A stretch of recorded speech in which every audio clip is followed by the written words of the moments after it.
Good morning, Council. So I invite everyone to please take your seats so we can start. Thank you.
Morning, Council. Again, I do invite everyone to please take your seats so we can promptly begin with our agenda. Thank you.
Okay, we have quorum, so thank you for your patience. With that said, I will now, so for today, we will resume the agenda item on the BBNJ, followed by any other business from the GEF Trust Fund. And up until that time, we will then pass for the LDCF, SCCF Council meeting, and the timetable will resume as we circulated last night. So thank you all for being on time, and now I'll hand it over to the chair. Thank you, Noemi, and thank you, everybody. We're on day 3. We're progressing very nicely, so let's keep up. I would like to reopen agenda item 15, the Memorandum of Understanding on Biodiversity Beyond National Jurisdiction, and I would like to open the floor for any comments.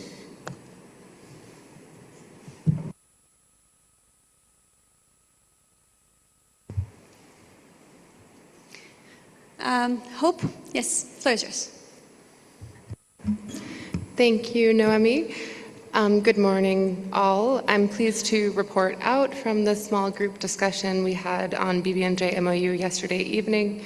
We had a good exchange of views and a fruitful discussion building on the points raised yesterday in the larger group discussion, and agreed on approving the recommended council decision, GEF C71-12 as written.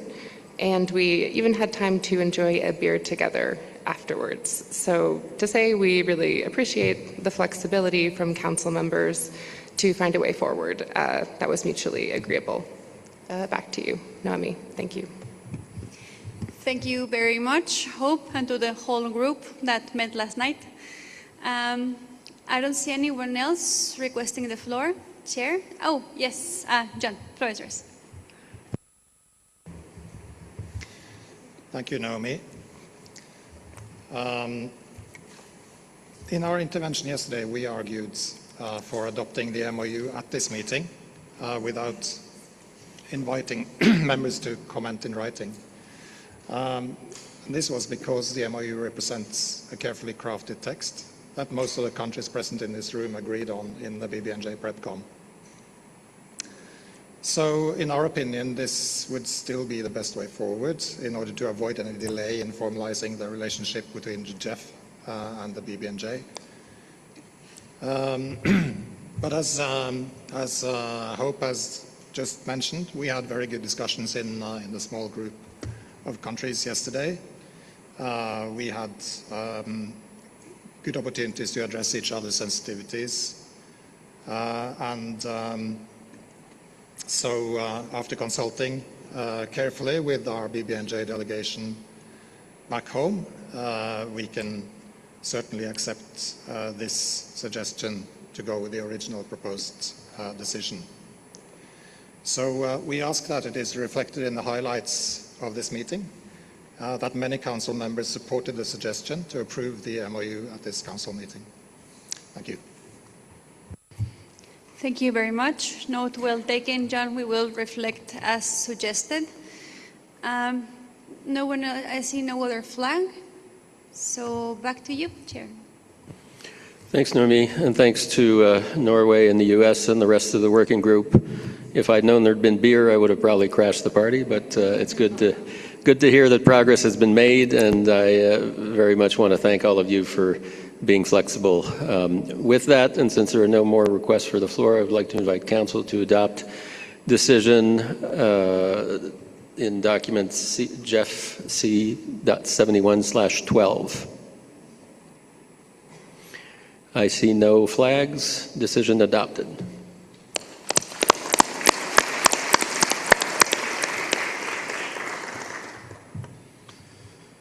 So I guess.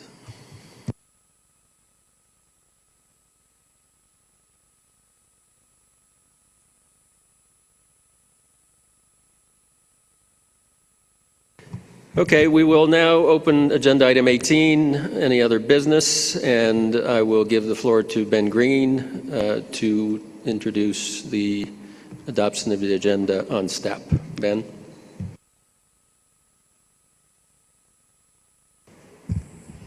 Other business, I think I mentioned this already. It would be very helpful if Inga Anderson, who's the ED for UNEP, was able to update the Council with respect to their role regarding SNAP.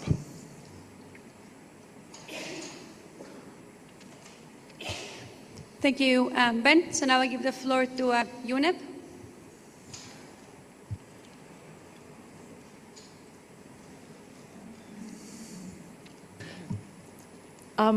I do not have oversight over my executive director right now. I'm very sorry.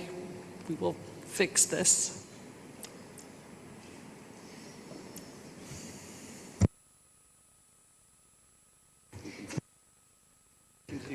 Okay, all right. So in the interest of time, we do have another decisions to discuss under any other business. I circulated an email with 2 draft decisions. The first ones are the dates and modalities of the 72nd, 73rd, and 74th council meetings, and the second one is the co-chair for the 72nd council meeting. With that said, I will now open the floor so we can go decision by decision. First, for the dates of and modalities of the 72nd, 73rd, 74th council meetings, are there any comments from the council? Sandra, yes, floor is yours. Sandra and Masayuki-san. Thank you, Noemi. Has the Secretariat considered that the 74th council meeting that starts end of November 2027 coincides with the open-ended committee of the permanent representatives to the UN in Nairobi? So it's a UNIA technical meeting that lasts in the same week, and probably many delegates will be in those discussions and would not be able to attend the council meeting. Just a question for clarification if it has been considered. Thank you. Thank you very much, Sandra. Masayuki-san, floor is yours. Thank you, Noemi-san. So on this agenda, so we welcome that 72nd GEF Council will be held in a hybrid format. Direct communication with the new CEO, the Secretariat, and other Council members is of great importance. So on the other hand, we express concern that the 73rd and 74th Council meeting are proposed to be held in a virtual modality. Last month, we made a pledge as a financial contribution. The financial contribution are built upon a substantive engagement in a council, and we attach the highest importance to our participation in council discussions. So as I explained yesterday, so a key challenge is the time difference. We have been participating in late night virtual meetings for an entire week each time, and under such circumstances, it is very difficult or challenging to deliver interventions in a meaningful and effective manner. Furthermore, looking at the other environment-related funds, both GCF and the FRLD, loss and damage, are holding in-person meetings, basically. So the explanation is needed as to why only the GEF Council continue to rely on virtual format. If in-person meetings are difficult due to the Secretariat's budget constraint, this would be understandable. However, based on the current document we discussed yesterday, it appears that the suggestion on in-person council meeting is within the budget agreed under the GF8. so that we understand that the necessary resources are available. So, yeah, Japan fully recognizes the importance of cost efficiency, so that we have supported efforts to reduce costs, particularly travel-related expenses. That said, cost items should be carefully assessed on a case-by-case basis. So that we humbly request that the 73rd and 74th Council meeting also will be held in a hybrid format or in-person format. Yeah, of course, we fully understand yesterday's discussions. So if there is no further intervention from other Council members in this session, we will not block consensus at this stage in a spirit of compromise. So, however, in this case, we would like to request that GEF Secretariat will consult with us in advance regarding the scheduling of the start time and the duration of the meeting before any virtual meetings. Thank you so much. Thank you very much, Sandra and Masayuki-san, for those comments. So just to recap, there is consensus that the 72nd GEF Council meeting will be held the week commencing January 25th, 2027 at the Preston Auditorium in a hybrid format. Then I heard mixed comments on the 73rd and 74th. It was suggested that both meetings will be held virtually in line with the budget discussions that happened 2 days ago. However, the budget that was presented and approved contemplated 2 in-person meetings. So maybe a balance will be to have both the January meeting hybrid in DC and the 73rd, the week of June 4th, also hybrid in DC, while keeping the 74th virtual. That could be another, so we can keep in hybrid, virtual, or hybrid, in-person, virtual. Like those are the options that I've been hearing so far. John, yes, your flag is up. Thank you. Thank you, Naomi. From our constituency, we are happy with the proposed dates and modes of participation for the January and June meetings next year. But we would suggest that the following meeting is held in January 2028 instead of the week starting November 29th. I noticed Sandra mentioned a collision with a fairly important meeting. Also, December is a very busy time for us, and having the meeting in January instead would really solve a lot of problems for us.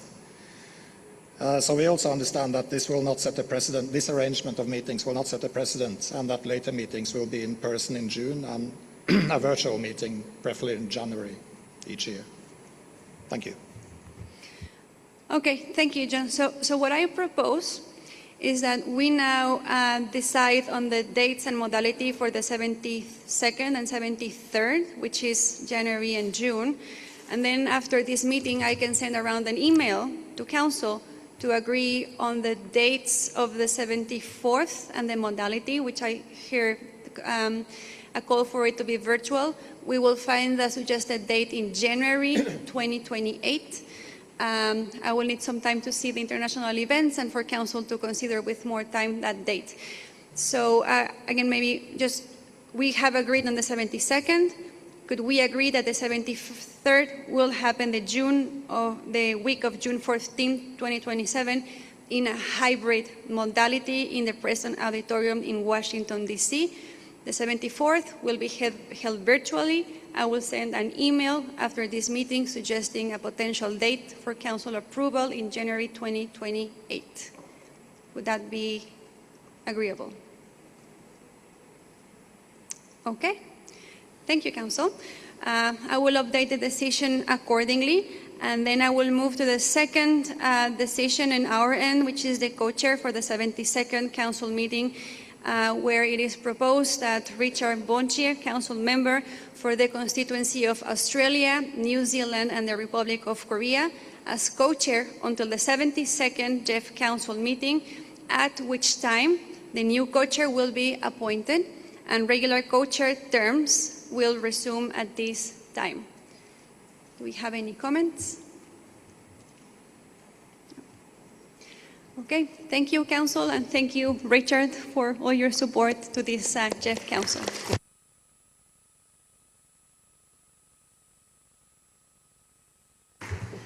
Okay, so now, UNEP, would you be ready to address the floor at this point? Yes, we are.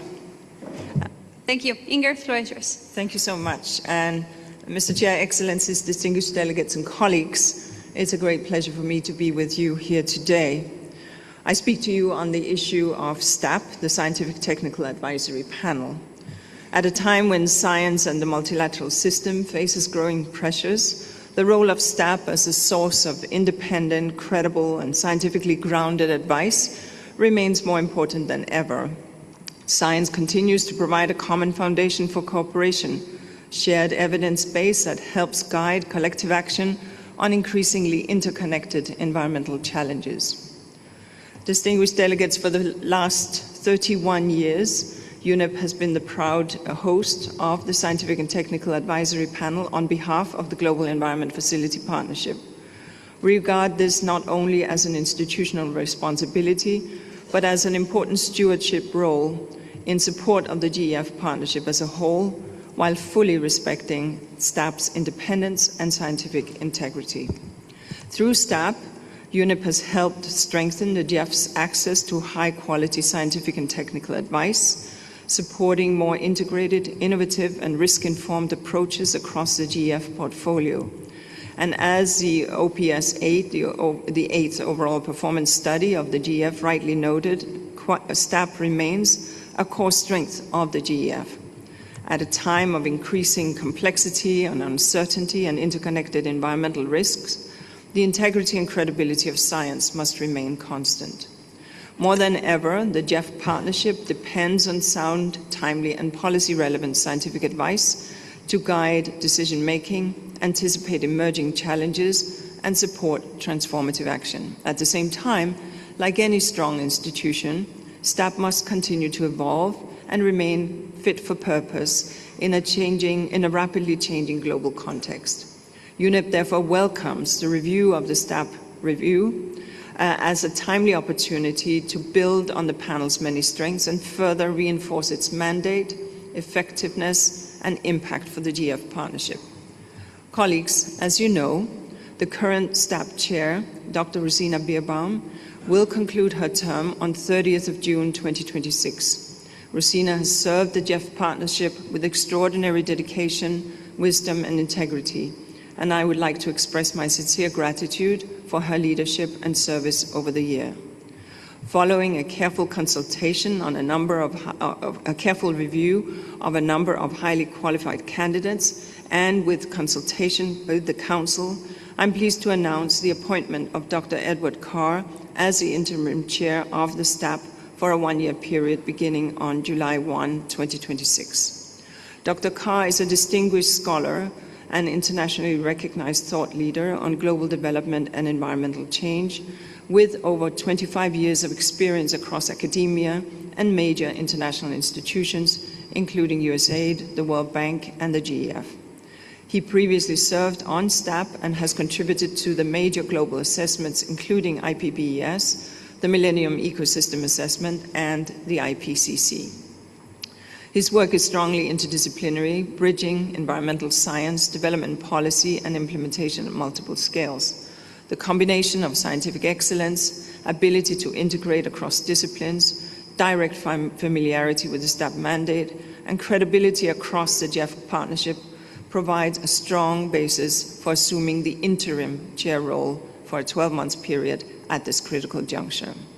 This interim arrangement reflects our shared view that the recommendation of the STAP review will be considered in full before proceeding with the appointment of a permanent chair in, I assume, a term basis.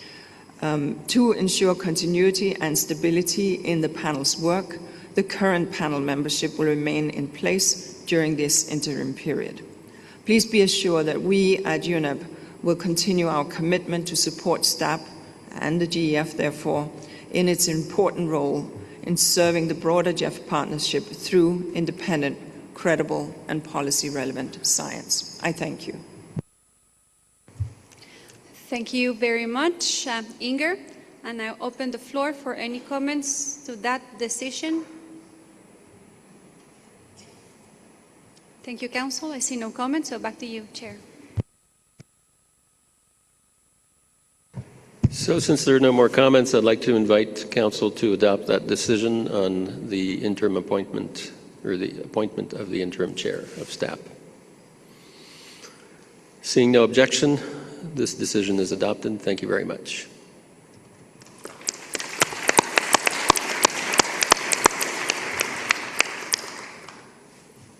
With that, I believe we will conclude the GEF Trust Fund for now. We will resume tomorrow to look at the summary of the... Yes, Stefan. Thank you, Cole. I've got another AOB point I'd like to make in French, if possible. Ça ne va pas nous prendre beaucoup de temps, je pense. Non, c'est au sujet de la scorecard de FEM8 qui a été circulée dimanche par Noémie. Le problème, c'est que cette scorecard ne couvre que les ressources utilisées entre juin 2022 et juillet 2026, donc incluant ce conseil. Et comme on a vu dimanche, il manque encore 10% de l'enveloppe totale. Donc, et un certain nombre de pourcentages vont être complétés dans les mois à venir avec le MSP. Donc je voudrais simplement demander à ce que le secrétariat mette à jour cette scorecard dans les mois à venir, une fois que les ressources disponibles auront été épuisées. Merci. Merci, Stéphane. Yes, we will publish a final scorecard on June 30th, which basically will include all of the approvals that have to be done by that date for GEF 8, and that should bring the programming up to what we've seen in Fred's presentation, up to 97%. There is a significant pipeline of MSPs, as you mentioned, and that will be a much better reflection of the full GEF 8 cycle. We'll maybe include that in the highlights. Okay, with that, we'll suspend the GEF Trust Fund Council meeting. We'll come back tomorrow to approve the summary of the co-chairs. We'll circulate that later today. With that, I will now open the LDCF SCCF Council.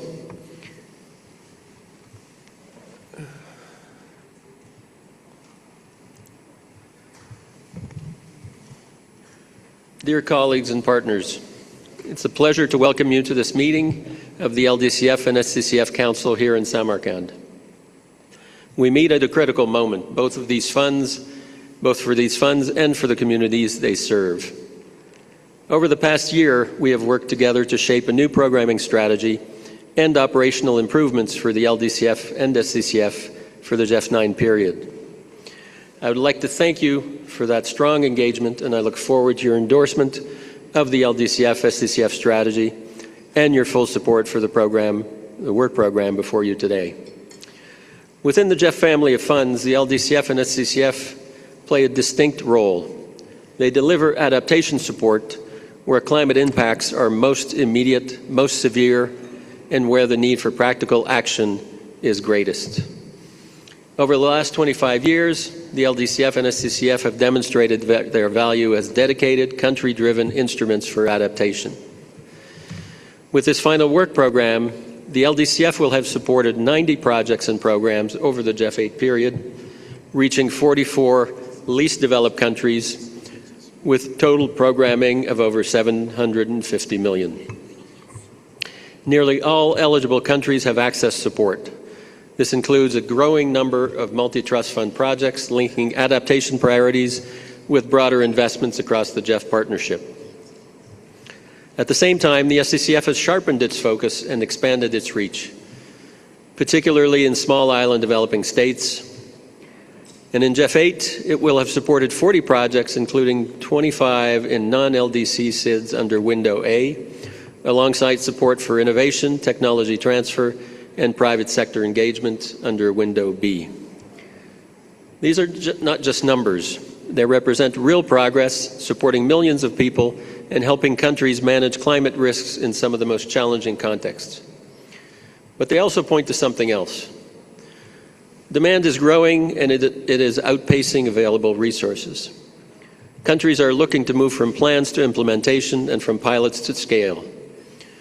In many cases, the barrier is not ambition, it's the availability of resources, with more LDCs requesting access for their priorities than the funds have been able to support in GEF 8 period alone. That makes the decisions before us all the more important. The work program reflects this demand and the continued relevance of the funds. It proposes 7 projects under the LDCF and 1 under the SCCF, with a total of 64.7 million from the LDCF and 2.9 million from the SCCF. These projects support priorities across Africa, Asia, and the Pacific, including several countries accessing resources for the first time in this period. They address key areas such as food systems, water management, coastal resilience, and urban development, while also strengthening private sector engagement, innovation, and partnerships. They also show the catalytic nature of these funds, mobilizing co-financing, working with MDBs and other climate funds, and increasingly supporting multi-trust fund projects that align resources across the GEF family of funds. I'm also proud to share that despite the challenges and uncertainties that all climate funds face, the LDCF and SCCF are going to provide more than 100 million to support adaptation priorities in LDCs and SIDS in the final few months of the GEF 8 period. We know timely and predictable access is vital to our client countries, and we are doing our part to support this priority. Colleagues, across both the GEF 8 portfolio and this work program, the direction is clear. The LDCF and SCCF are helping countries turn commitments into action on the ground. They are enabling investment in resilience where it is most needed and often hardest to finance. They are doing so in a way that is country-driven, catalytic, and increasingly aligned with broader financial flows. And just as importantly, the LDCF and SCCF are supporting resilient livelihoods that enable people, communities, and ecosystems to thrive. This is what the new programming strategy seeks to strengthen. It sets a clear direction for the next phase of the fund's evolution, scaling integrated solutions, strengthening blended finance, deepening whole-of-society approaches, improving speed and efficiency, and reinforcing collaboration across climate funds and development partners. Together, these elements position the LDCF and SCCF to respond to growing demand and deliver adaptation support at the scale and speed required by our constituents. With just a few years remaining to deliver on the global commitments to 2030, the role of these funds is even more central. By endorsing the strategy, this Council will provide a clear framework for the years ahead, helping ensure that the LDCF and SCCF remain focused, effective, and responsive. It also helps provide continuity and predictability for the countries that rely on these resources.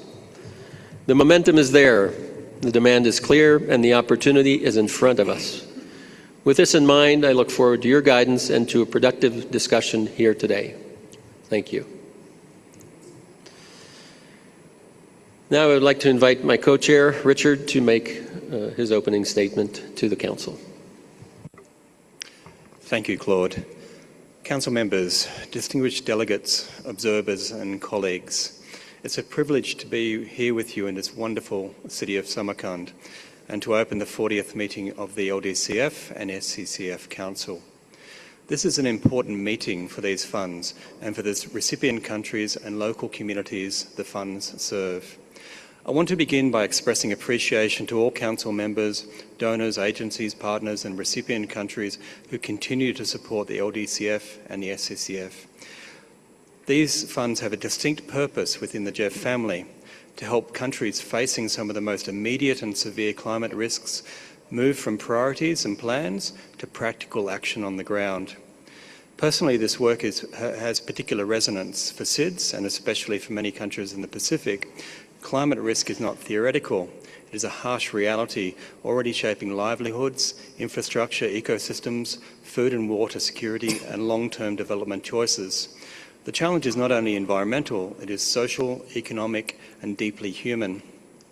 This was reinforced for me at the recent expanded constituency meeting in Fiji earlier this year, where all 15 Pacific Island countries came together alongside civil society, regional partners, agencies and donor representatives to discuss specific needs and how to better align GEF resources.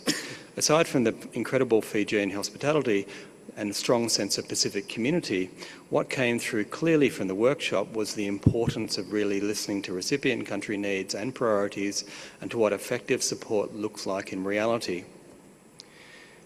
Pacific partners emphasised the need for greater flexibility, local stewardship, and to take account the unique circumstances of SIDS, particularly Pacific SIDS.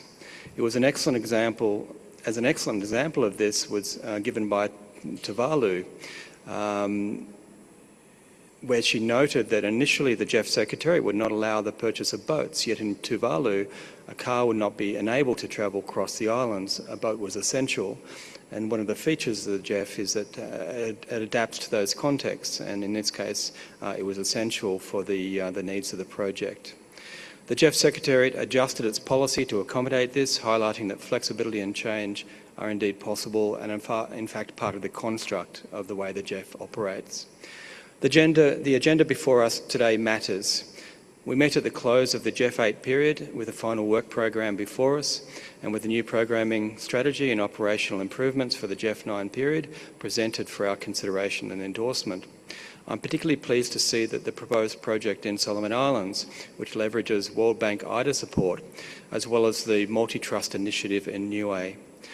These are the kinds of approaches that the LDCF and SCCF are well placed to advance. Practical, country-led investments that respond to national adaptation priorities while connecting targeted GEF support with wider sources of finance. I want to recognise Timor-Leste's role as chair of the LDC group. This brings an important Pacific and LDC perspective to our discussions and helps ensure that the strategy remains grounded in the priorities of the countries these funds were created to serve. The adaptation strategy before us reflects a sustained and inclusive process of consultation across donor and recipient countries, council members, agencies and partners. The result is both evolutionary as well as practical. It does not reinvent the LDCF and SCCF. It builds on what they do well: targeted, grant-based adaptation support, country-driven programming, and the ability to reach contexts where adaptation needs are urgent and finance is often hard to mobilise. It also reflects where the funds need to go next. That integrated approach is particularly important for island and coastal contexts. In the Pacific, ridge to reef approaches have shown the value of linking water, land, forests, coasts, livelihoods and ecosystem resilience. The LDCF and SCCF are well placed to support this type of systems-based resilience. The strategy also recognises that adaptation finance must increasingly connect with innovation, private sector engagement, blended finance and stronger institutional capacity. What I welcome in the strategy is that these ideas remain closely connected to implementation. Integrated program is anchored in country priorities. Innovation is focused on solving practical barriers. I also welcome the strategy's aspirational target of 20% from the GEF 9 LDCF SCCF resources to support locally led adaptation or adaptation actions that benefit Indigenous peoples and local communities. This emphasis resonates strongly across SIDS and LDCs, where community-led resilience efforts depend on local knowledge, stewardship and leadership. Looking ahead, Australia's role as President of negotiations for COP31 presents an important opportunity to strengthen the partnerships between the GEF, Pacific Island countries, LDCs and SIDS, Council members, donors and the international community in our collective efforts to achieve ambitious but practical environmental and climate action. The LDCF and SCCF should be part of that conversation, not as the whole answer, but as a proven, focused instrument that can help deliver practical adaptation support where it's most needed.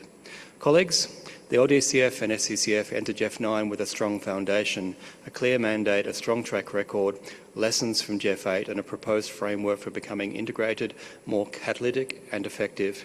Our task is to ensure that this framework is approved, understood and put to work.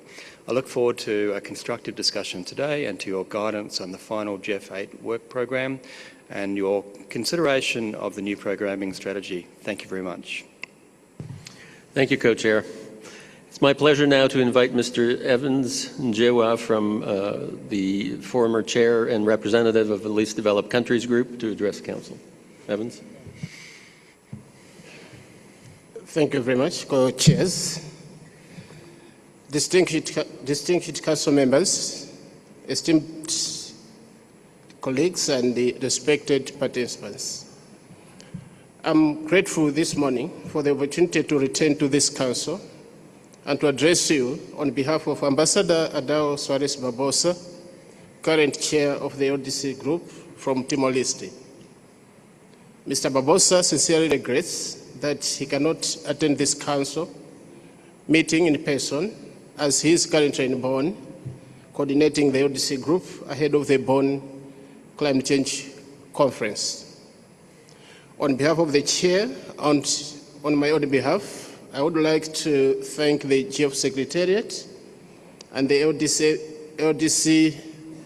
SCCF team, led by Chief here, for their inclusive and transparent approach, including through continued engagement with the LDC Group, even at a time when LDCs do not hold a dedicated seat on the LDCF SCCF Council.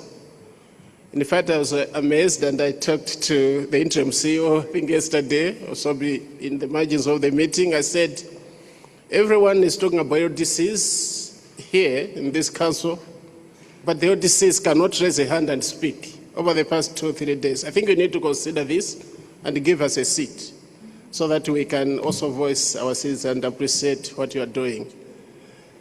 Thank you very much. First, I wish to express my appreciation once again for the work program presented to this Council. As the final work program of the GEF 8 period, it represents an important body of work, and I commend the GEF Secretariat and its partners for bringing it forward. The work program, as we have seen and heard, proposes 7 LDCF projects and 1 SCF project for approval. It demonstrates our collective commitment to supporting vulnerable communities as they respond to climate impacts and build resilience, but also to contain their livelihood. At the same time, this work program also points to a larger challenge. And this is the demand for LDCF support to continue to exceed. No, the demand for LDCF support continues, in fact, to exceed the resources that are available. And for the LDCF, 7 technically cleared full-sized projects, along with several medium-sized projects, are unlikely to be funded within the GEF 8 period. And the principal financial gap stems from lower donor contributions in the second half of the GEF 8. I hope. And then under the LDCF scenario A of 1 billion, national programming remains approximately $202 million short, even with approval of the work program before you today. $202 million short, approximately. I therefore urge the Council to recognize the scale of the unmet needs and to consider how these gaps can be bridged. The work ahead is critical, and continued support is essential to ensure that adaptation finance reaches those who most need it. This brings me to the GF9 adaptation strategy. I wish to express the LDC Group's strong support for the strategy and our deep appreciation to all those who contributed to its development.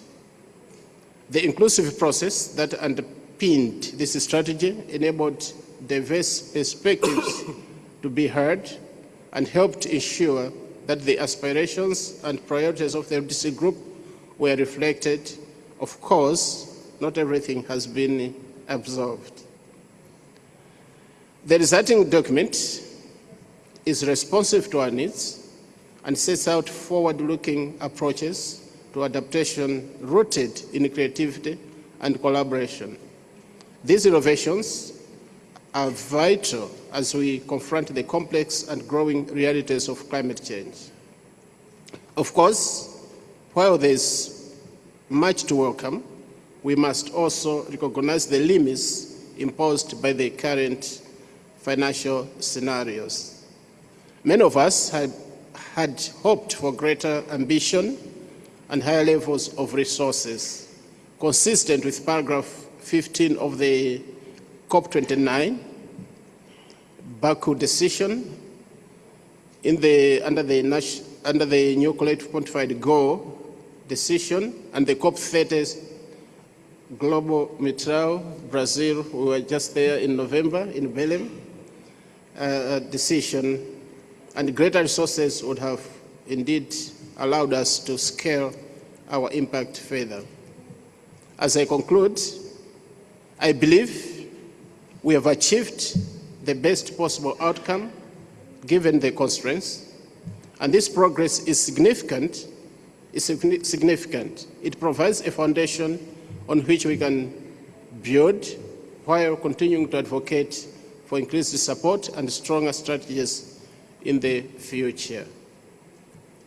The value of this engagement was also clear 1 month ago when the LDC chair convened an LDC strategy meeting in Dili, Timor-Leste, and at that meeting we benefited from the presence of the GEF. She was there and her team, and our LDC colleagues received a comprehensive briefing on the GF9 strategy, as well as a review of portfolio, learning, and other important topics. The LDC Group deeply appreciates this engagement. It helps keep us informed, involved, and invested in our shared goals and progress. Colleagues, the latest state of the global climate report by the World Meteorological Organization confirms that 2015 to 2025 were the hottest 11 years on record. This alarming trend underscores the accelerating impacts of climate change, impacts that communities in LDCs and seas face every day. The reality is clear. We must act with urgency and determination. These discussions are not mere procedure. They shape whether adaptation support reaches the countries and communities that need it most. We have heard the Solomon Islands, Tuvalu, and other countries that are represented by this group. Each approval, therefore, each endorsement, and each new strategy represents a step closer to a world where the most vulnerable are empowered, supported, and included in the transition toward a climate-resilient future. And with that, I wish you, co-chairs and council members, productive deliberations, and look forward to decisions that match the urgency and scale of the needs before us. Thank you. Thank you very much, Evans.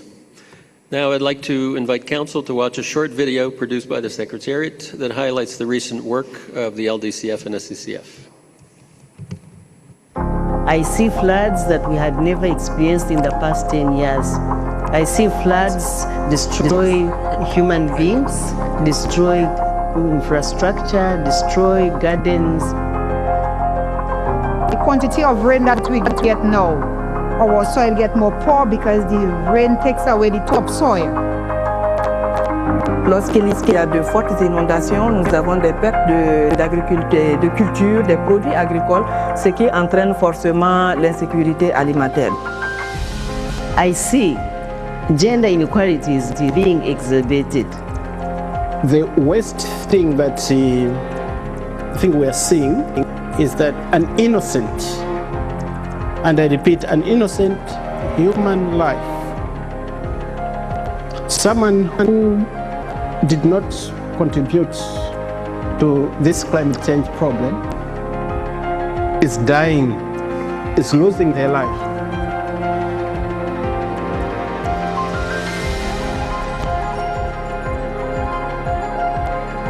The world needs to walk the talk so that internationally agreed goals can deliver interconnected benefits.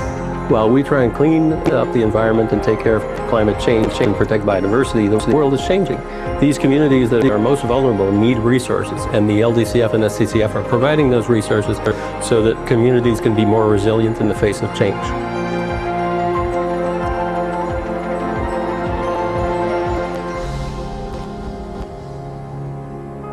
This fund is owned by the least developed countries themselves. It means the way to access is not to have a competition with other developing countries, but it's only for LDCs. I think it's really important that the funds are structured in a way where simplification, accessibility are the core values in which are operationalized in order for us to access funds. SCCF is one such fund, but there are many other funds out there that can be unlocked through the SCCF because of its catalytic nature.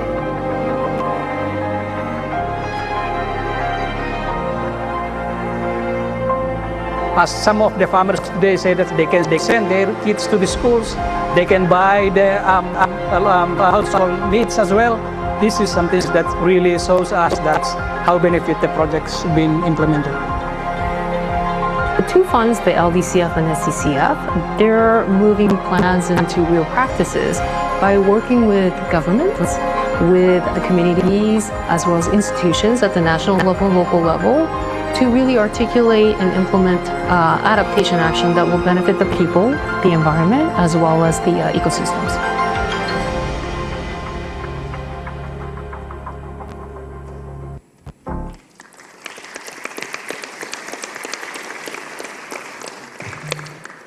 Thank you.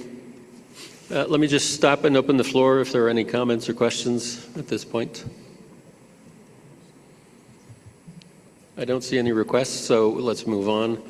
I would like to remind Council that a provisional agenda has been circulated for consideration as document LDCF SCCF 40/01.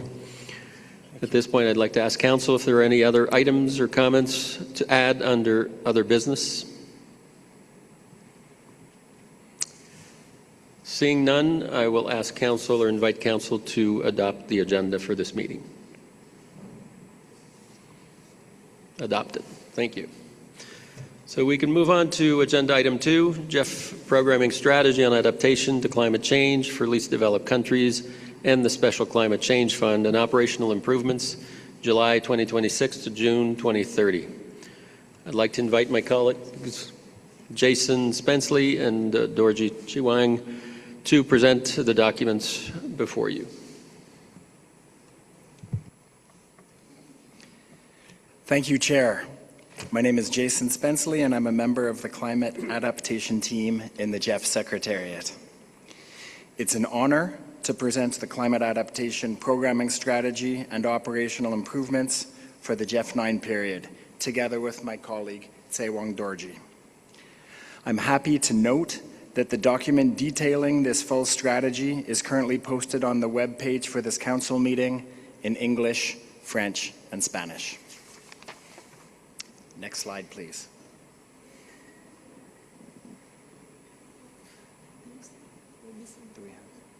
Thank you.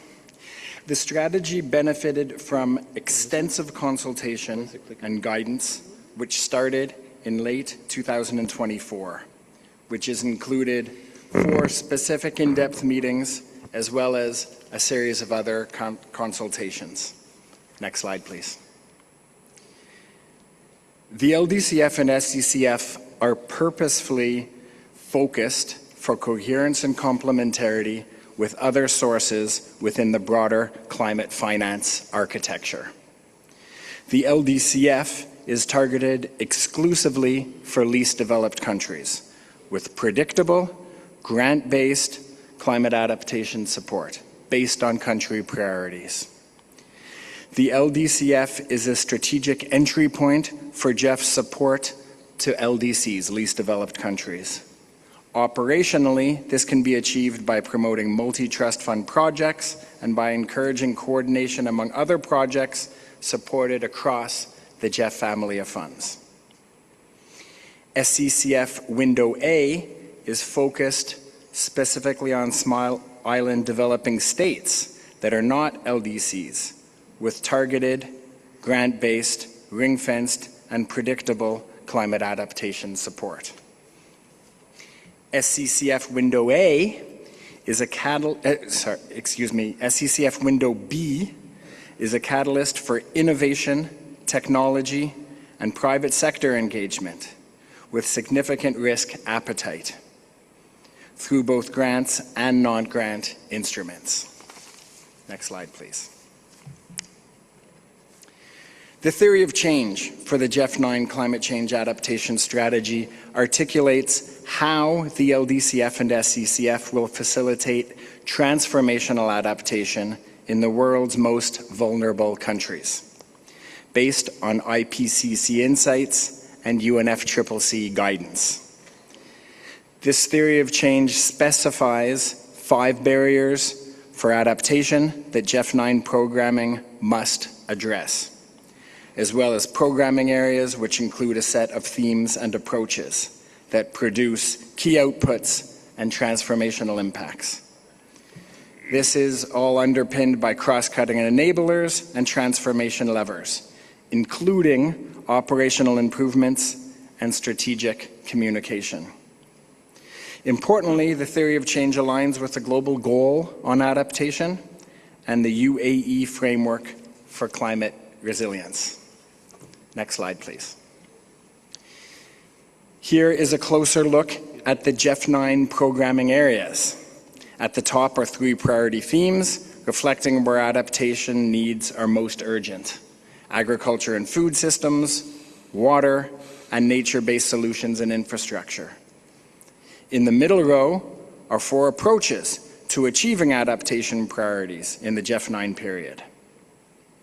And finally, 2 cross-cutting design considerations are relevant across approaches: fragility and conflict-affected situations, and locally led adaptation and whole of society, which are crucial especially to the specific and unique contexts of LDCs and SIDS. Next slide, please. Briefly, on the 4 GEF9 approaches, starting on the top left, this is the how of the GEF9 strategy. Policy integration and country leadership ensures and enables whole of government action and alignment. Adaptive social protection provides safety nets for climate shocks. Innovative finance and market development supports micro, small, and medium enterprises, which we well recognize are often a driving force of economies and resilience, especially in LDCs and SIDS. And 4th, partnerships with development banks and financial institutions leverage scale. Next slide, please. The strategy calls for the use of 3 specific funding windows with distinct and complementary purposes. Again, LDCF exclusively serves LDCs with grant-only finance and predictable access based on a country cap. SCCF Window A exclusively serves SIDS that are not LDCs with grant-only finance, also based on a country cap, which is conducive to predictability and access. And SCCF Window B, on the right-hand side of the slide, is open to all GEF-eligible countries for technology, innovation, and private sector engagement, offering a combination of grants and non-grant instruments with no country cap. Next slide, please. The GEF 9 climate adaptation strategy also includes a modest set of targeted programs. The Challenge Program for Adaptation Innovation is focused on innovation for climate adaptation action.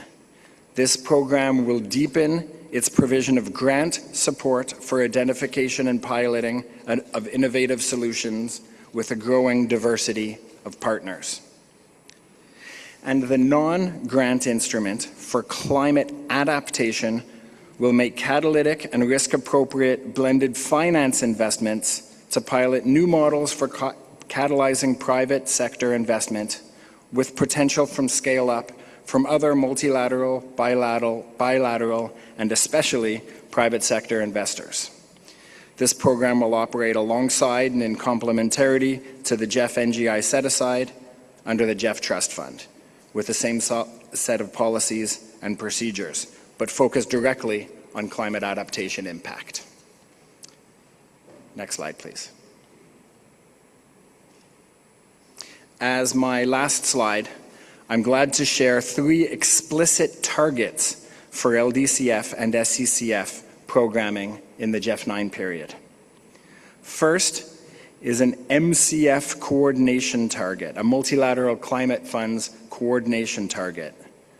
Both LDCF and SCCF will actively pursue and report joint investments with the Green Climate Fund, Adaptation Fund, Climate Investment Funds, and the Emerging Fund for Recovery from Loss and Damage. Secondly, is a locally led adaptation and IPLC target, which builds on GBFF experience. And third is an MDB and IFI partnership leverage target. And here I'm glad to note that MDBs currently hold 20% of the LDCF portfolio and 39% of SCCF programming since inception. With this, it's now my pleasure to turn over to my colleague Dorji to present financial scenarios, resource mobilization, and operational improvements. Thank you very much, Jason. Very good morning to ex-team council members. My name is Dorji here at the Secretariat, and I'll present the remaining section of the document that touches on the financial scenarios, resource mobilization, and the various aspects of the operational improvement. Next, please. The strategy presents 2 financial scenarios for LDCF and SCCF. We call it Scenario A and Scenario B, and I want to explain a little bit on the basis of these 2 scenarios. Both funds, that's LDCF and SCCF, the scenario A is based on the GEF 8 programming scenarios, with, of course, an optimization for various new programming elements. Scenario B aligns more closely with the recent COP decisions and the guidance that we have received from the Conference of Parties. Turning on to LDCF specifically, Scenario A is $1 billion with a $20 million country cap and $1.3 billion with $25 million country cap for Scenario B.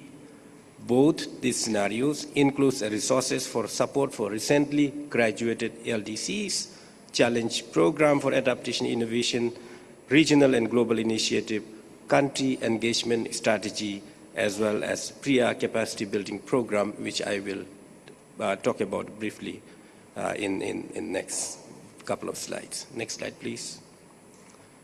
On the SCCF, I just wanted to remind there are 2 separate windows under SCCF, which is Window A and Window B. For SCCF Window B, which is, apology for the, technical issues, but I am happy to keep talking on this so that we can catch up when the slide shows up later. The window A of the SCCF, scenario A of the window A of SCCF, which is meant for non-LDC seats, as you all remember from our GEF 8 programming days. And we have window B for rest of the developing countries. I think it's becoming a little bit challenging to follow the presentation at this point of time. Sincere apologies. Next slide, please. No, can you go back to the previous one, please? Previous one, please. Can you go back to the previous one, please? Yes, thank you very much. So as I was saying, we are dealing with two different windows under a Special Climate Change Fund. It's window A, which is for non-LDC seats, and window B for rest of the developing countries. Under scenario A of the window A, we are looking at $200 million at the country cap of $3 million, and scenario B for SCCF window A is $300 million with $5 million country cap. The scenario also has an allocation for regional and global initiatives, country engagement strategies, and other various elements that we have outlined in the strategy document. I apologize again. Can we have the slide back, please?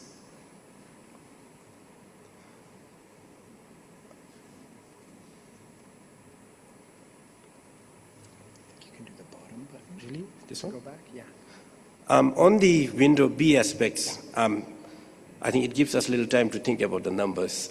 So on the window B aspects, we have scenario A, which is at $96 million, and scenario B, which is at $116 million. Now, as Jason mentioned, the core programming line of the window B is on the challenge program and the NGI that actually reflects the catalytic windows for innovation, technology, and private sector-led adaptations. Both of these windows, A and B of SCCF, delivers innovation and catalytic finance, and it has to be working in the essential complementarity way. Next slide, please. Do this. There you go. There you go. No, it's not working. It's not working. There you go back. That's to go back. That's forward. Do you want to go back? No, yeah. Do the bottom button. I didn't want to touch that. Yeah, sorry, again, I think there's a number of apologies coming my way this way. On the resource mobilization, the question we're really asking is how do we meet those scenarios and much beyond? In this, the key proposal that we have been discussed within the participants at the strategy formulation was that at the center of the resource mobilization remains a voluntary contribution models, and I mean there are a lot of reasons why we stick to that models. But there is going to be an enhancement to ensure there is stronger for multi-year pledges, stronger coordinations among contributors, clearer articulations of value propositions of LDCF and SCCF, and then more proactive engagement with the potential new contributors. Also, in the future sitting of this council, a proposition has been made in the document to conduct a periodic review, potentially in the form of midterm roundtables, to assess the resource availability for the funds, as well as ways to bring in a new non-sovereign donors as we have under current arrangement under GBFF. And also, at an appropriate period of time, a council could decide on a formal resource mobilization strategy for LDCF and SCCF as a part of the GEF family of fund. Next, please. Now, moving on to the operational improvement, the strategy has 4 concrete measures to not only make sure how the funds are moved easier and faster and accessible to the recipients, but also what could be done in terms of reorganizing the governance arrangement to be reflective of the changing times. Some of these measures are going to be, as Council has already adopted as a GEF package in first day of the Council, such as streamlined procedures for making the funding accessible to the recipient countries, as well as work on the adaptive governance, where an ad hoc working group as a Council has agreed to establish to look at what could be done in trying to make the governance for LDCF and SCCF reflective, as the representative from LDC chair just spoke about the current shortcomings with the current arrangement. Also, a measure has been proposed in terms of the knowledge systems and learning, where it could help us to design a better projects as well as implementation. And for your information, I think councils have already seen a document, an INF document being put up from a learning from 600 so projects from the LDCF and SCCF. That's been an outcome of the dedicated program 3 output of our existing strategies. And then finally, unique to particular for this LDC and SCCF is the PRIA capacity building program. Next, please. Just to elaborate a little bit further on the PRIA capacity building program. So this is actually a project-based implementation approach. This is supposed to build the capacity of the executing entities in LDCs and SIDS. We are looking at about 40 to 50 executing entities with enhanced capacities. And we would be building a capacity on the 5 different specialized areas, and we would be rolling out as soon as we have when the documents is being endorsed. And again, as I mentioned, there is obviously a council arrangement under the governance consideration, but without prejudging the process or the outcome of the ad hoc working group discussions, what we are proposing here is there's a couple of things that we wish the working group to consider to reflect on the council seats and participation flexibilities, the call to include the expanded contributors such as non-sovereign contributors, as well as the enhanced representation from LDCs and SIDS. Next. Finally, on the results framework, the result framework basically builds on what we have in GEF 8 in terms of the core indicators, but a couple of major enhancements are going in the results framework. One of them happens to be an alignment with the global goal on adaptation and UEA framework, and how this strategy contributes to the various indicators under GGA. And the second important consideration or improvement that we have made in the result framework is how it is becoming coherent with other MCFs. And we have been consistently advised at previous meetings at the strategy negotiations, and we have heard again yesterday, again in the council, that need for LDCF and SCCF to be harmonized with the other MCF. And this is what we have done in the results framework. With that, I thank you very much for your attention and apology for the technical glitch. Over to you, Chair. Thank you very much, Jason and Dorji. With that, I'll open the floor for questions and comments, and I'll ask Noemi to direct traffic here. Thank you, Chair. The floor is now open. Vanuesa, thanks for kicking us off. The floor is yours.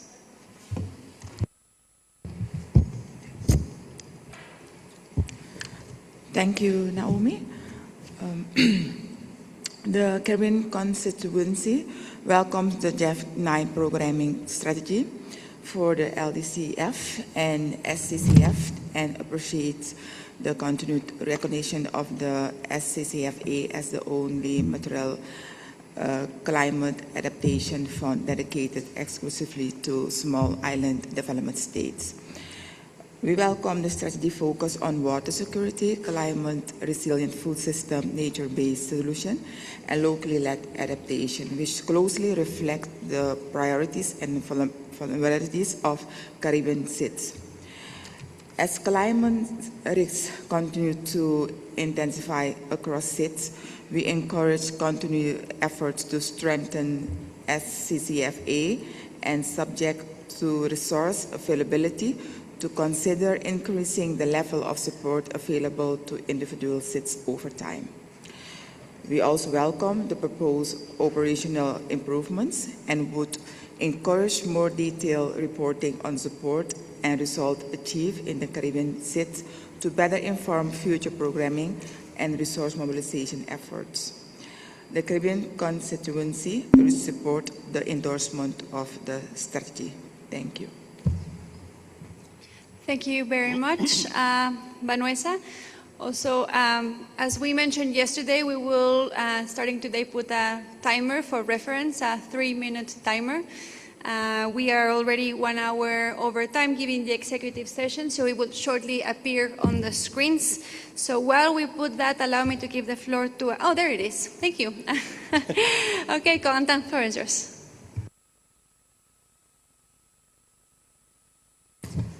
Thank you very much, Noemi. So first, I would like to inform that I'll speak during this council on behalf of Belgium. And on this adaptation strategy, I would like to thank the Secretariat for developing this new adaptation strategy. We particularly appreciate the transparent and inclusive approach. Belgium was involved at all stages of this process, and I can acknowledge that our suggestions and remarks were fully taken into account. So I will not elaborate in details all the positive dimensions of this new strategy. There is the focus on agroecology and agroforestry, proactive drought management, the complementarity with other climate funds, the streamlining of the core themes, 20% targets for locally led adaptation projects for IPLCs, just to name a few. Regarding the review of the financial scenarios, we see it indeed as a realistic consideration of the current geopolitical and budgetary context. While more funding remains essential given the scale of adaptation needs, according to us, this strategy has to be grounded in credible and achievable financial scenarios.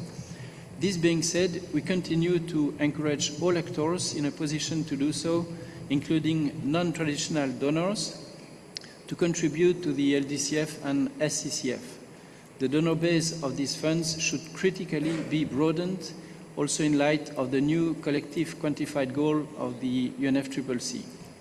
And as the LDC chair said this morning, we must act with urgency and determination. We also hope that this strategy will be instrumental to attract the private sector investments, specifically in LDCs and SIDS, to scale up their adaptation efforts. So let me once again thank the Secretariat for this adaptation strategy, which we are pleased to endorse as a basis for programming the resources of the LDCF and SCCF during the GEF 9 period. Thank you very much. Thank you very much, Coantan, for your comments and for kicking us off with the timer. Thank you. Now I give the floor to Sharing, followed by Annette. Sharing, floor is yours. Thank you, Naomi. Chair, Co-Chair, distinguished Council members and colleagues. The South Asia constituency would like to welcome the LDCF and SCCF programming strategy, which is a critical source of adaptation financing for LDCs and SIDS. However, we'd like to note that the replenishment scenarios as presented by another Dorji there from GEF for LDCF and SCCF envisage a reduction in adaptation financing. This is in particular a matter of concern for LDCs and SIDS, which continue to face disappropriate climate impacts. In this regard, we call upon ambitious support, particularly for the vulnerable countries in LDCs and SIDS. Thank you. Thank you very much, Sharing, and welcome to the GEF Council. Sharing representing Bangladesh, Bhutan, India, Maldives, Nepal, and Sri Lanka. Now let me give the floor to Annette, followed by Sitzel. Floor is yours. Thanks very much, and again, good morning to everyone. I loved the video, by the way, and particularly the strong female voices, so extremely grateful for that, to give women a voice here. Germany welcomes the GEF 9 adaptation strategy for the LDCF and SCCF and the very good cooperation getting it to this point. It is positive that a strategy clearly focuses on LDCs and SIDS and links agriculture, water and nature-based solutions and is designed to support systemic change rather than only small-scale incremental projects. I would like to call for more synergies between climate, energy, and pollution. It is good to see that the strategy highlights adaptive social protection and sets a 20% aspirational target for local on-the-ground action. This shows that the funds want to make climate resilience real for communities, not just in national plans. And this also links climate risks to socioeconomic vulnerability and to loss and damage, including links to the Fund for the Response to Loss and Damage. And I think that's another MCF you're probably connecting with. We also welcome the strong focus on innovative finance and private sector engagement, including the NGI window under SCCFB and the 10% target for joint programming with other climate funds. This can make LDCF and SCCF faster, more accessible and more attractive for partners who want to invest in adaptation in vulnerable countries. On this basis, I would like to call upon, as I've done before and others before me have done, all council members, but also beyond council, whose economies and societies have contributed to climate change and who are in a fiscal position to do so, to consider a contribution to LDCF and SCCF, as a colleague from Bhutan just said. Having said this, and we've said it many times, we need new arrangements, like you pointed out in the resource mobilization strategy that might come. We need new arrangements for new contributors. Over the last couple of years, we've seen quite a lot of examples, good examples, how obviously new contributors feel comfortable to contribute to multilateral mechanisms. There's, for example, the Kunming-Montreal Fund, there's the Fund for the Response to Loss and Damage, there's the TFFF. So there are lots of examples where new contributors already came on board and felt comfortable. So I think we can use this experience and build upon that and hopefully find new contributors to make this more sustainable exercise. Thank you. Thank you very much, Annette. And I give the floor to Sitzel, followed by Sandra. Sitzel, floor is yours. Great, thank you very much. So from our side, our constituency welcomes the new programming strategy on adaptation to climate change for the Least Developed Countries Fund and the Special Climate Change Fund. And we endorse it as the basis for programming resources under the GEF 9 period.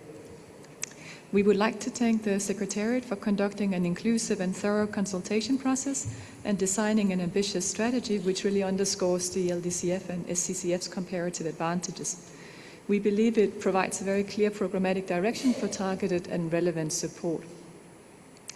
We also appreciate the fund's proactive approach to expanding the contributor base, leveraging partnerships and catalyzing blended finance and innovative financing models, given the challenging funding environment. And we also appreciate the aspirational targets for programming resources for locally led and indigenous people and local community-centered approaches, recognizing frontline communities' important role as leaders in climate action. Thank you. Thank you very much, Sitzel. Now I give the floor to Sandra, followed by Barthelemy. Sandra, floor is yours. Thank you, Naomi. We welcome and are happy to endorse the programming strategy as presented. For us, top priorities are agriculture and food systems, water and climate information, and early warning systems. The core programming areas are well mirroring the policy objectives of the Netherlands, that choose to focus on food security and water and mainstreaming climate in those sectors. Cooperation and complementarity are essential for all our priorities, including closing the early warning gap in LDCs and SIDS. We agree that this strategy can help to operationalize the implementation of the UAE framework for climate resilience at a national level. The two institutions have a strategic and unique position in the climate finance landscape, with a strong focus on LDCs and SIDS. Like at GEF, broadening of the donor base is important, and we encourage non-traditional donors to also support LDCF. These could include large emerging economies and non-sovereign donors, the private sector and philanthropy, to support the fund now that budgets are tight.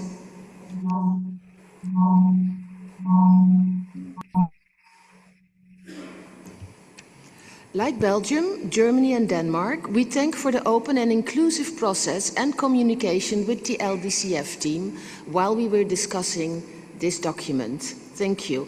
And we do approve of the 3-minute timing we have now, and we would encourage Secretariat to use that in the Council, as the GEF Council as well, so not only at LDCF, SCCF, but for the full process. Thank you very much.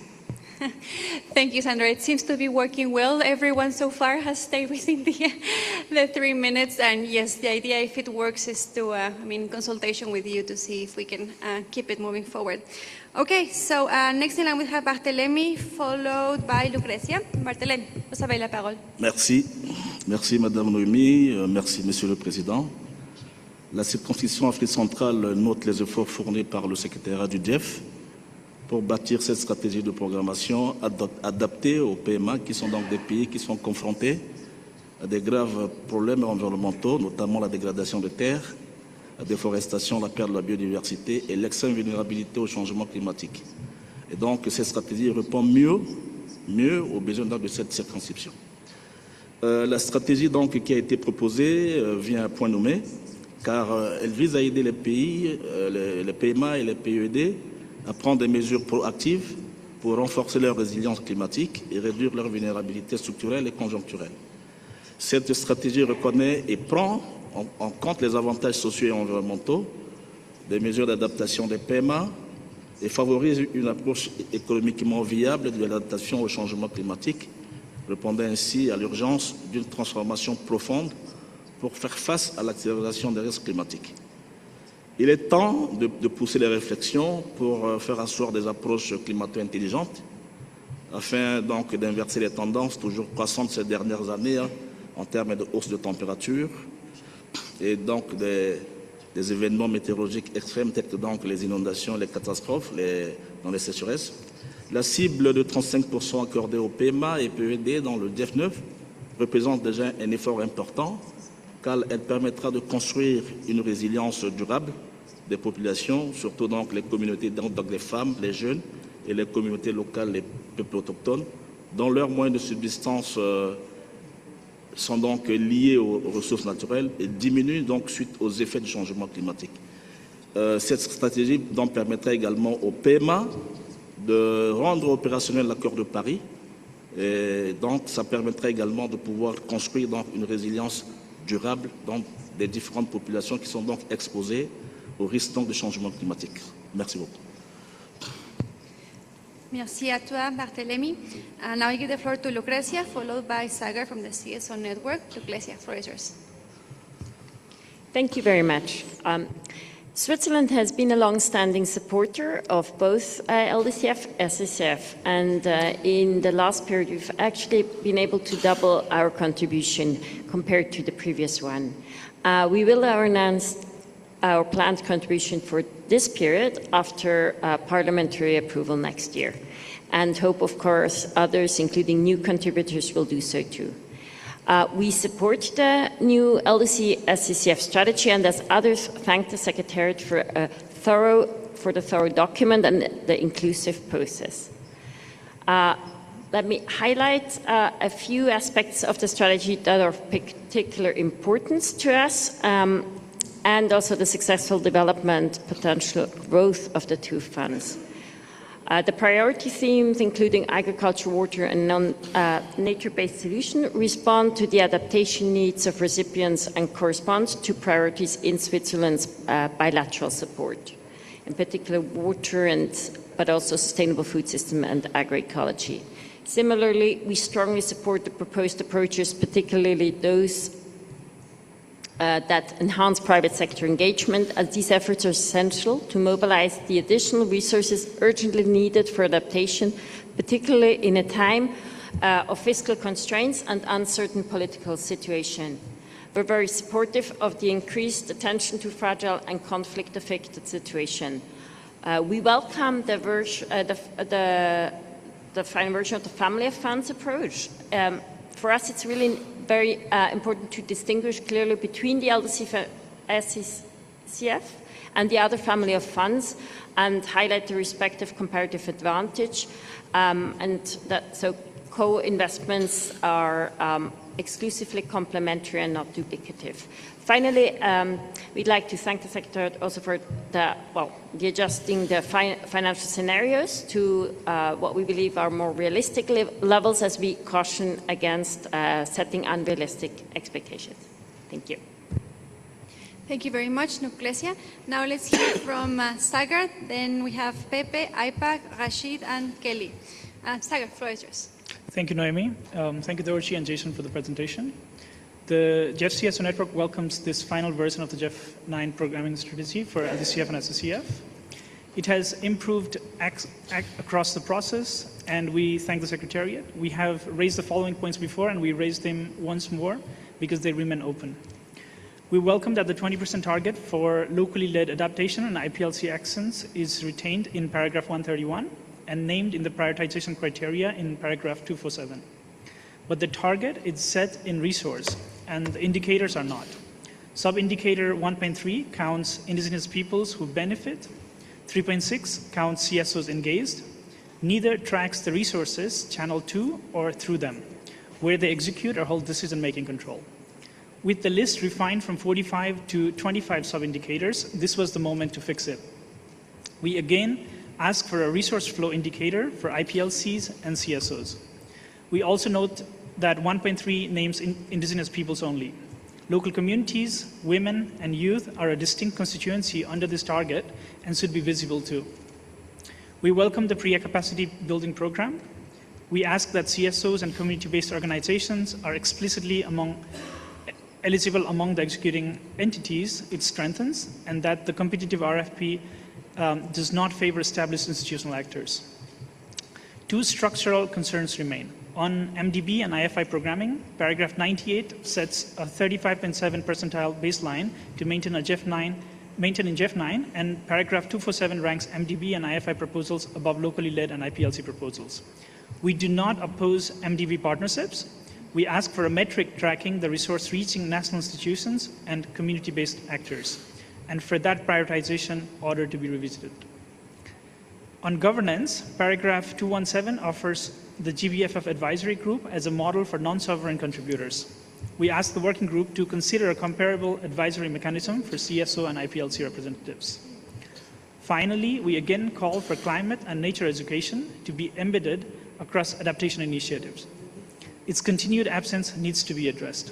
Thank you. Thank you, Sagar. I'll now give the floor to Pepe, followed by Giovanni from IPAC. Pepe, floor is yours. Thank you, Noemi. The Pacific constituency welcomed the paper and the presentation from the GEF Secretariat. The Pacific constituency consists of SIDS and SIDS LDCs, which draws the attention to the LDCF and the SCCF.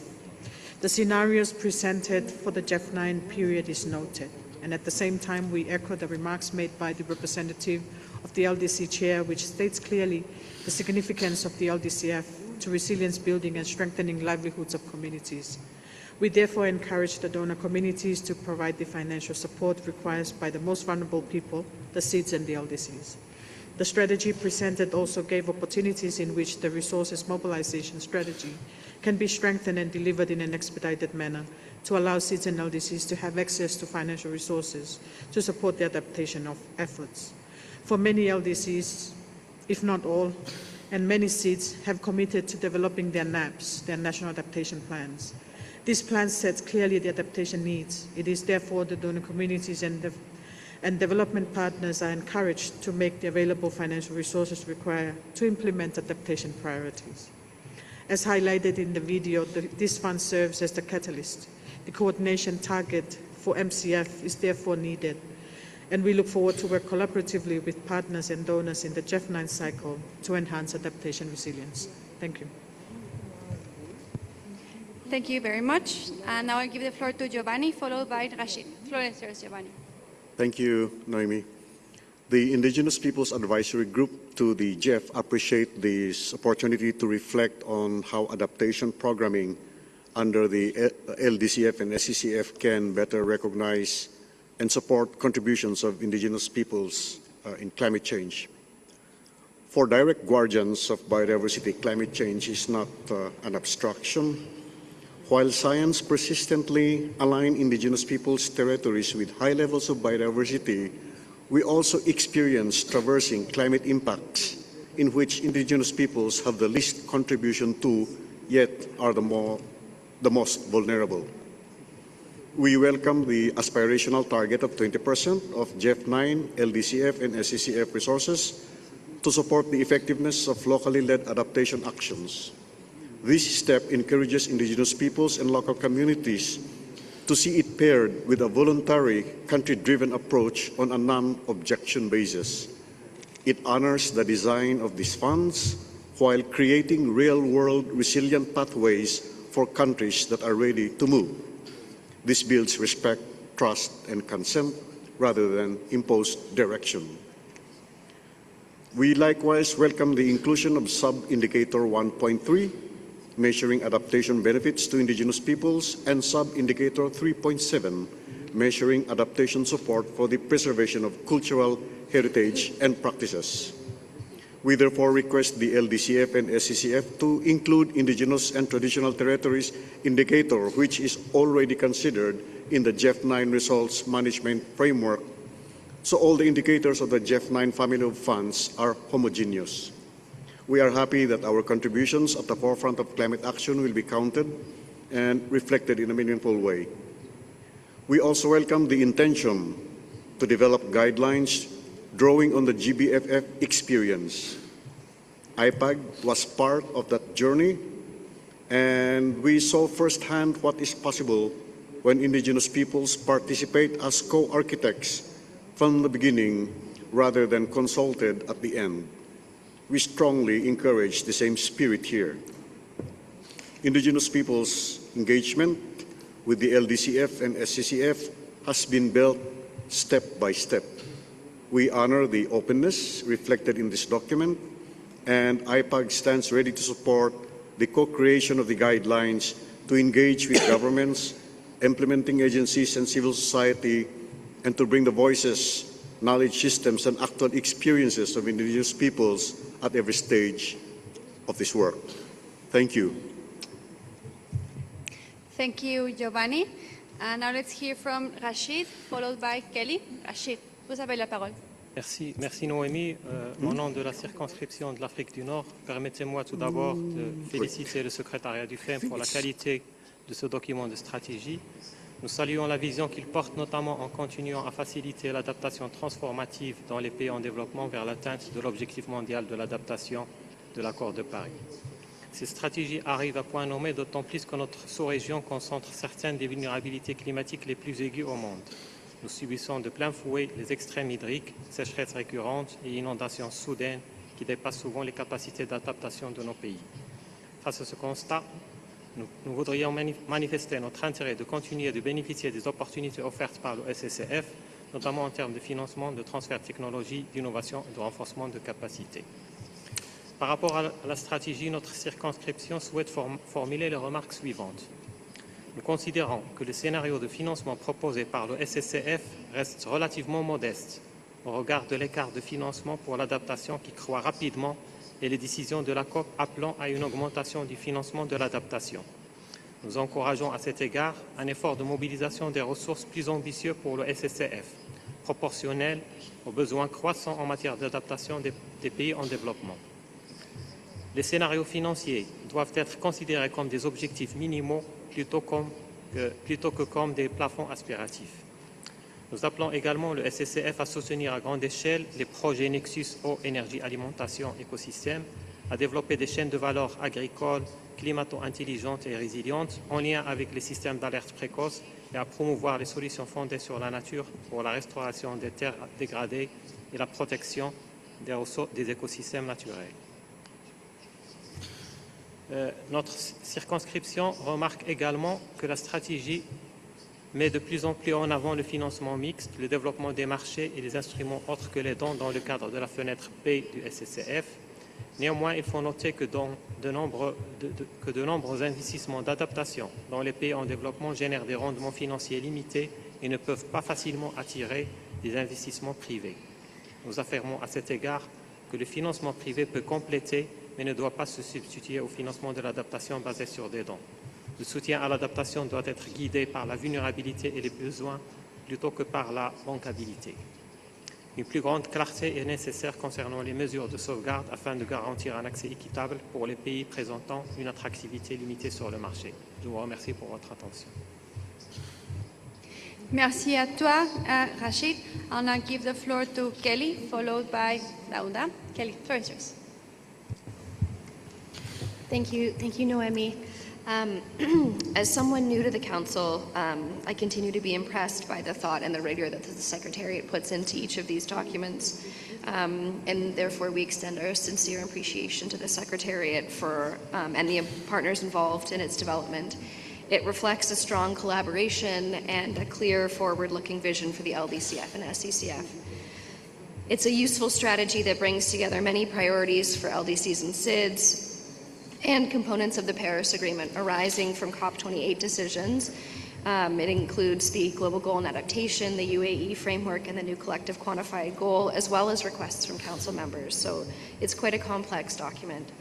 The aspirational target of 10% of GEF 9 programming resources to advance complementarity and coherence with multilateral climate funds is an important step towards a more integrated rather than duplicative multilateral system.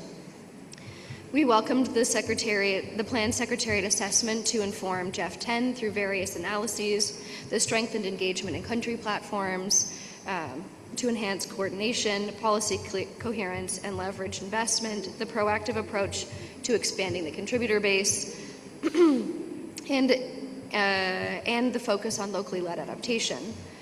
The LDCF and SCCF's added value is its ability to foster innovation by piloting novel approaches with non-traditional partners, including through blended finance. We appreciate the LDCF's role in supporting complementary grant components to scale up public and private finance, and the SCCFB's non-grant instrument program to pilot and scale up private finance focused adaptation solutions. That's a particularly unique test case from which we are eager to see results. As such, we welcome this programming strategy and we welcome the use of the timer. Thanks. Thank you very much. Kelly, now let's hear from our last four speakers. We have Dauda, Stephanie, Mimi, and Cecilia. Dauda, the floor is yours. Thank you very much, Naomi. First of all, I would like to welcome and commend Jeff for presentation on this LDCF SID fund, which we endorse. We also want to note with appreciation the contribution of these funds in changing the lives and livelihood of people in these countries, which cannot be underestimated. As a representative of the constituency that falls under the LCDF, challenges faced by these countries cannot be put more than the video that we watch at the beginning of them, as the people's life and livelihoods are being faced with so many environmental challenges that we need to tackle head on.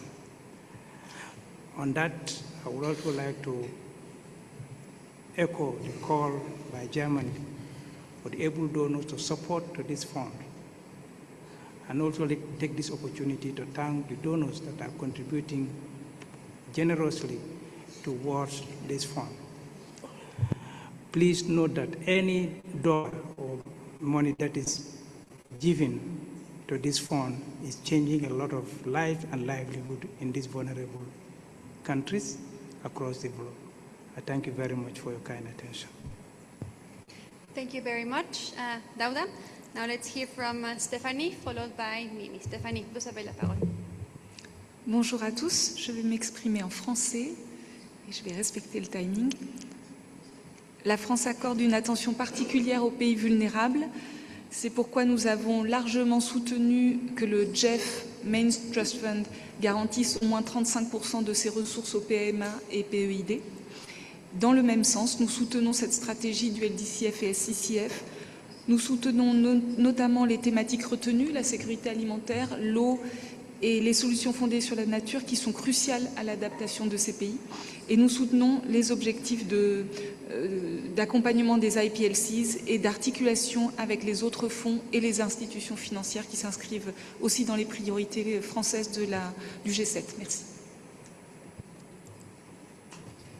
Merci à toi, Stéphanie. I'll now give the floor to Mimi, representing Japan, followed by Cecilia. Mimi, you have the floor. Thank you very much. So, as this is my first time to intervene, so I'd like to thank Secretariat for their tireless work. And I'd like to join our previous speakers to welcome this program strategy as presented. And I'd like to congratulate Secretariat for the quality of documents presented. As our previous speaker from our mentioned, we remain concerned that the private finance currently represents only a very small share of adaptation finances, less than 2%. So we encourage Secretariat to further promote the economic incentives to facilitate project development and market creation that can effectively mobilize private investment when comes to implement those strategies. Thank you very much. Thank you, Mimi, and welcome to the GEF Council. And I give the floor to Cecilia. Thank you very much. I'll be very short, but first of all, thank you for the presentation and the program. Sweden has submitted comments earlier in the process, which we see have been taken into consideration, so I would just like to say thank you for that. And therefore we would like to just underline our support to the programming strategy and that we're happy to accept it.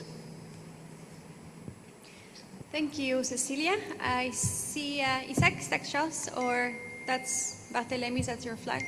No, Isaac, right. Yeah, Isaac, floor is yours. Yeah, thank you.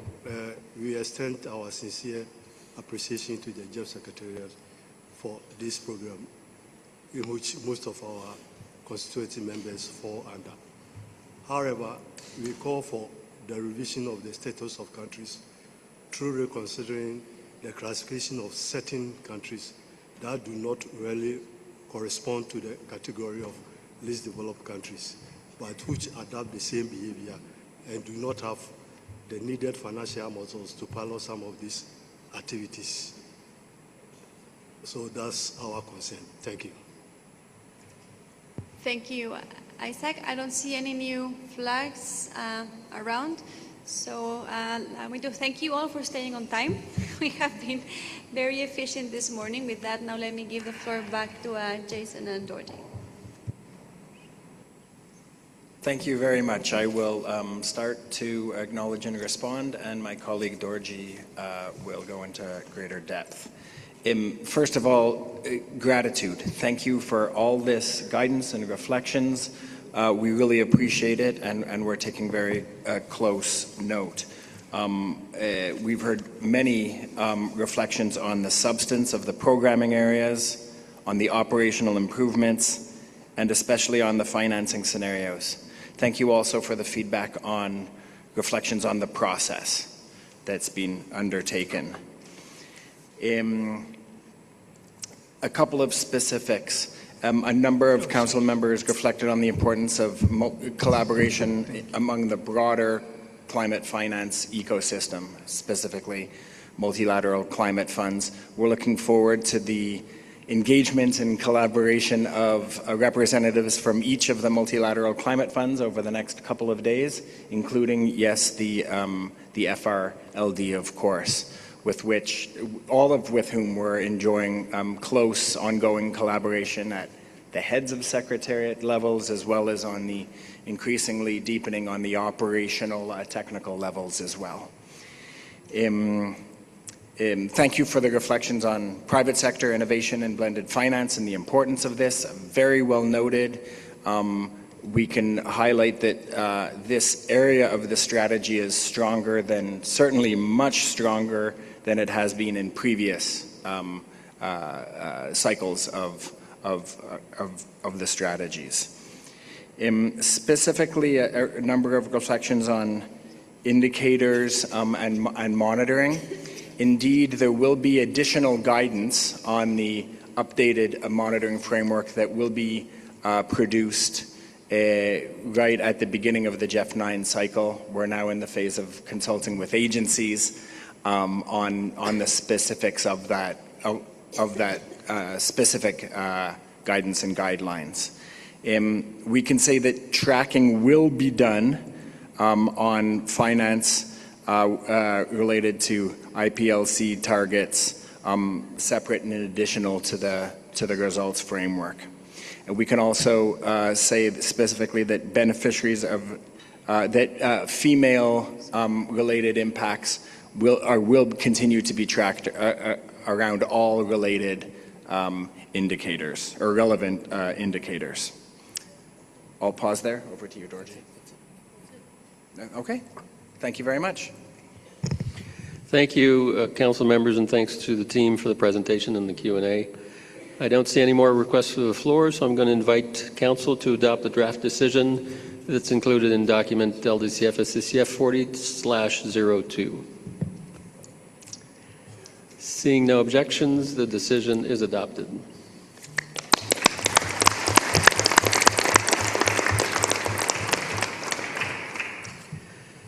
We'll now move on to agenda item 3, the work program for the LDCF and SCCF.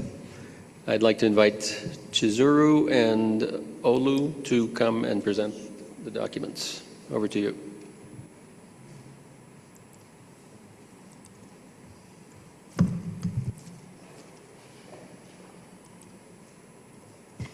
Good morning. It is my pleasure to present to the Council the work program for the Least Developed Countries Fund and the Special Climate Change Fund. This marks the final work program of the GEF 8 cycle. Can we go to the next slide, please?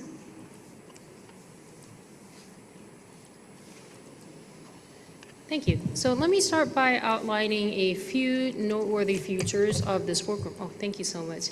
This work program is requesting $67.64 million from the LDCF and SCCF combined. And this is to support 8 countries, including Bangladesh, Guinea-Bissau, Democratic Republic of Congo, Senegal, Solomon Islands, Sudan, Togo, and Niue. 4 of these countries are accessing the LDCF and SCCF resources for the very first time in the GEF 8 period. So it was important to us to include these countries that had yet to have access to the LDCF and SCCF in this work program. The work program also has a strong focus on fragile contexts, with 50% of the countries classified in the fragile and conflict-affected situation categories. The work program continues to demonstrate a significant engagement of international financing institutions, IFIs, in the LDCF and SCCF portfolio, with a robust co-financing from IFIs. And in this case, we have BOAD, IFAD, as well as the World Bank. These IFIs are mobilizing over $105 million, or approximately 51% of the total co-financing. The work program requests the LDCF financing of $60.71 million and SCCF financing of $2.94 million. There are 7 LDCF projects, of which 1 project is blending LDCF and GEF Trust Fund resources. The GEF Trust Fund portion was approved on the first day of council. The SCCF project is combining SCCF and the GEF Trust Fund resources. And the GEF Trust Fund portion of that multi-trust fund project was also approved on day 1 of the council. These projects are well aligned with the thematic and sectoral priorities of the GEF 8 LDCF and SCCF strategy, and they are poised to support urban resilience and infrastructure, coastal zone management, disaster risk management, water resources management, agriculture, among other themes. And these projects are expected to leverage nearly $220 million of co-financing. Now I'm going to hand over to my colleague Olushola Ikuforiji to walk us through the concepts. Thank you very much, Chiz, and a very good morning to you, Council. We'll start with the 7 LDCF concepts. Projects, including the 6 standalone and 1 multi-trust fund project. 5 of these projects are supporting African LDCs. 1 is supporting an Asian LDC, and the last is supporting a Pacific LDC. So let me walk you through the concept quickly. In Bangladesh, the project centers on coastal adaptation in the greater Sundarbans area, using community-led mangrove restoration as an entry point for resilience. It will combine ecosystem and hydrological restoration with diversified livelihoods, enterprise development, and market linkages to support mangrove and ecosystem-based value chains. The next concept in Guinea-Bissau will focus on building resilience of coastal and urban communities. It will support risk-informed spatial planning, climate risk assessment, resilient infrastructure, and ecosystem-based measures in urban, peri-urban, and coastal areas. The next project is in Congo Democratic Republic, which aims to strengthen agricultural resilience and foster rural entrepreneurship. With 42 million in leverage financing from IFAD, the project will improve resilience of agricultural production systems and community livelihoods, as well as strengthen institutional capacity for climate adaptation and sustainable natural resources management. Moving along, we also have the Senegal concept that aims to strengthen resilience to flooding in the urban and peri-urban area of Dakar. It will embed nature-based solutions into local planning, restore wetlands and degraded landscapes, as well as expand climate-resilient livelihoods and green entrepreneurship through value chains and private sector engagement. The project in Sudan aims to strengthen resilience of agropastoral communities in River Nile and northern states. It will scale ecosystem-based adaptation, restore rangeland, forest and water resources management to promote climate-smart agriculture, resilient value chains, and private sector engagement through agri-food hubs and access to finance. The final project in Solomon Island is another urban-themed investment that aims to improve access to climate-resilient infrastructure and services, as well as strengthen the capacity of public authorities to deliver service. Next slide. Our final concept for the LDCF is the multi-trust fund project that was approved on Monday. It's the Togo project that blends the LDCF and GEF trust fund resources, leveraging about over $25 million from the board to reduce flood risk and improve sustainable urban mobility in Lomé. Now, moving along, we have one project from the SCCF window. It's a project that will be implemented in Niue.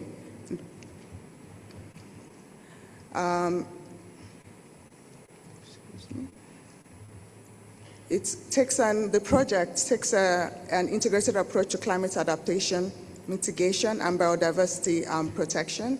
It will strengthen risk-informed governance, invest in climate-resilient water and emergency shelters infrastructure, restore coastal ecosystems through nature-based solutions. It will also capitalize on the Niue Open-Wide Now Trust Fund, which provides long-term endowment-based support for climate resilience and sustainable tourism initiatives. Now to provide an overview of the work program's alignment with the strategic priorities outlined in the GEF 8 LDCF and SCCF strategy. First, the work program includes support to LDCs and SIDS in scaling up adaptation finance through close collaboration with IFIs, including with the World Bank, as seen in the Solomon Islands project, and IFAD for the Congo DR project. In Niue, the SCCF project is mobilizing over $9 million in co-financing from the Asian Development Bank, and the Adaptation Fund, as well as the Government of New Zealand. The work program also has strong focus on technology, innovation, and private sector engagement. For example, we see in Guinea-Bissau, the project will establish blue economy incubators and innovation labs that will drive entrepreneurship and private sector investment in sustainable coastal adaptation solutions. The project in Sudan will also promote microfinance, climate risk insurance, and business development services targeting women and youth-led enterprises through the establishment and operation of climate-smart agri-food value chain transformation hubs. Similarly, in Togo, the project will advance risk-sharing finance and partial credit guarantee to mobilize lending for urban resilient investment. Lastly, we also have an inclusive whole-of-society approach woven throughout the work program. Projects actively engage stakeholders, ensuring broad participation and inclusive impact as demonstrated in the Bangladesh, Senegal, and Solomon Islands project. Now on gender, as the custom of the GEF, LDCF and SCCF operations reflect a deepening commitment to gender equality as a core pillar of climate adaptation. In this work program, the project will aim at increasing women's role in decision-making, making gender inclusive livelihood and finance, promoting women's participation in resilient value chains and market systems, addressing gender-specific risks, including gender-based violence, as well as expanding women's access to finance, insurance, and enterprise support. In line with the GEF policies and guidelines, every project includes specific plans to carry out detailed gender analysis that will serve as a basis to develop gender action plans, and each project will include a gender-responsive monitoring and result framework with gender-sensitive indicators. Now, in terms of this work, expected results of this work program that is to deliver against the 5 core indicators for the LDCF and SCCF. First, the project will collectively enhance climate resilience for over 950,000 beneficiaries, of which 50% are women. Secondly, they will improve climate resilient management of almost 45,000 hectares of land and over 31 million hectares of coastal and marine areas. The work program will also support the development of 37 policies and plans that will improve framework for long-term resilience. Finally, the project will build adaptation capacities of over 30,500 people, of which 50% are women, and engage 741 private sector and social enterprises in climate change adaptation and resilience action. I will now hand it back to Chief to continue the presentation. Thank you. Thank you so much, Shola. So this slide summarizes the key risk analysis presented in the work program cover note. So the work program was reviewed according to the GEF risk appetite. And for the context risk, the average rating is substantial both for the LDCF and SCCF, with highest risks relating to climate and environmental and social respectively. For innovation risk, the average rating for LDCF is substantial. The rating for the SCCF is moderate, with generally moderate ratings for all 3 risk categories. For execution risk, the average rating is substantial for the LDCF and moderate for the SCCF, again with generally moderate ratings for all 3 categories. The work program has slightly higher risk ratings compared to the average work program in GEF-A, primarily due to the inclusion of a higher percentage of fragile context-affected countries. We will be asking agencies and countries to carefully develop risk mitigation strategy for all projects, especially with moderate to substantial risks. Now, moving on to the agency distribution. The slide shows the agency distribution for the LDCF. The figure on the far left shows the agency distribution since inception of the fund. The middle chart is for the GEF-8, where you will see a much more balanced picture of agency distribution. The figure on the far right shows the agency distribution for this particular work program. You will see that 6 agencies are included, and that of the MDB and IFI share accounts for around 40% of the funds allocated in this particular work program. For the GEF 8 period as a whole, the share of MDBs and IFI stands at 37.4%. Now, this shows the SCCF agency distribution. Since we only have one project for the SCCF, that figure is actually shown, and that's for UNDP. For GEF 8 period as a whole, the share of MDBs and IFI stands at 16.3%. Overall, we are actually seeing a fairly good distribution on the cumulative side.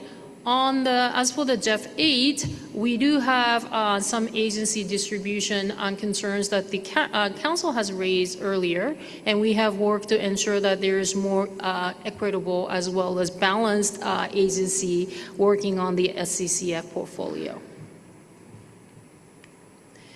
Finally, this is the last slide of the presentation. Let us conclude our presentation with the GEF 8 programming status. And this is for the LDCF and the SCCF Window A, which is for SIDS. With the approval of this work program, 27 LDCs and 18 non-LDC SIDS will fully utilize the GEF 8 country cap for LDC and SCCFA respectively. In addition, there are multiple medium-sized projects that we're reviewing right now, and we're expecting those to be approved by the CEO by the end of the GEF 8 period, obviously subject to technical clearance. With the approval of these projects, we expect 44 out of the 46 LDCs that started the GEF 8 period, and out of the 28 out of 30 non-LDC SIDS will have access the LDC and SCCF SIDS window. And the total access will be $717 million for the LDCF and approximately $82 million for the SCCF window A for the GEF 8 period. Due to the resource constraints of the LDCF, unfortunately 13 project concepts submitted will likely not be supported in the GEF 8 period unless additional resources become available immediately, which might also enable some pending MSPs to be still considered. With that, I thank you, Wishola, and we're happy to clarify any questions as well as comments. Thank you. Thank you, team. So we'll open the floor for questions and comments, please, and as usual, Noemi will direct traffic. Thank you, Chair. The floor is now open. Stéphanie, à toi la parole. Merci. Merci. La France remercie le secrétariat, les pays et les agences pour la préparation de ce programme de travail. Nous saluons en particulier l'intégration de 4 pays qui accèdent pour la première fois au LDCF sous GEF 8. Nous soutenons les types de projets qui sont présentés, le travail sur l'analyse des risques. L'ensemble est vraiment très satisfaisant. Nous saluons également le travail de complémentarité et de cohérence qui a été réalisé avec le Fonds d'adaptation et avec le Fonds vert pour le climat, un sujet très important pour la France dans le cadre de la présidence du G7, comme je vous l'ai dit juste avant.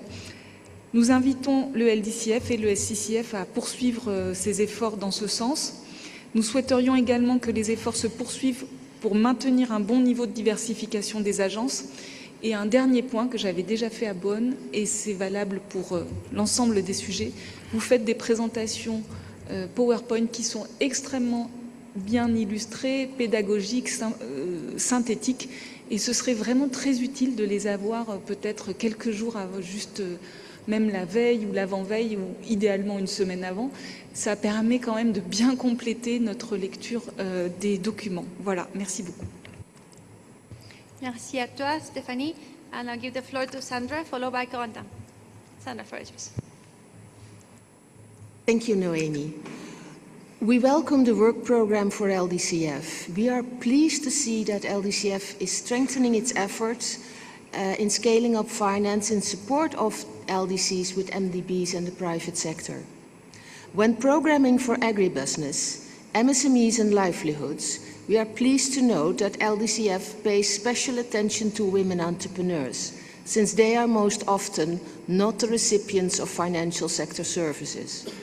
We are glad to note that LDCF is intending to expand women's access to finance, insurance, and enterprise support. We would like to highlight that access to financial services is always complemented by usage, and ask LDCF to encourage usage by women entrepreneurs and keep track of their usage of financial services. We are also happy that Netherlands over the years has been able to support LDCs through the LDCF with our contributions, including for this work program. We are also pleased to see increased cooperation with the Green Climate Fund and the Adaptation Fund and their common work on complementarity and coherence. And we agree with France about the quality of the PowerPoint presentations that really help us synthesize what is in all the documents. Thank you. Thank you, Sandra. Now let's hear from Corentin, followed by Annette. Corentin, you have the floor. Thank you, Naomi. We commend the Secretariat for this last work program of the GEF 8. It marks an important milestone. Once approved, 44 out of 46 LDCs and 28 out of 30 non-LDC seats will have received support during the GEF 8 cycle. This good coverage somehow reflects the accessibility of the limited resources of these funds. At the same time, we note that 7 technically cleared projects could not be included due to resource constraints. We strongly encourage that these projects be given priority in the next work program to ensure fairness and due consideration of the work already undertaken. We also commend the high co-financing level of this work program. This is particularly noteworthy given that no specific co-financing is required for the LDCF and SCCF project. It demonstrates the catalytic role of these funds. And this being said, we believe that very high co-financing prospects should not become a determining factor in project selection. Adaptation impact and country needs should remain the primary aspects to consider according to us. Besides, we appreciate the strong emphasis on the coordination and complementarity with other multilateral climate funds, like the GCF and the Adaptation Fund.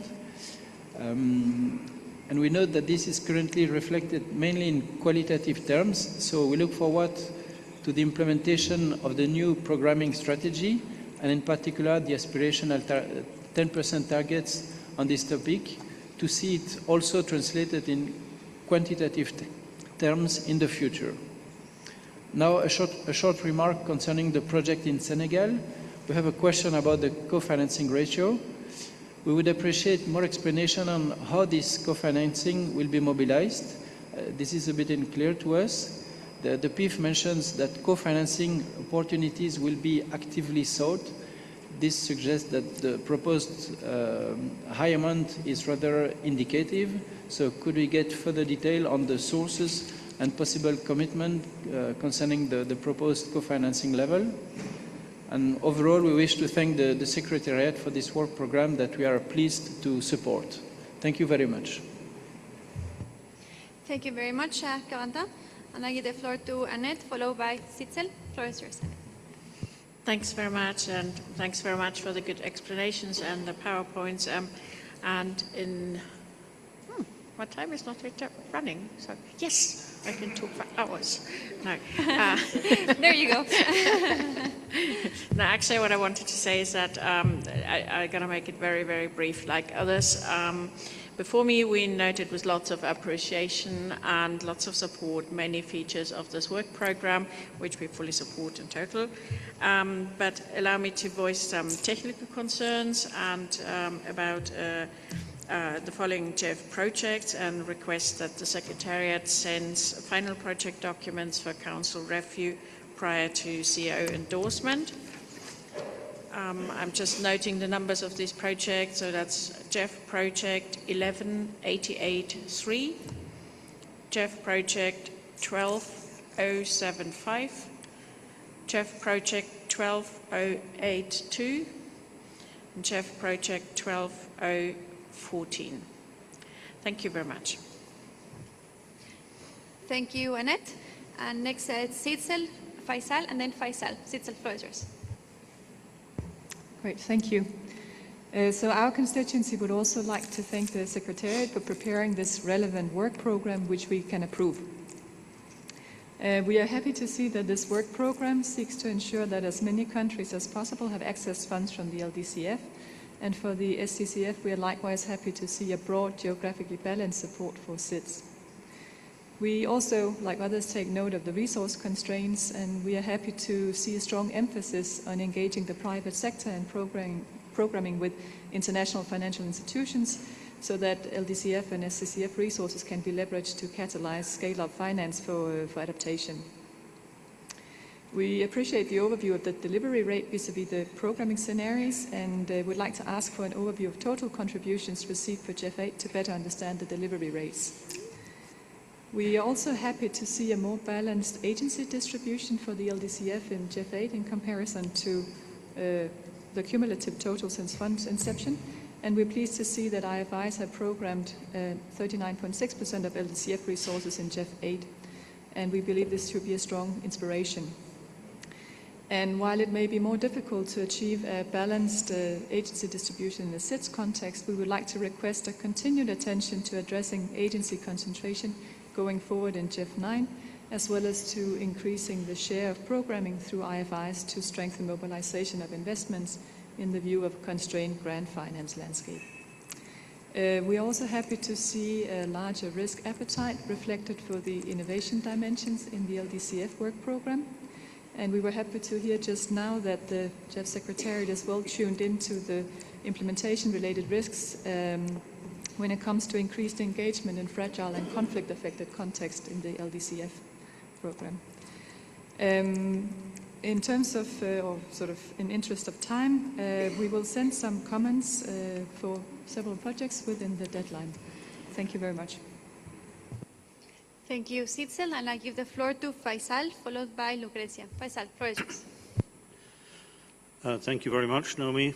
The GEF CSO network welcomes this work program, the 8th and final of the GEF 8 period. We welcome the support it delivers for key actions. Bangladesh, the Democratic Republic of Congo, Guinea-Bissau and Sudan are accessing LDCF resources for the first time in GEF 8, which we strongly welcome. And we also are happy to see that 27 of the 44 LDCs and 20 non-LDC SIDS will now have drawn up to their country cap.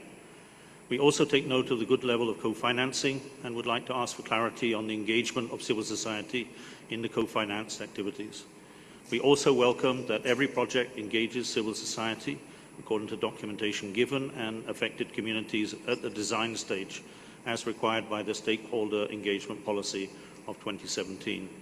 The Bangladesh CARB project engages indigenous people and local communities, and the Sudan SCAN project builds multi-stakeholder committees with civil society. 2 points we would like to continue to raise from earlier presentations. Firstly, the role of IFIs.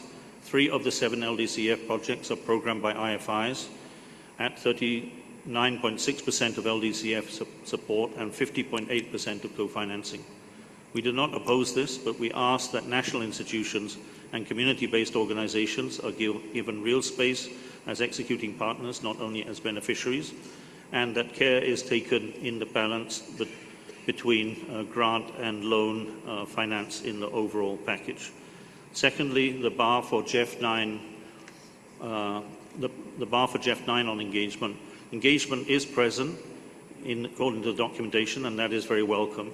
We now want to see civil society as full partners in the project design with a real role in shaping and executing the work, not only being consulted. Togo's CBOs co-designing nature-based works and Guinea-Bissau's community grant mechanism in the proposed projects point the way. Importantly, we ask that this is measured. The current indicators only count the number of people engaged, not people empowered, and not the resources channeled to or through CSOs and IPLCs, where they execute or hold control. We asked the first GEF9 work program for LDCF and SCCF to report on this so that the 20% target can be measured from the start. Finally, we support the adoption of the work program, but will submit written comments on selected projects. Thank you very much. Thank you very much, Faisal. Now let's hear from Lucrezia, followed by Ramon and Andrea. Lucrezia, floor is yours. Thank you very much. We thank the Secretariat, countries, and implementing agency for preparing the work program, and we can approve it. We welcome the geographically balanced work program that is in line with the priorities of the LDCF and SCCF strategy and contributes to its objective by also aligning with national priorities and strategies and national action plans. We particularly welcome the project's strong leveraging potential and the multiple opportunities for private sector participation.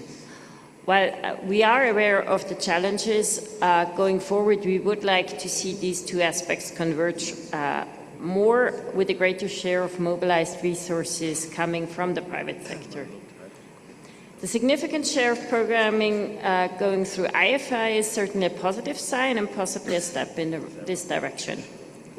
We are also very pleased with the high share of female beneficiaries and the proposed integration of gender considerations across the different projects.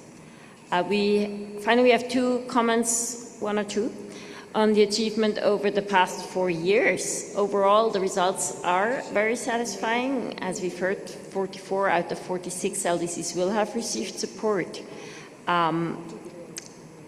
And yeah, we've heard at the last council meeting about the achievements regarding the indicators, which is also very satisfying in most regards. We also commend the high share of programming that we've read in this report. However, as also was pointed out, the very high share of FAO is a concern in terms of agency concentration, and we hope that in GEF9 we can have a more balanced SCCF portfolio again. And finally, I can only echo France's praise of the excellent slides and would also very much appreciate receiving them in advance.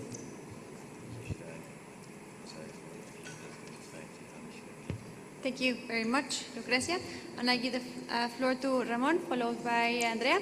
Ramón, tienes la palabra. Gracias, Noemí. Quería expresar nuestro apoyo a este programa de trabajo, destacar algunas cuestiones como el alineamiento con las prioridades nacionales, con las NDCs, con los programas de adaptación, con los planes nacionales de adaptación, también el apalancamiento de recursos a través de instituciones financieras internacionales, con AIDA, con el sector privado, también la involucración de las pequeñas y medianas empresas. Como ya han expresado otros colegas, agradecemos ese trabajo conjunto con el Fondo Verde para el Clima, con el Fondo de Adaptación, en ese trabajo amplio de coherencia entre los diferentes fondos climáticos verticales. Quería destacar algunas de las prioridades transversales que se han indicado, como es el Policy Coherence, la coherencia en las políticas, muy oportuno con la presentación en este Consejo de la evaluación de la Unidad de Evaluación Independiente. Y en ese sentido, enfocado a la coherencia política, quería destacar la integración de las soluciones basadas en la naturaleza. Creo que debe ser un pilar transversal siempre que sea posible trabajar en este ámbito y abarcando múltiples opciones. Estamos hablando de control de inundaciones, de planificación urbana, agricultura, etcétera. Tener ese enfoque siempre de buscar la solución basada en la naturaleza siempre que sea posible me parece relevante. Y también el cumplimiento de la política en igualdad de género del GEF al principio de los procesos, hasta early stage. Right? simplemente eso. Luego, quizás una preferencia personal, pero tenemos un documento con 40 páginas y la descripción de los proyectos solo son 4 páginas. Hablamos de muchas cuestiones, de situación de los recursos por región, por agencia, cofinanciación, la programación por recursos por país. Pero, o sea, quizás personal, pero quizá un mayor despliegue en la descripción de los proyectos sería positivo. Y finalmente, simplemente expresar mi apoyo a la estrategia que hemos visto en el punto anterior de la agenda sobre programación de adaptación y las mejoras para 2030 y agradecer el trabajo en presentarlo en diferentes idiomas, en francés, también en español. Gracias. Muchas gracias, Ramón. Now let's hear from our 2 remaining speakers, Andrea and Rashid. Andrea, pleasures. Thank you, Noemi. We thank the Secretariat and we acknowledge your work in helping to get funds out to where they are needed the most. We join with others in welcoming this work program, and we are particularly pleased to see projects in Solomon Islands and the tiny country of Niue, which we support. We do note there are very few implementing agencies active in the Pacific region, and we hope to see this change in the future. Thank you very much. Thank you, Andrea. Rachid, vous avez la parole. Merci Noémie. Nous remercions le secrétariat pour la présentation de ce programme de travail et nous nous félicitons de l'intégration de nouveaux PMA dans le programme de travail LDCF. Cependant, nous notons que le programme de travail du SCCF est relativement petit, ne comprenant qu'un seul projet d'une valeur de 2,9 millions de dollars. Le faible volume de programmation du SCCF souligne la nécessité d'une meilleure capitalisation et d'une plus grande prévisibilité des ressources. Nous invitons le secrétariat à explorer les obstacles qui empêchent une utilisation plus large des ressources du SCCF. Et merci de votre attention. Merci à toi, Rachid. I don't see any other new... Yes, thank you. Any new requests? So with that said, I'll hand it over to Chisa and Shola for their responses.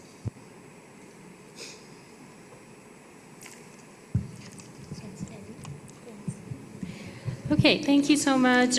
We really appreciate the positive comments on the work program, the inclusion of countries that are accessing the resources from the LDCF and SCCF for the first time in the GEF 8 period, and really appreciate the positive feedback on the quality of the document as well as the presentations.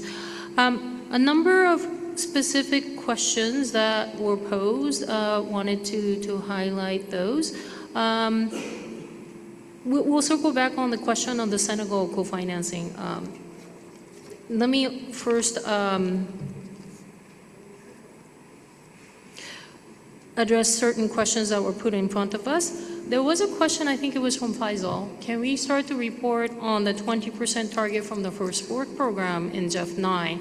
Our intention is to do so, like we do for the GBFF work program, and we're working to develop guidelines to enable us to do so. So our intention is there to really deliver on that particular question.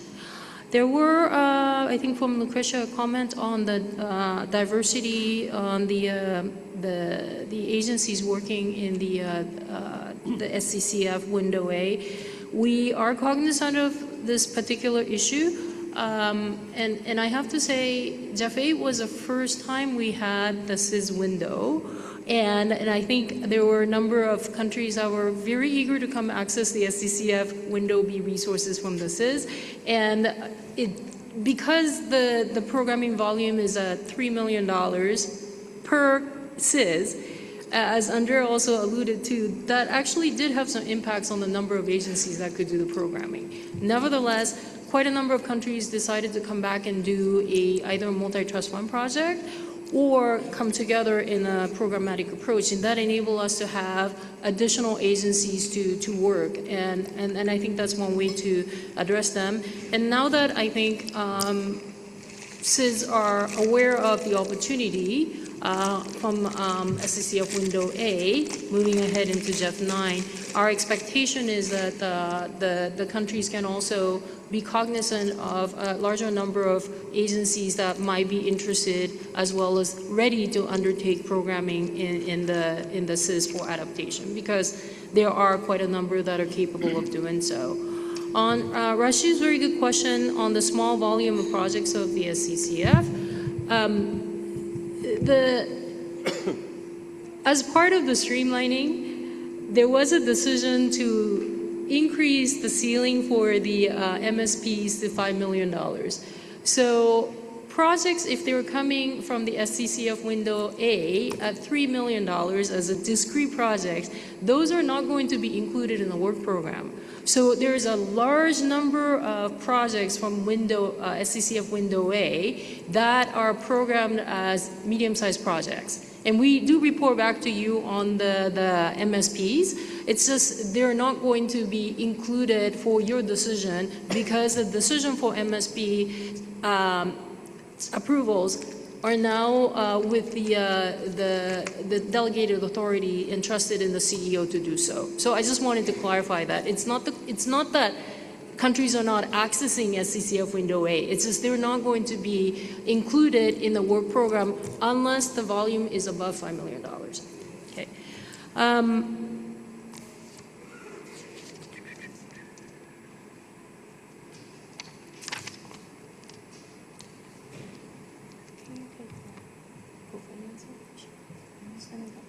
Yep. So other than that, I think most of the questions, I think most of other things are comments, and we are now going to, clarify on the question of the co-financing. Oh, by the way, there was a question from Ramon. We wanted to see more descriptions of the projects. We will endeavor to do so. And one more thing. If there is, if we can actually share the slide deck before, we will do our best to endeavor to do so. But I do acknowledge that oftentimes they're the last thing to be ready, and we're often tinkering with them until the very last minute. So we will try our best, and I think that's what we can say at this particular point. So now on the co-financing on the Senegal project. Thank you very much for the very positive comments. Regarding the Senegal project, on co-financing, we're expecting co-financing from a range of GEF agencies, including the AFDB, UNDP, and the World Bank, as well as the recipient government. At the PIF stage, typically, when you're in terms of the co-financing, you have a list of co-financers, but during the PPG, you finalize that. So these are indicative at the moment, but during the PPG stage and when they do eventually submit the CEO document, we expect that to be fully fleshed out and confirmed. So that responds to the question. And then to Corentin about the 7 projects that were not included in this work program, and your guidance on prioritizing that for the next work program, we do indeed hear that, and we explore the option of having a conversation with the GEF agencies and the government on how that can be done. And to your caution on co-financing not being the determinant for financing projects, indeed, co-financing for the LDCF and SCCF is not a requirement, but it's just an indication of the catalytic and complementary nature of the LDCF and SCCF. So thank you very much. I'd like to clarify the question. I think it was also from Ramon on the nature-based solutions. We do have a number of projects, such as the one in Bangladesh, where nature-based solution is really front and center of the intervention proposed. And in the GEF 9 strategy, you would have seen that nature-based solution is one of the very key entry point as well as the priorities. And we have seen quite a number of projects that are really embracing nature-based solutions as integrated as well as encompassing solutions that will be really crucial for the LDCF or SCCF portion to address. So we are actually very encouraged to see very high percentage of projects that are really embracing the nature-based solutions moving forward. And it's not just for the small-scale interventions. We are seeing quite a number of infrastructure-based, more of an alternative to the gray infrastructure, and those types of interventions we really would like to see more of. Thank you. Thank you, Council, and thank you, team, for a very good exchange. Hopefully we've addressed all of the comments. I don't see any more requests for the floor, so I will invite Council to adopt the draft decision in document LDCF SCCF 40/03. There are no objections, so the decision is adopted.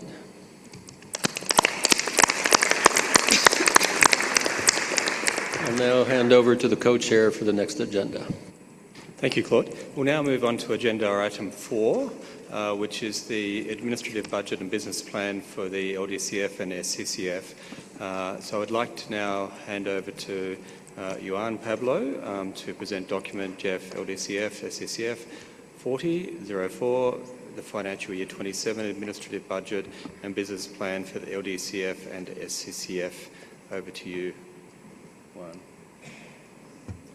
Thank you very much, Mr. Co-Chair, and I'm mindful that I stand between you and lunch, so we'll try to get briefly through this, but allow me to present the budget and business plan for the LDCF and SCCF as this pivotal transition as we prepare for GEF 9. Let me first get this to work. So first, let me start with just very briefly highlighting some of the key accomplishments during the fiscal year 2026, which was a landmark year for both funds, as we just have done about an hour ago, completing and finalizing the GEF 9 LDCF and SCCF programming strategy, accompanied by, of course, a thorough resource framework and alignment with the UAE Global Goal Resilience for Global Goal on Adaptation. On programming, as we have just also completed, the team constituted 2 work programs for the 39th and 40th Council, totaling over $121 million, comprising 11 LDCF projects and 2 SCCF projects. And beyond new approvals, we finalized CO endorsements for 38 projects worth $348 million and CO approvals for an additional 14 projects totaling $29.9 million, reflecting a strong and sustained delivery pipeline.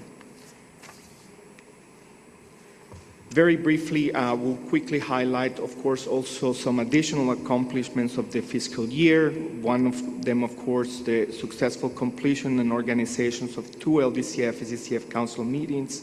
Improvements have been made also to the data portal and the functionality of the portal. Engagement in strategic technical bodies such as the World Adaptation Science Program, reinforcing the underpinning, the scientific underpinning of the adaptation programming. We have also successfully completed an additional round of the GEF 8 Challenge Program with the selection of 13 medium-sized projects and bringing a cumulative total of approvals of 32 MSPs worth approximately $40 million under this flagship program. As mentioned earlier, we successfully engaged with our LDC group colleagues in the familiarization of the proposed GEF 9 strategy, as well as some of the key GEF 8 learnings. Completed as well the successful pledging of close to $40 million during the 39th Council meeting, and have continued sustained and successful engagement with our colleagues from the multilateral climate funds in coordination that, as you saw, was well reflected in the work program that we just approved. I will take a quick minute for a commercial break to highlight the portfolio learning review that you will find as an information document in our website. This has been, as was already mentioned earlier, a thorough synthesis across 13 different topics grounded in 118 project examples from inception of the LDCF to date. The review produced 12 actionable recommendations for project design and monitoring, which we have intend to sort of see reflected in the programming work that we do through GEF 9, including PRIA. Please take a look at this document. It's posted as information document, and of course we remain available for any further conversations outside of this agenda item on this element. Let me with this very briefly turn to the proposed business plan for fiscal year 2027. The key element, of course, will be the rollout of the strategy that we have just adopted. And this will be, of course, done through engagement with GEF agencies, operational focal points, as well as executing entities, given the nature of some of the elements that we have highlighted as new in the program. Portfolio management, of course, will continue to be central to the work that the team will be doing with the review of incoming projects, as well as monitoring the existing portfolio.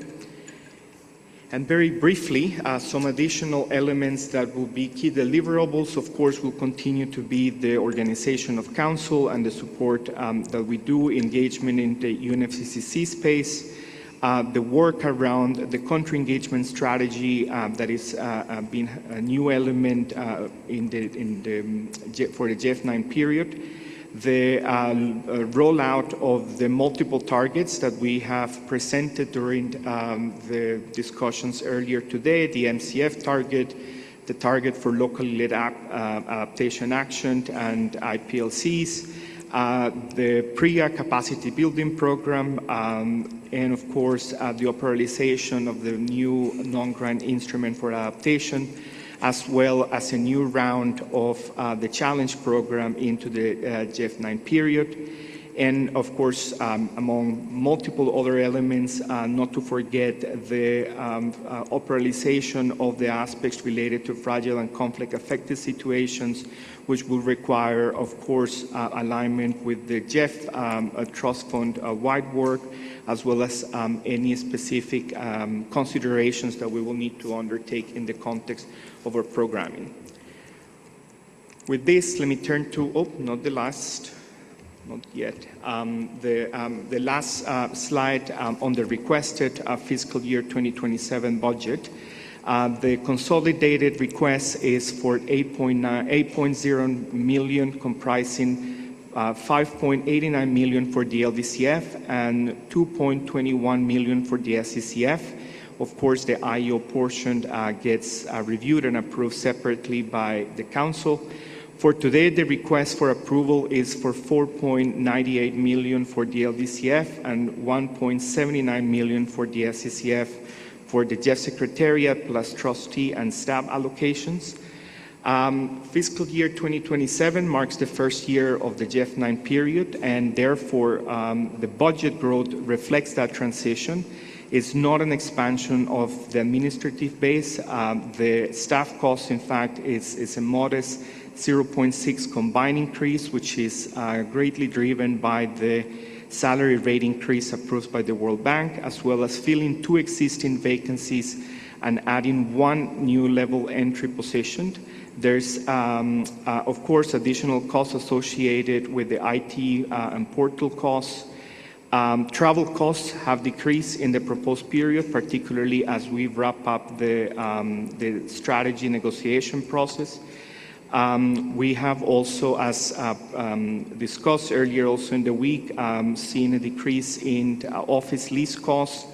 And last but not least, I would want to acknowledge that the fiscal year 2026 was underutilized. This is worth explaining, as the primary reason for this was the staffing freeze and the recruitment delays driven by resource constraints earlier in the year. And of course, these 2 positions that remain vacant will be key in order to take the increased workload required for the rollout of the strategy adopted today. With this, let me turn it back to you, Mr. Co-Chair, and look forward to any questions. Thank you, Juan. Thank you for the presentation. I'd now like to open the floor for any questions or comments. Thank you. Thank you very much, Co-Chair. The floor is now open.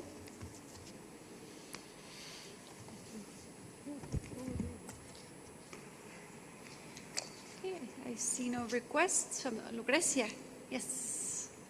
No, Sandra. Sandra, then Annette, Lucrecia. The floor is yours, Sandra. Thank you, Noemi. We thank the Secretariat for the proposed fiscal year administrative budget and commend the Secretariat for its prudent financial management and the decrease in the budget compared to the previous budget. We appreciate very much Secretariat's effort to continue and further enhance collaboration with the multilateral climate funds, SCCF and GCF in particular, for complementarity, coherence and collaboration. We also welcome very much the approach to pursue the aspirational target of dedicating approximately 10% of programming resources to investments that advance multilateral climate funds' complementarity and coherence. From the fiscal year 27 LDCF budget of almost 5 million, about 15% is needed for country engagement. In total, US $750,000 a year. This seems quite a large share of the administrative budget of LDCF. If I'm not mistaken, this figure is much lower in the GEF budget, also for country engagement. Can Secretariat maybe further explain this? Am I mistaken, or is indeed the figure a bit high? To finalize, we welcome the start of the project program-based implementation approach called PRIA, which is a capacity building program into the work of LDCF. Thank you. Thank you very much, Sandra. Now let's hear from Annette, followed by Lucrecia. The floor is yours, Annette. Thanks very much. And thanks to Secretariat, staff and the trustee for the 27 business plan and budget. It is good to see a clear focus on rolling out the GEF 9 LDCF SCCF strategy, including country engagement, capacity building, and better coordination with other climate funds. So we do welcome the stronger emphasis on locally led adaptation, IPLC engagement, alignment with the global goal on adaptation, and work in fragile and conflict-affected situations. These are important priorities for LDCs and citizens go in the right direction. We note that the requested Secretariat budgets for LDCF and SCCF increased considerably compared to fiscal year 26. At the same time, as we all have heard several times, everybody's aware, LDCF and SCCF resources are under strong pressure. Several technically cleared projects already face delays. So could we possibly have a snapshot of from the trustee on commitments and programming so far, as well as any expectations that you know of beyond the $38 million that were recently pledged by 4 donors, just to get to sort of a relation between what's expected and what's in the current budget, administrative budget. So we have a sort of overview of how budget and programming relates. We appreciate the planned closer cooperation with other multilateral climate funds. This is important to improve coherence across the climate finance architecture and reduce fragmentation, particular topic of G7 presidency of France. We also note the many new work streams starting in fiscal year 27, such as the PRIA program, the NGI window under SCCFB, AI-enabled portfolio management, and expanded resource mobilization efforts. It will be important to ensure that the internal coordination and priorities are strong enough so that these new activities do not slow down project processing and delivery. Thank you very much. Thank you very much, Annette. And I see that the trustee is here, Jane, Michelle. You're welcome to come to the head table to answer that question. In the meantime, I will give the floor to Lucrecia, followed by Stephanie. Lucrecia, floor is yours. Thank you very much. I will be brief and focus on the budget. we'd like to thank the Secretariat for the LDCC, well, for the budget. And we commend it for its prudent financial management and effective execution of the LDCF budget 2026 that resulted in underspending by 23% and 34% in the case of SCCF. However, thanks to these efforts, the proposed budget for 27 represents, if my math is right, something around the doubling compared to the actual budget. So, we are particularly interested in the two of the budget lines that drive this significant increase, namely IT system and staff. Very little information is provided in the document. But according to what we've read, 2 new staff will be hired and 2 vacancies will be filled. So can you confirm that our understanding is correct and provide additional details?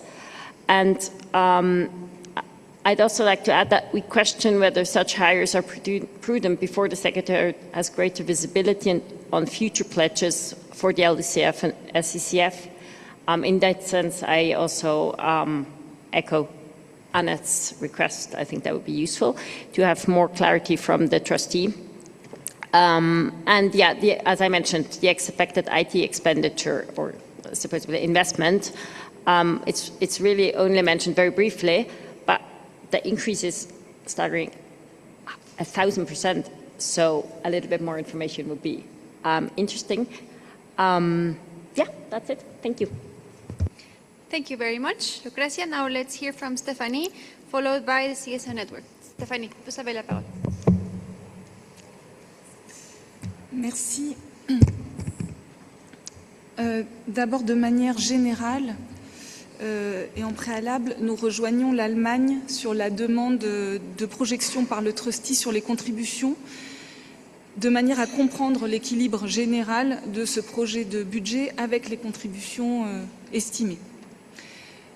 Comme nos collègues, nous relevons également positivement la sous-exécution budgétaire sur le budget 2026 qui traduit des efforts de maîtrise des coûts et les efforts de réduction de certaines lignes pour 2027, comme les voyages qu'a mentionné le secrétariat.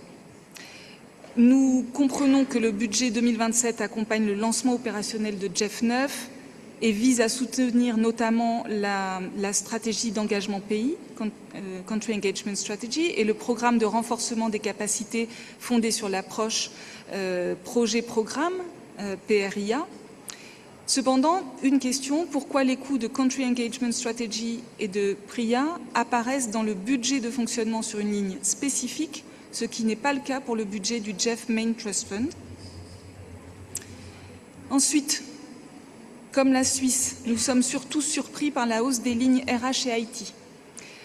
Nous sommes surpris de la hausse de 25% des dépenses de personnel du LDCF entre l'exécution 2026 et le budget demandé pour 2027. Vous indiquez que ce chiffre provient de l'application de la hausse de salaire décidée par la Banque mondiale de l'ordre de 4%. Selon nos informations, ce serait plus bas, plutôt autour de 2,7 ou 3%. Peut-être des explications sur ce point. Et surtout, la question des recrutements. Donc, comme nous l'avons déjà demandé sur le budget du GEF Main Trust Fund, nous voudrions connaître la chronique des ressources humaines, c'est-à-dire l'évolution du nombre d'agents. Pourriez-vous préciser le nombre de recrutements prévus? Sont-ils bien au nombre de 3? Le document indiquant le recrutement de 2 postes vacants et 1 nouveau poste pour accompagner GEF 9. Ces recrutements sont-ils tous nécessaires dès 2027, sans connaître à ce stade le niveau de contribution? Ne vaudrait-il mieux pas les étaler au regard des contributions qui seront reçues dans les prochaines années? Un détail, nous souhaiterions aussi que les écarts soient affichés entre l'exécuté 2026 et le budget 2027. Et deuxième point, s'agissant de la hausse des dépenses d'informatique du LDCF qui passerait de 10 000 $ en 2026 à 120 000 $ en 2027, nous souhaiterions en savoir davantage et si une augmentation de plus de 1000% est réellement nécessaire. Merci. Merci, Stephanie. Now I give the floor to the CSO network, Dilo Barcio, followed by Kelly Dilavarch. Floor is yours. Thank you, Madam Chair.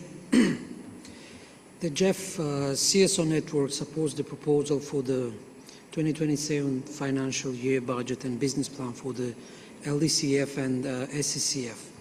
We support the proposal that 2027 financial year activities will focus on the developing CCA guidelines, drawing on the approach and lessons from the recently developed GBFF guidelines to ensure a GEF-wide approach and on outreach to relevant stakeholders, including the UNFCCC local communities and indigenous peoples platform and civil society organizations. It is important that these guidelines are fit to purpose and enable clear tracking of engagement of indigenous people, local communities, women, youth and CSOs, not only as beneficiaries but as implementation partners. These should be separate tracking of engagement and fund flow. Beyond the annual administrative budget, it is also important to consider how to enhance the overall resourcing levels and predictability for the LDSF and SCCF. The demand for resources significantly exceeds their availability. We therefore call on the LDSF SCCF Council to redouble its efforts to enhance the level of funding for LDSF and SCCF. Thank you very much. Thank you. Now let's hear from our three remaining speakers. We have Kelly, Mimi, and Sitzel. Kelly, floor is yours. Thank you. I continue to be impressed by all the work that's taking place and the amount of priorities you're responding to. I think overall the fiscal year 27 budget is well aligned with the needs of launching GEF 9, and we welcome the clear linkage between the increased resources and the new programming elements such as the CES and PRIA, which should support a strong and timely rollout. We are pleased to see that there's continued attention to cost and savings. However, I did want to echo what the questions from Switzerland and Germany and others about the increase in budget from fiscal year 26 to 27, and recognizing that you shouldn't be penalized for the great savings that you had made in fiscal year 26, but did want to understand that better, especially because it seems like the increase ratio between fiscal year 26 and 27 for the SCCF and LDCF is slightly higher than the ratio that it is for the GEF. But overall, we look forward to seeing how the strategic investments translate into a strong delivery and results, particularly through improved systems, partnerships, and programming effectiveness. Thank you. Thank you, Kelly. Now let's hear from Mimi, followed by Sitzel. Floor is yours, Mimi-san. Thank you very much. I generally welcome the Secretariat's presentation and explanation, but I'd like to echo the previous speakers on, and we would appreciate if the Secretariat could provide more explanation on what is the reason why of the 25 increase. And also another issue is on the IT, as previous someone also mentioned, but we would like to know why the budget for IT system under the LDCF has increased significantly. So we would like to know if this is the specific system updating plan, and whether these costs are expected to be recurring. I mean, if this is one-time cost or not. Thank you very much. Thank you very much, Mimi-san. Sitzel, floor is yours. Thank you very much. Our constituency would also like to thank the Secretariat and the Trustee for the administrative budget and business plan for year 27, or financial year 27. I'll keep it quite short because a lot of questions have already been asked from Switzerland, France, Canada, Germany and others, and we support many of these questions. I have an additional question though in terms of the expected consultancies. We appreciate the thematic focus on innovative financial instruments given the priority to this issue in GEF 9. And we also take note of an existing vacancy to be filled in financial year 27 with a focus on resource mobilization. And we would like to also ask if this would include a focus on blended finance and innovative financing modalities, which would support the anchoring of this expertise within the Secretariat. Thank you. Thank you, Sitzel. With no further requests from the floor, I'll now hand it over to Juan Pablo, please. Yes, Juan Pablo first. Thank you very much, Noemi, and thank you very much to all council members for their question. We'll try to cover some of the elements before passing it to Chase, and I see our colleague Jane from the trustee is now joining us here to respond to those questions. So first, with regard the clarification on staffing, so it is actually 2 backfill positions and 1 additional position. What these positions will do, as was said, one of them will be focusing on resource mobilization, while the others will be sort of contributing on some of the elements around the new elements of the strategy, including the work on PRIA, the work on country engagement, as well as blended finance. And I confirm that with regards to the consultancy, the intention is indeed to sort of focus that on the new work on the new blended finance window, which does bring a new level of expertise that the team requires. I will leave to Chase to speak to the issue of IT and a further issue on staffing. I will just briefly add with regards to MCF, I'm glad to see the positive feedback on this, and we want to also make a quick note that their or MCF colleagues will be joining us here for an event on Friday that we want to invite council members to join at Friday at 10:15 a.m. Chis, let me pass it over to you, but let me also, before passing it to Chis, stress our commitment to fiscal prudence, and we really appreciate the feedback. We'll continue to provide more information in future versions of the fiscal, of the work plan and budget. But Chis, over to you. Yeah, thank you so much. I'd like to clarify a number of questions on the IT system and why there is such a huge jump. For the next 18 months, GEF Secretariat-wide, we will be doing an upgrade on the IT system. This is a system we have to accept project submissions. We do the online reviews, and we do the tracking of resources, co-financing results, geospatial, everything else. And there is a need for us to move to a new system. The original system was called the portal. I think you have engaged in that conversation since GEF 7. So there is a need to upgrade for that. And the costs that you are seeing in this particular budget, as well as the budget request for the GBFF tomorrow, they are the cost sharing of the overall budget for the portal upgrade. And there has been an agreement there will be a cost sharing of these fundamental GEF Secretariat-wide infrastructure with the burden sharing of costs among the different trust funds. And that is what is being reflected in this particular budget request you see. So it is something that we expect to have for the next 18 months.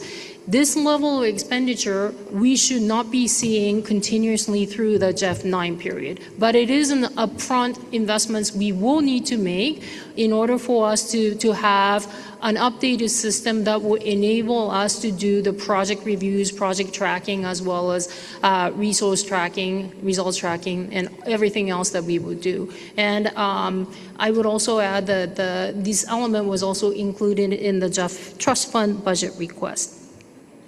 There was a question on the CES. If you look at the GEF 9 replenishment package that was approved on day one, the CES for the $4.5 million scenario has a $23 million allocation, and adjusted to the replenishment level is $20 million. What has been agreed for the LDCF and SCCF is a significantly modest $3 million for the next 4 years. And we're requesting something a lot smaller for the GBFF. The intent is that for the overall GEF-wide country engagement strategy rollout, there will be instances where LDCF and SCCF specific country engagement strategy, meaning focusing on the LDCs, focusing on the adaptation needs of the SIDS, as well as more innovative private sector and technology transfer type initiatives that we would want to highlight in the CES. Those are the elements we are proposing to be covered in the annualized budget you see in front of you. It's basically a $3 million annualized budget for the, $3 million 4-year envelope for the LDCF that was in the GEF 9 LDCF and SCCF package. We're just basically presenting to you a 25% of that in this particular fiscal year 27 budget. And the story is also similar for the SCCF. The 4-year budget envelope for the CES for the SCCF is $1 million? It's $1 million. So you will see 25% of that reflected in the budget request in front of you. So there is obviously a correlation between the 4-year envelope and what's presented in here. And just to give you the point of comparison, the CES budget as a whole for the next GEF 9 period from the GEF Trust Fund, if it's at $3.9 million, we're looking at $20 million. I think the question on consultancies have been addressed. Just to add what Juan Pablo has explained, we had 2 vacancies that we chose not to fill in the remaining years of the GEF 8 period. And those were generated by a staff departure, as well as a rotation out of our team into back to the World Bank Group. And what we're proposing is to fill one of those posts that you already had budgeted for fiscal year 26, and make that more into a post that could address the overwhelming needs we see for the resource mobilization. We have great staff in the GEF Secretariat. We do great jobs of doing technical reviews, country outreach. Resource mobilization, in our view, is a different skill set. And we benefited from having somebody in the GBFF team that focuses on resource mobilization. And we do believe moving forward, that type of expertise will be extremely critical for the future of the LDCF and SCCF. Thus, we're proposing to fill that particular post that has been in the vacancy that did not get filled for various reasons to be for that purpose. We also have one donor-funded individual, and we have made a commitment to extend that. I mean, this is a typical arrangements we have had within the World Bank system. And it'll be towards the very end of fiscal year 27 that post would need to be filled at a mid-level. And so those are the specific information that we wanted to convey in the paragraph 24, and happy to clarify if there are any additional questions on those. I will hand it over to Jane. Thank you. Thank you. Thank you for the question on trustee commitments. I just wanted to, first of all, bring to your attention that we have provided our financial report as an information document, which you will find under the information documents in the website. And also to clarify that we provide information on a cumulative basis of commitments for projects, for fees, for administrative budgets. So just to clarify on Annette's question, I was not really very clear whether she was focusing on the budget or just the total commitments we have made. But you can find this information on page 4 of our financial report. So as of March 31st, 2026, trustee commitments amount to 2,201.55 million, of which of those are 2,017.08 million are for projects, and for projects and projects preparation activities. 148.8 million is for fees, and that 5.58 million is to cover corporate activities and administrative expenses. So usually what happens when you approve the budget in this meeting, we are going to take it over and commit those funds until they are used. If you want a breakdown of how the budget has been used over the year, that's a detailed document which has to be provided by the budget people. So maybe you can clarify your question so that I can be able to respond to it more specific. Yeah.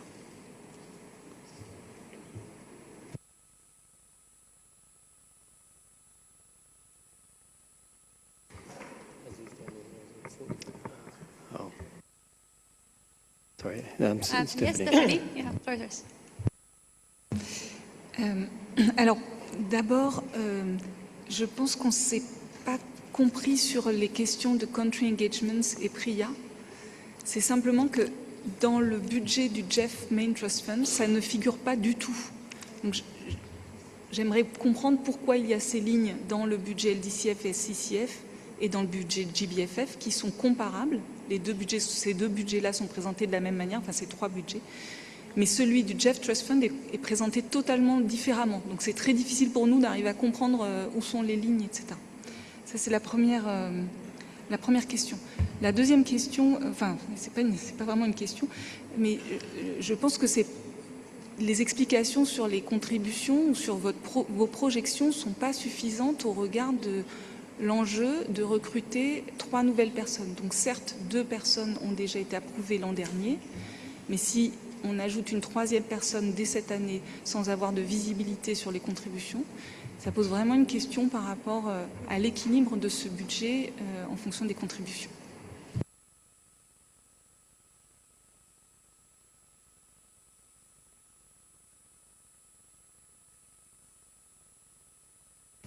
Merci beaucoup, Stéphanie. Annette, floor is yours. Okay. Thanks for the explanation. And I personally haven't looked into trustee reports, so sorry for that. Maybe it's also useful to put that up on the screen because it's really difficult to process all these numbers, especially when you're not a native speaker. And what I really wanted to know is what's the relation between the commitments so far received by the trustee, the programming that's going on, plus obviously the outflows for budget and admin, etc. And to just have some sort of picture where we are going on the size of the budget presented to us for next fiscal year. And I mean, I do understand all these explanations, and I'm totally appreciative of what you're doing, and that's what we tasked you to do, and so that's totally appreciated. On the other hand, if we don't have enough sources that are sort of lined up coming, and we don't have expectations about contributions, future contributions, it's really difficult to approve a budget that's considerably expands sort of on the 26 budget, and I sort of feel maybe that's not a totally prudent way forward. So maybe there's a way of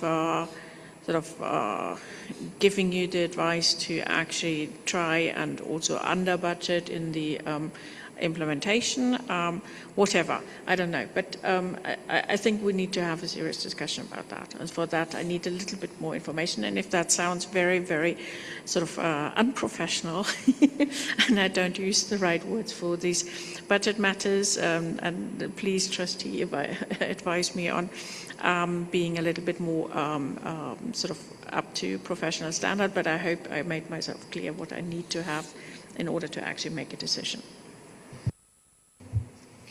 Thank you very much, Annette. I don't see anyone else requesting the floor, so back to you, Juan Pablo and Chis. Thank you. So to first clarify on Annette's question, what we presented as the administrative budget for this year, it's already in the available balance of the trust fund. We would not come here and propose a budget for which we don't have the resources. So that's one thing I would like to clarify and assure you. The second element that I would like to highlight is in the progress reports that we used to provide, there is a cost structure description that we provide on the fiscal year basis. And I believe this is something you had asked, Germany had asked for originally. So the latest figure that we have was for the fiscal year 2025. We will provide fiscal year 2026 annualized figures in the next AMR. Right now, the books haven't quite closed to give you the figures. And I can tell you the LDCF project Secretariat Administrative Expenses as share of total project financing, this is what you had asked for, is 1.9%. So it's actually quite below, I would say, the industry average. For the SCCF, it's 6.6%. So when you're looking at the comparison of the admin budget request that we have had, admin budget expenses so far, versus the project financing approved on fiscal year basis, I think it's fair to say that the figures are actually quite reasonable compared to the programming volume that we have been doing for the LDCF and SCCF. And we will continue to report on those figures. You will see it in the next council. It will come under the AMR as opposed to the progress report. Okay? So two things I wanted to clarify. Do you want to say anything? Yeah, let me just give a little bit of context on the differences specifically on the country engagement activities in these budgets as well as in the GEF Trust Fund budget. Some of this comes from the fact that the GEF Trust Fund is a replenishment model, and these are voluntary models. And so in the replenishment model, we have a line item in the allocation table, which is the country engagement strategy, which is separate from the administrative budget. And we will be presenting to Council in December an implementation plan of the CES, which will have details on how we plan to use those resources. And basically those resources, barring pledges not being materialized, are available to us to use as of day one. In the budgets for GBFF and LDCF, GBFF you'll see later in LDCF now, we have decided because we're really trying to take an approach of the family of funds engagement with countries, that we want those funds and the staff of those funds to be able to participate and cover the cost of travel and staff time and so forth in national dialogues and OFP support, capacity building and so forth. And there was no real other way to do this than to include those line items in the budgets of LDCF and SCCF. It's not perfect right now, but this was the best that we can do at this point to try and explain the country engagement strategy at the institution level, and then the resources are actually going to come from the different pots so that we can justify back to the LDCF Council the use of those resources, and we're not covering the LDCF work out of the GEF Trust Fund budget, at least for the country engagement. So we'll try and improve on the presentation of all this. We'll have another opportunity in December. Perhaps we can present an implementation plan for the use of GEF Trust Fund resources on country engagement strategy, complementary with what we're proposing here, and that would perhaps put it into context.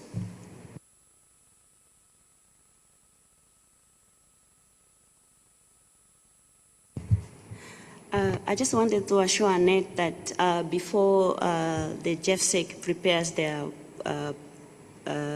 budget to bring to the board for approval, they will check with us first, like what funds are available, how much can they be able to use. So it's on a cash basis. It's not like we do programming without checking what the funds are available. And I will share with you this report, which we have already online, which will be showing that these funds are available for future decisions. Yeah.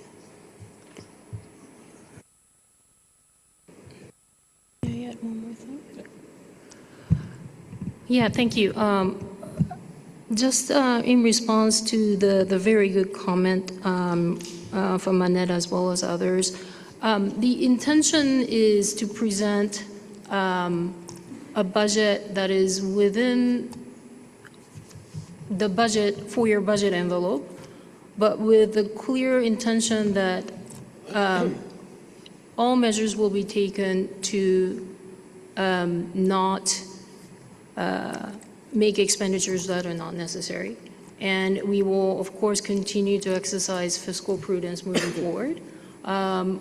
It's clearly, obviously to me and to my team and also for a CEO, it does not make sense for us to be making expenditures if the activities and what have you are not going to be supportive of a very robust LDCF and SCCF moving forward, as well as meeting the needs of the countries.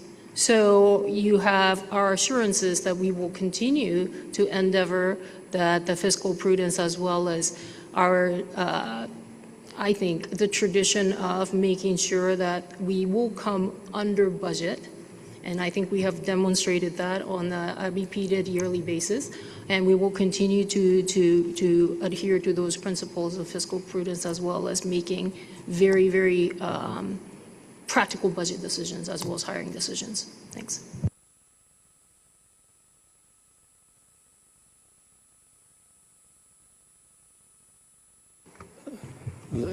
Yeah. If I can just, I want to thank you very much for all these very useful explanations, and just encourage you to, in addition to what you said, Claude, about presenting it in more detail, in a more harmonized way, would be extremely helpful, I think, in the future. And also like data from the financial reports that are online indeed as information documents, but if you can put them up in the budget, that would be very helpful. And especially I found very useful that data, that figure about the relation between basically the budget and the programmed portfolio. That would be really much appreciated. Thank you.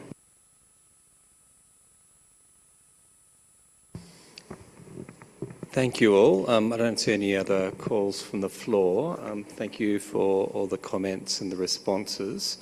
At this point, I'd like to invite Council to adopt the draft decision that is included in document GEF LDCF/SCCF 40/04 for adoption.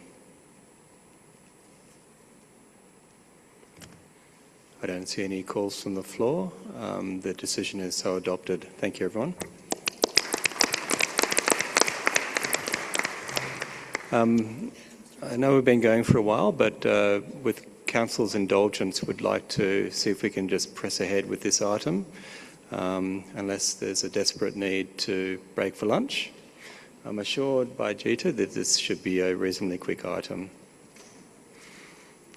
So on that, I'd like to invite, this is agenda item 5, I'd like to invite Gita Batra from the IEO to introduce document GEF LDCF SCCF 40/E01 and LDCF SCCF Annual Evaluation Report 2026. Over to you, Gita.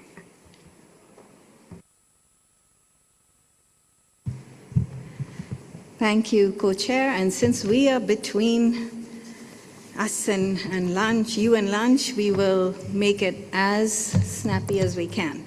So very quickly, in this session, we're going to present the Independent Evaluations FY27 work program for the LDCF and SCCF, as well as go over the annual evaluation report. This annual evaluation report offers an independent assessment of how these two funds are performing and where opportunities for improvement lie. Anna Vig has led this work over the last few years and supported by RUSEC, and we are going to share what we found. Over to you, Anna. Thank you, Gita. I'm wondering if we could have the presentation.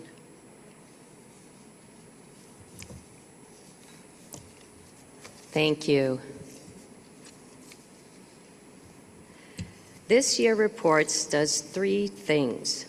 First, it integrates the evidence from OPS 8, drawing on the performance of 180 completed LDCF SCCF projects to give us a solid empirical foundation. Second, It sympathizes findings from other recent thematic and country evaluations, bringing together insights from across the portfolio. And third, it looks forward to testing how today's active portfolio aligns with the priorities and ambitions of GEF 9 programming. Together, these three elements give us a comprehensive picture of where the funds stand and where they are heading. The evidence base is substantial. 180 completed projects across 103 countries, representing $802 million in LDCF and SCCF grants. Additionally, this framework was enriched by 14 LDCF, SCCF projects covered in recent IEO evaluations. Geographically, Africa is the center of gravity at 57%, followed by Asia at 30%, of which 9% is in the Pacific, with Latin America and the Caribbean and Eastern Europe and Central Asia making up the rest. By fund, 115 LDCF projects, 45 SCCF projects, and 19 multi-trust fund projects.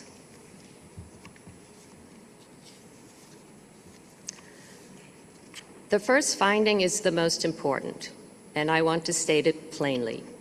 LDCF adaptation is delivering results. 83% of completed projects, 83%, achieved satisfactory outcomes. This is a strong result by any standard, and it is consistent with the trend we have seen across recent operations. Bhutan is a GEF success story. The Enhancing Sustainability and Climate Resilience project was rated highly satisfactory. Nearly 238 hectares of forest are now under climate resilient management. 58 kilometers of irrigation infrastructure were built. Government co-financing came in at 3 times the GEF grant. A national payment for ecosystem services scheme was established. Biodiversity policies were revised, and adaptation has been mainstream across 12 districts. This is the model: strong national ownership, real co-financing, and policy uptake. Where these conditions hold, the funds deliver lasting change. Okay.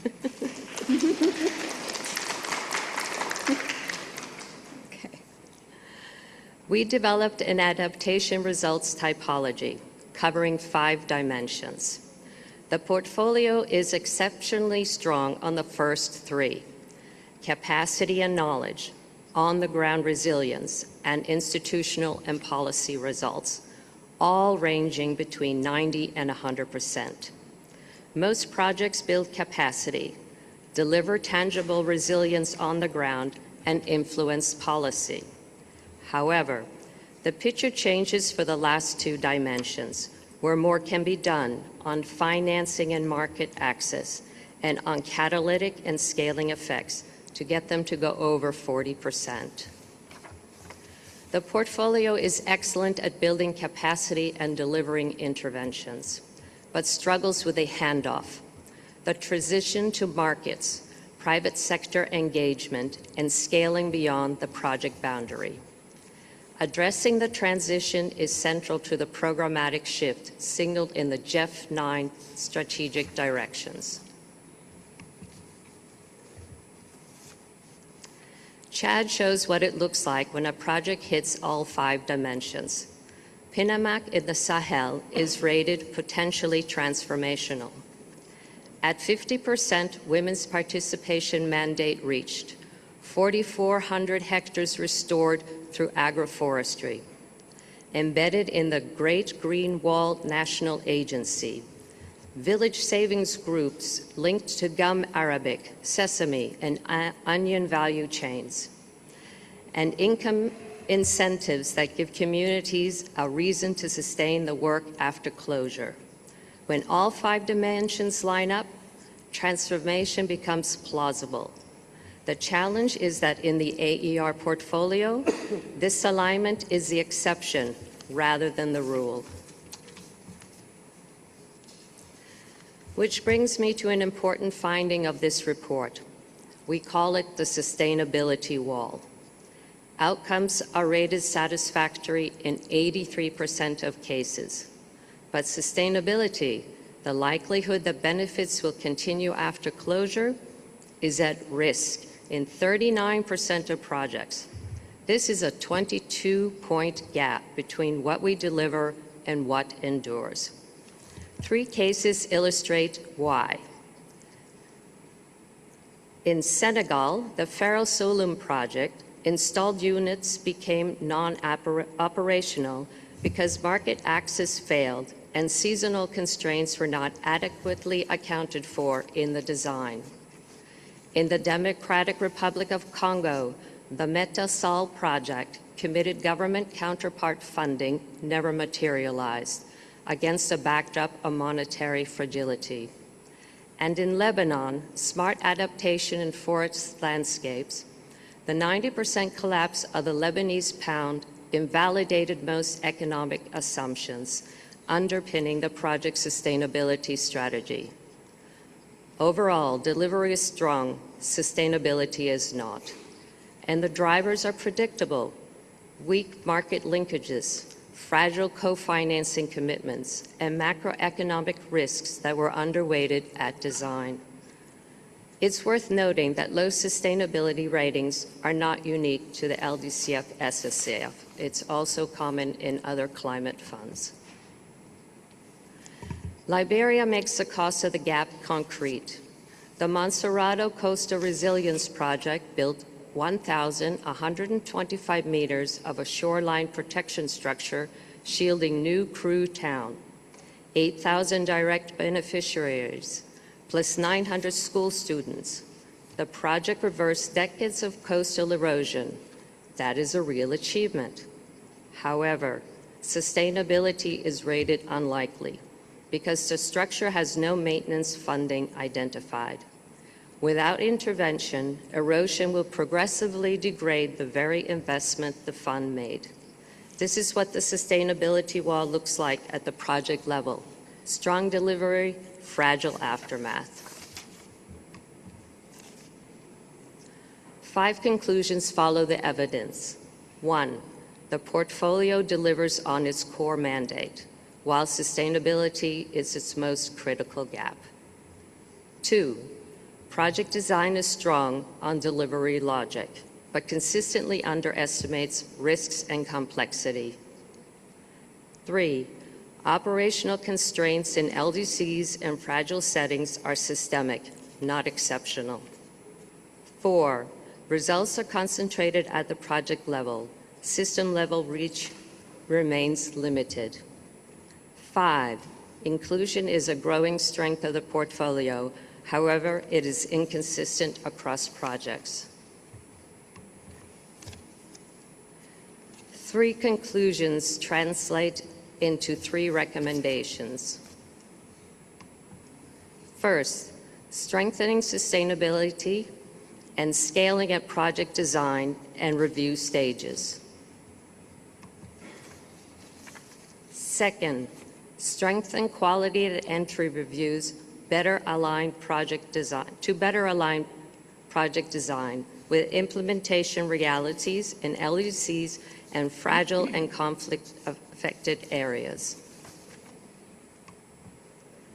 Third, strengthening the implementation and use of monitoring and evaluation systems to improve outcomes and learning.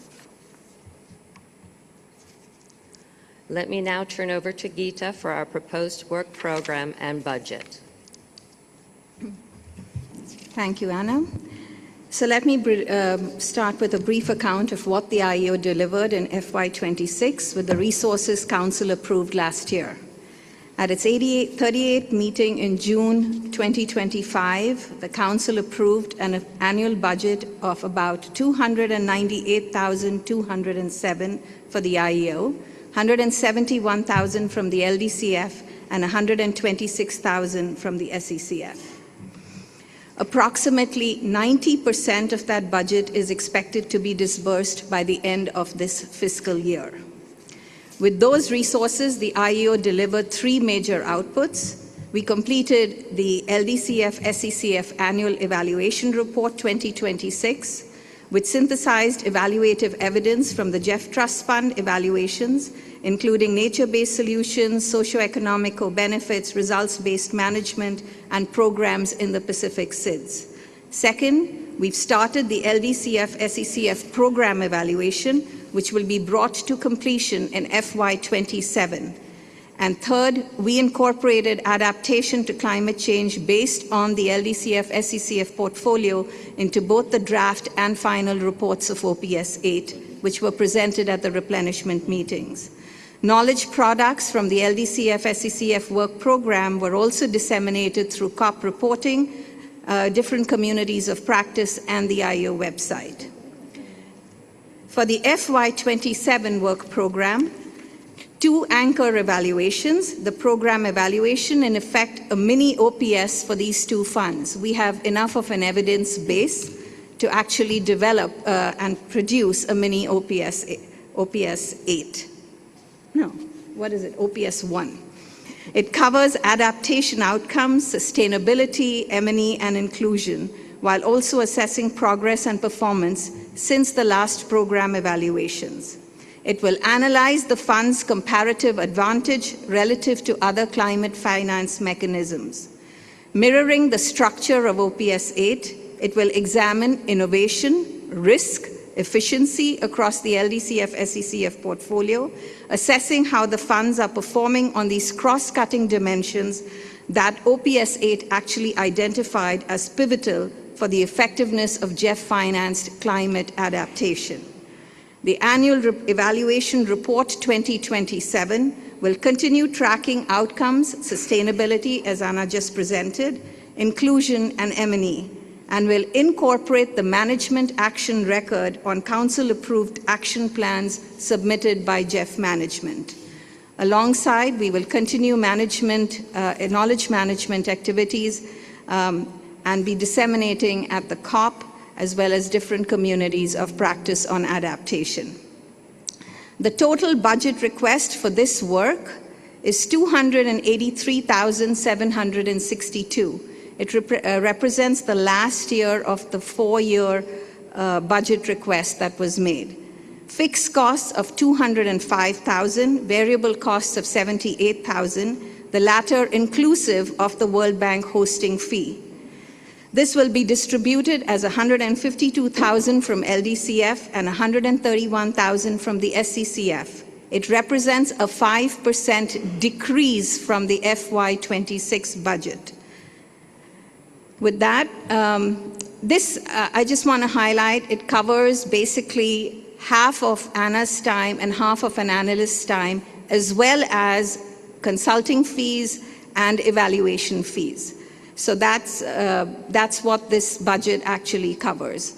I just want to give you in comparison, because the Adaptation Fund actually has a smaller portfolio than the LDCF SCCF today. It spends roughly $1 million on evaluation each year. This fund, we spend about a maximum of about $250,000 to $300,000, just to give you that perspective on evaluation costs.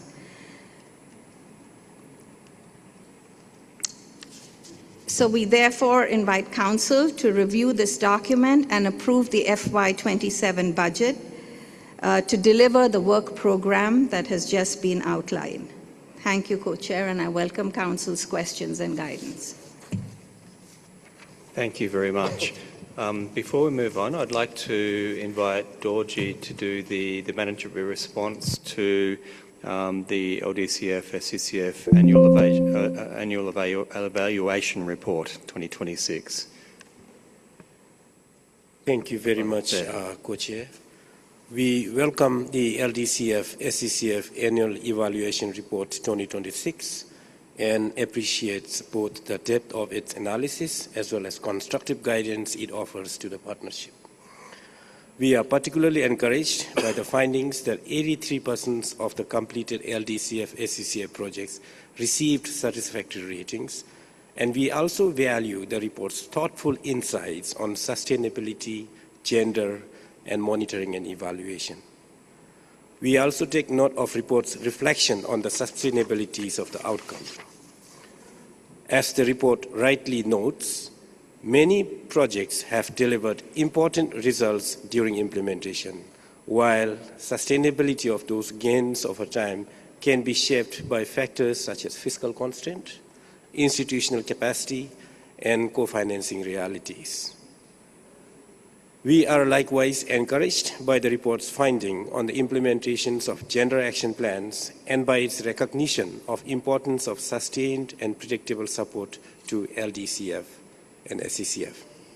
Therefore, we are supportive of 3 recommendations set out in the report and see them as a useful framework for further strengthening adaptation programming across partnership. Taken together, the recommendation highlights the important areas: strengthening sustainability and scaling at the design stage, enhancing quality at entry so that the projects are better aligned with implementation realities in LDCs and fragile and conflict-affected settings, and reinforcing monitoring, evaluation, and learning so that evidence can more effectively inform decisions and improve results. These priorities are already reflected in the GEF9 adaptation programming strategy that Council endorsed earlier today, and in our existing guidance.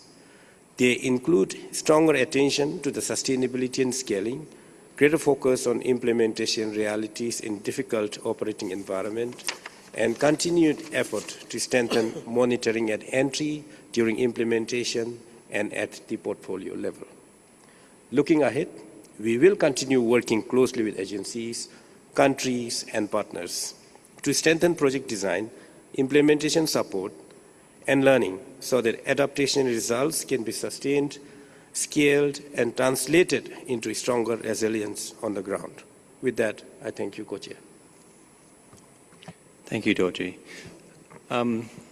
With that, we'll move to open the floor. Just to clarify... Oh, okay. Yeah, we're going to break for lunch? Yeah, it's 1 p.m., so we probably suggest that we break for lunch and keep the comments for after, or would Council like to already address this?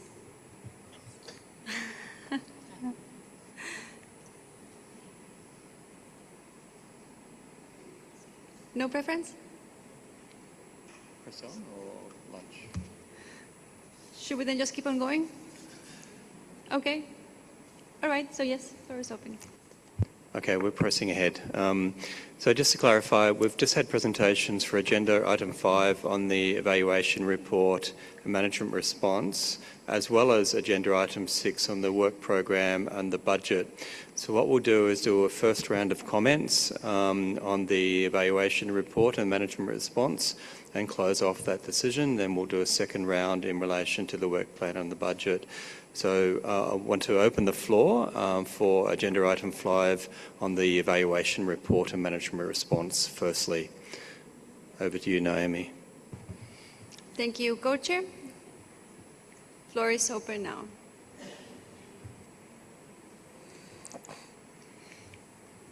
Yes, Paul, followed by Sitzel. Floor is yours.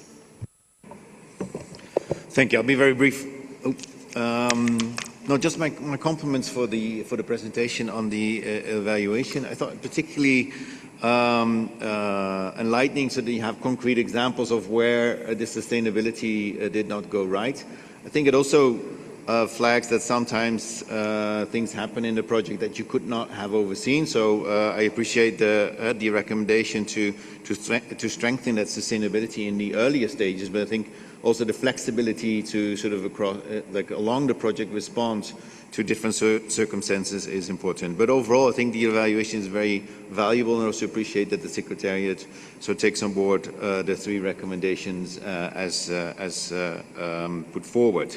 And I'll just jump quickly to the budget. Compliments to actually reducing the budget, and we also support the budget and the activities for the coming years. Thanks. Thank you very much. Paul, it's a pleasure. Great. I'll also keep it very short. Our constituency would also like to thank the Independent Evaluation Office for the solid report and the insights it provides, especially on sustainability. And we take note of the report and its recommendations and endorse the management response. Thanks. Thank you. And also the CSO Network, Faisal, pleasures. Thank you very much. Okay. Thank you very much. I'll also be very short, competing against lunch. My name is Madintle, the regional focal point of Southern Africa. On behalf of the CSO Network welcomes the LDCF SCCF Annual Evaluation Report 2026 and the GFSEC Management Response. We are happy to see that a significant majority, the 83% of the project achieved a satisfactory result, but are concerned about the poorer performance of the minorities, that is 17%. We support the 3 recommendations and we are glad to see that they have been accepted by the GEF Secretariat. With regards to recommendation 1, we agree with the need to develop clear guidance on criteria to assess the adequacy of project-level sustainability strategy at the CEO endorsement stage. We would like to strongly request that such sustainability strategies incorporate strategies to integrate climate adaptation into the actions and institutions of the civil society, including the IPLCs, CSOs, women and youth. The key to the sustainability, as recognized by many IEO studies, is embedding actions into indigenous people, local communities, and civil society. With regard to recommendation 2 on quality at entry in the LDCs and fragile context, realism must include not only institutional capacity and risk, but also social and governance realities on the ground. These include the role of community institution, unequal access to decision-making, and the need for inclusive government arrangement that goes beyond implementation efficiency. And let me run quickly to recommendation 3 on M&E. It is critical, as we highlighted earlier, that LDCF strengthens its monitoring of active engagement of the civil societies, IPLCs, women and youth. Indicators and monitoring must include more detail on specific resources channeled to or thorough IPLCs, organizations and CSOs. On monitoring and evaluation, strengthen systems and analytics is important, but M&E must also become more participatory. Without community-led and right-based monitoring, including disaggregated data and feedback loops from affected population, learning risk remains top-down and incomplete. It has been demonstrated many times that participatory monitoring by the CSOs and IPLC is extremely effective in tracking environmental and ecological damage and recovery, as well as the level of engagement and the benefits to IPLCs. Thank you very much. Thank you very much. Now I give the floor to Rashid and Corentin, and I also invite IT if they can put the timer, please. That would be deeply appreciated. Yes, Rachid, Merci vous avez la Noémie. parole. Très brièvement, donc, je voudrais intervenir par rapport à la recommandation du rapport relative au cofinancement pour souligner que notre circonscription accueille favorablement la reconnaissance de la nécessité que les hypothèses de cofinancement doivent être réalistes, car les projets d'adaptation dans les pays vulnérables ne devraient pas être pénalisés en raison des opportunités limitées de cofinancement. Nous notons également qu'un meilleur suivi est important, mais nous considérons que les exigences en matière de reporting doivent rester proportionnelles aux capacités nationales. Un soutien supplémentaire pourrait être nécessaire pour les pays disposant de ressources institutionnelles limitées. Merci. Merci à toi, Rachid. Last speaker, Corentin, you have the floor. Thank you, Naomi. We would like to thank the IO for the insightful annual evaluation report. We commend the LDCF and SCCF for the strong results across the portfolio, with a very high proportion of projects achieving satisfactory outcomes. This shows the continued relevance and effectiveness of the LDCF and SCCF in supporting adaptation in vulnerable countries. At the same time, we note the gap between outcome achievement and sustainability, with sustainability ratings significantly lower than outcome ratings. This suggests that ensuring sustained results over time remain a key challenge. We found the analysis on monitoring and evaluation systems particularly useful. The report highlights a clear divergence between relatively strong M&E design and weaker implementation in practice. We agree that this limits both accountability and the potential for learning. So we see this as an area where further attention is needed. Turning to the management response, we thank the Secretariat for its constructive engagement with the evaluation findings. We appreciate that that there is agreement with the 3 recommendations. The identification of concrete action for addressing them is helpful, notably through the new adaptation strategy. And we welcome also the stronger emphasis on sustainability and scaling at the design stage, including the requirement for explicit financial and institutional sustainability strategies and a closer alignment with national systems. Yet, we wonder if this focus at the design stage will be enough to ensure that post-project financing pathways effectively materialize in practice, especially given the identification of financial constraints as a primary risk to sustainability. And to conclude, we wish to commend once again both the IEO and the Secretariat for their excellent work and the constructive engagement. Thank you very much. Thank you very much, Kanta. With no one else requesting the floor, I heard some comments both from the Secretariat and the IEO. So allow me to start maybe with Dorje here on my right, and then we can hear back from Gita. Thank you very much, esteemed council members. Very useful feedback. I think there's only one question that I need to address with Corentin on the question of how we see ourselves in terms of operationalizing the sustainability aspects of the project from design into implementation. I think the issue of sustainability has been a topic that became very clear earlier in the period of the strategy negotiation, informed by IEO reports, and that was taken up wholeheartedly into a new GEF adaptation strategy. And within that, I think we are going to take up the IEO recommendation on developing a guidance on how the project should be during the design stage.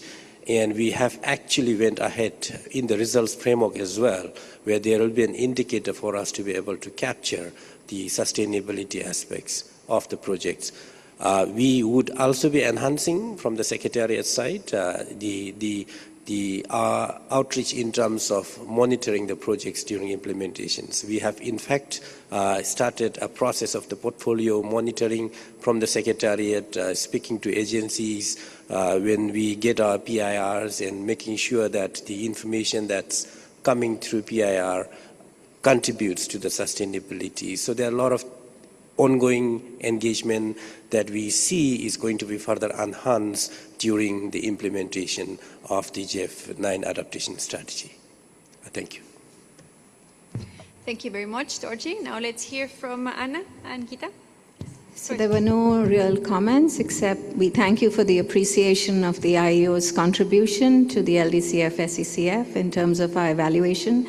And I would like to say a special thank you to the GEF Secretariat adaptation team for their really good engagement with us throughout this evaluation. Thank you.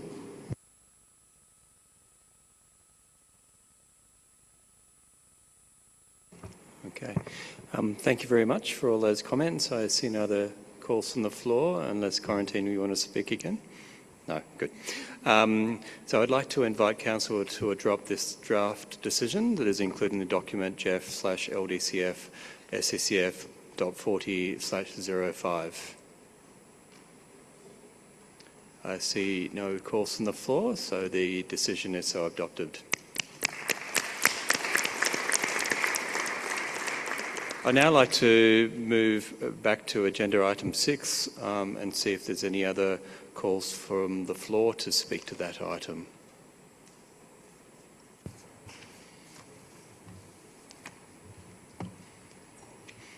CSO Network, you have the floor.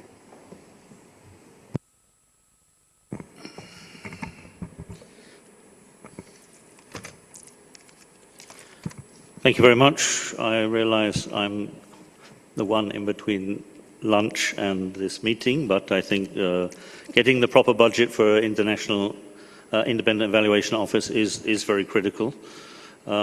We have a longer statement, but I'll just summarise just a couple of the key points. We welcome the work programme and budget as it's presented, and the emphasis on knowledge management, but we feel that some of the 3 areas where the evaluation programme could be further strengthened to better reflect the realities of community affected by climate change. Firstly, while the evaluation programme provides a strong portfolio-level analysis, there is limited explicit emphasis on participatory and community-level evaluation approaches. So the methodology makes no explicit mention of structured engagement with CSOs, local communities, or project beneficiaries. We call on the IAO to formally incorporate community consultations into the programme evaluation and ensure that site visits reflect geographic and thematic diversity.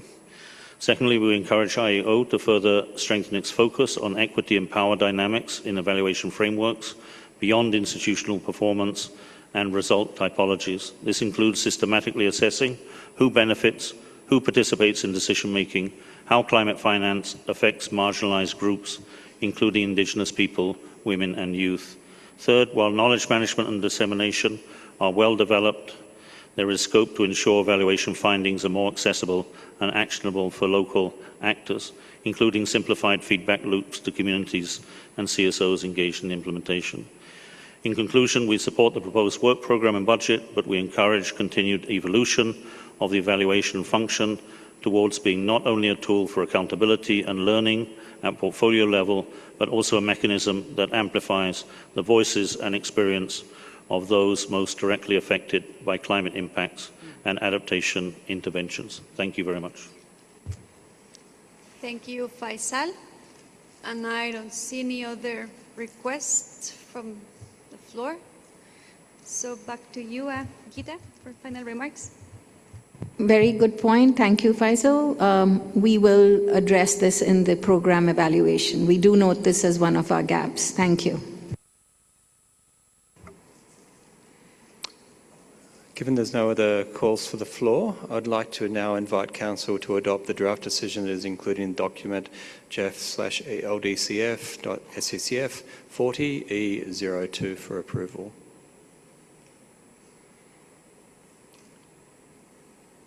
Thank you all. That decision is so approved.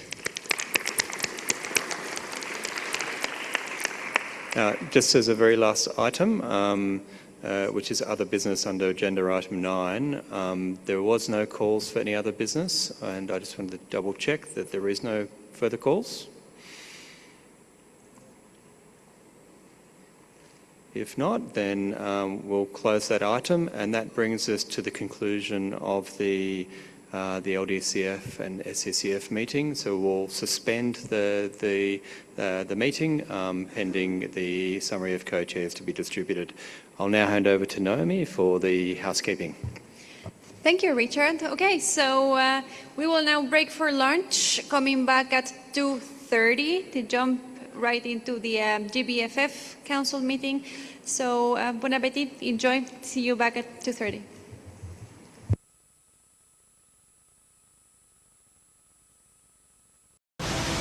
The Kunming-Montreal Global Biodiversity Framework, KMGBF, is the world's blueprint to halt and reverse biodiversity loss. As part of the GEF family of funds, the GBFF is designed to accelerate efforts, channeling resources where they are needed most, at greater speed,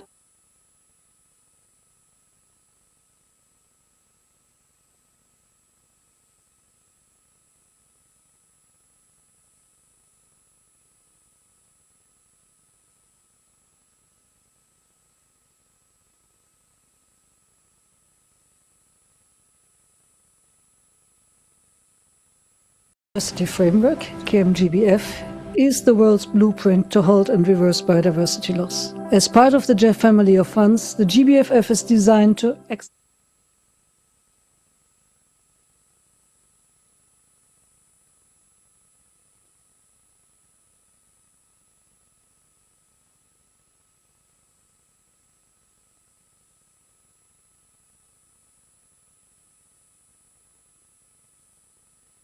I invite everyone to take your seats so we can start. Thank you.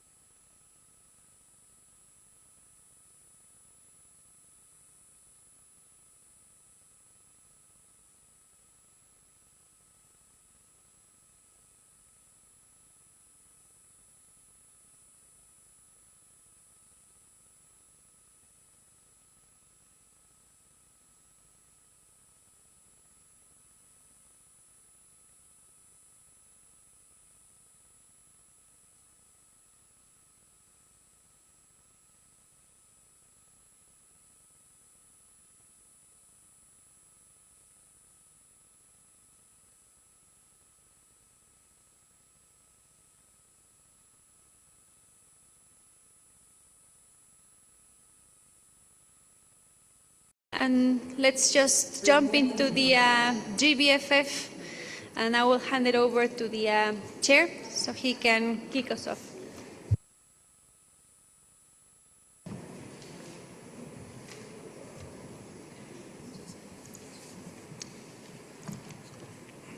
Thank you very much, Noemi. Council members, distinguished guests, a very warm welcome to you all, and my sincere thanks for joining us here in Samarkand. I'd like to begin by expressing our deep gratitude to the government of Uzbekistan for hosting the 6th meeting of the GBFF Council in this magnificent city. It is fitting that we gather here to advance the global effort to protect and restore the biodiversity that sustains us all. I want to acknowledge the Council members and your commitment to the GBFF, demonstrated by your constructive engagement, and this is why the fund is working. I also want to take a moment to recognize 3 bodies whose contributions are central to advancing the mission of the GBFF.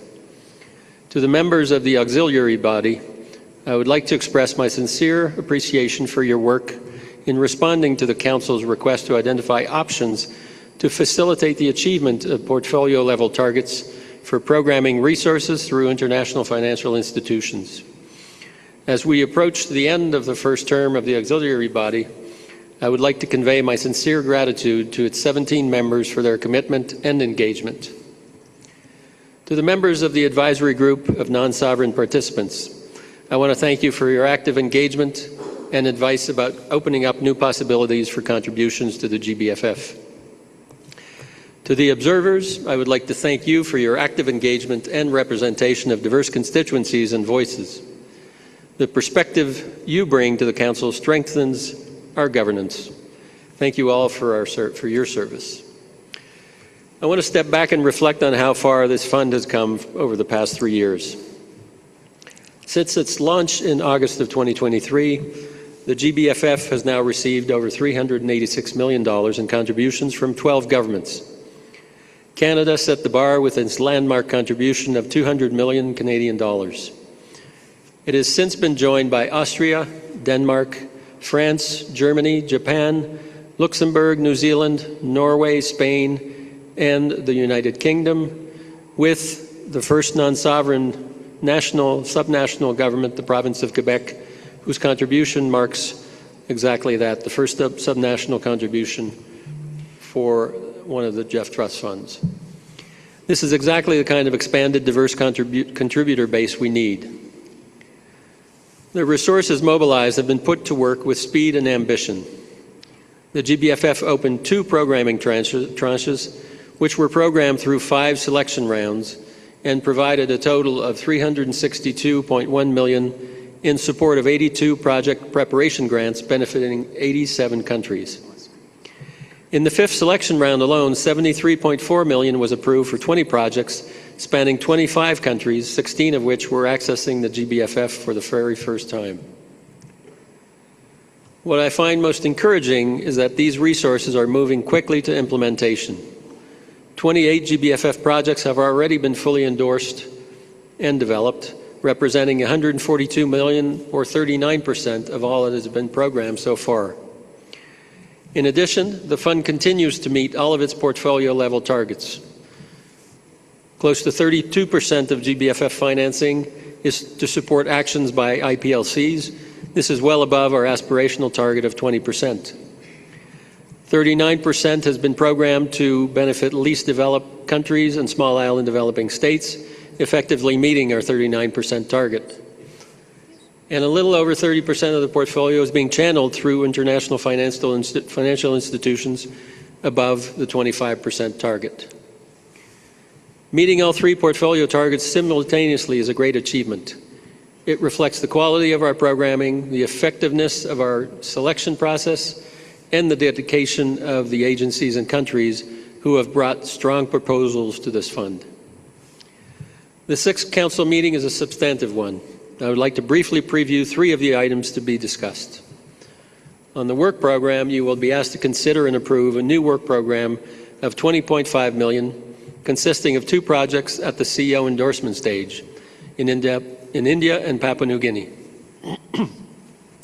Together, these projects direct 39% of financing to support actions by Indigenous people and local communities.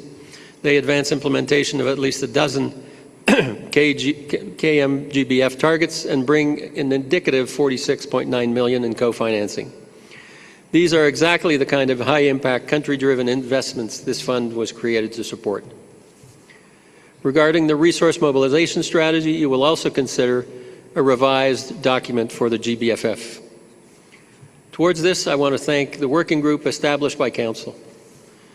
The GBFF Ad Hoc Working Group on Predictability and Financing, under the leadership of its co-chairs, put in tremendous effort to discuss resource mobilization and provide its recommendations to the Council and Secretariat.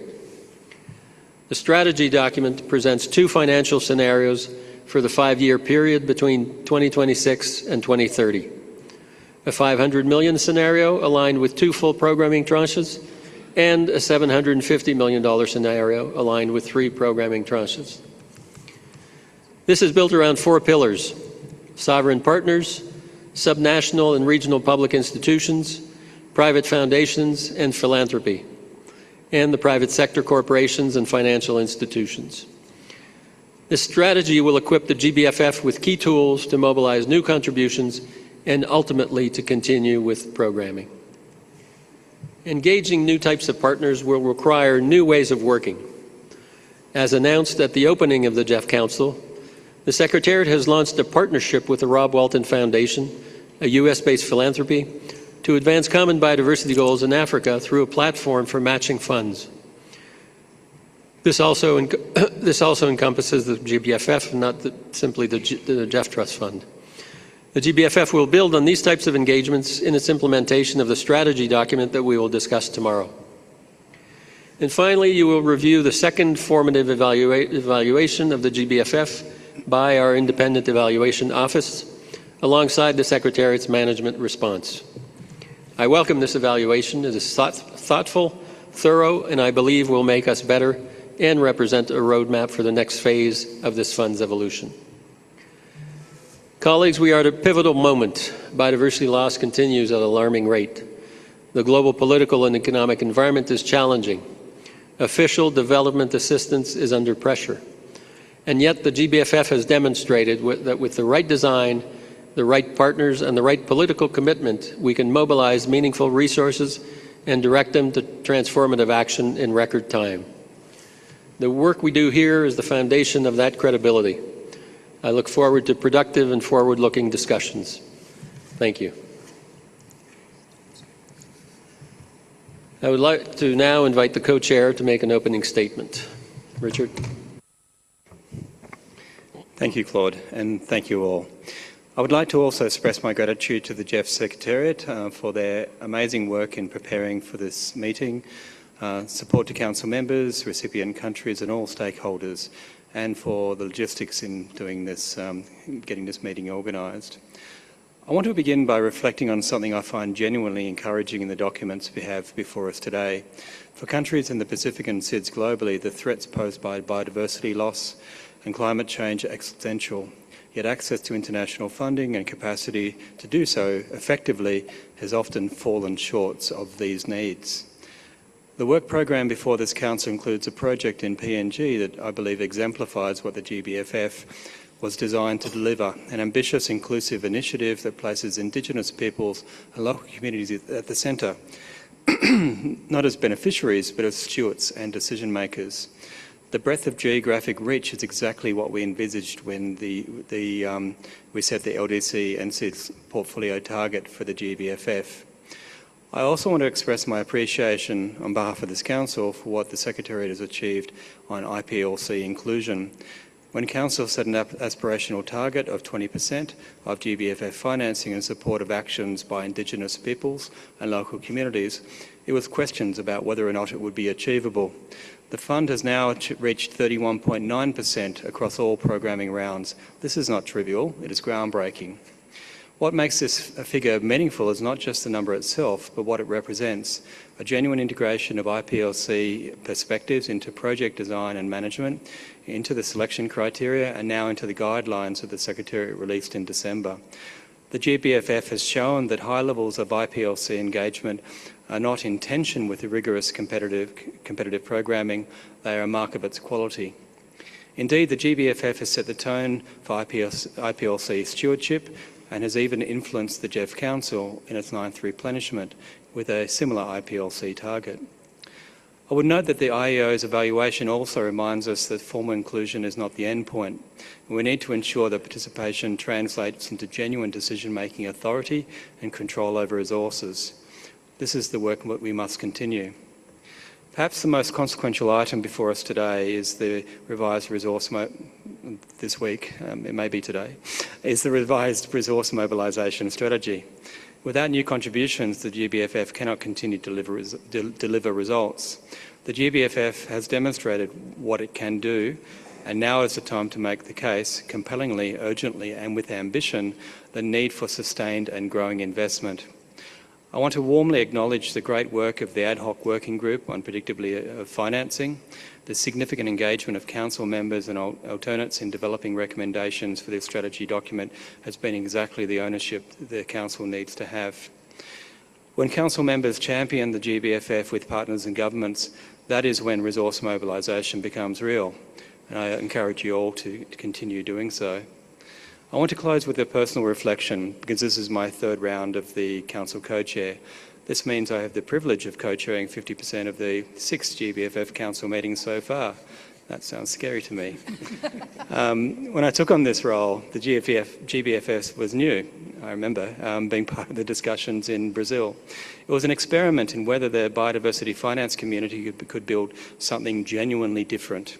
The GBFF has broken new ground and is challenging assumptions, including about what levels of IPLC inclusion are achievable, about how competitive programming can coexist with inclusiveness, how to drive greater MDB engagement, what a streamlined project cycle looks like in practice, and how ambitious portfolio targets can drive rather than constrain a diverse and high-quality portfolio.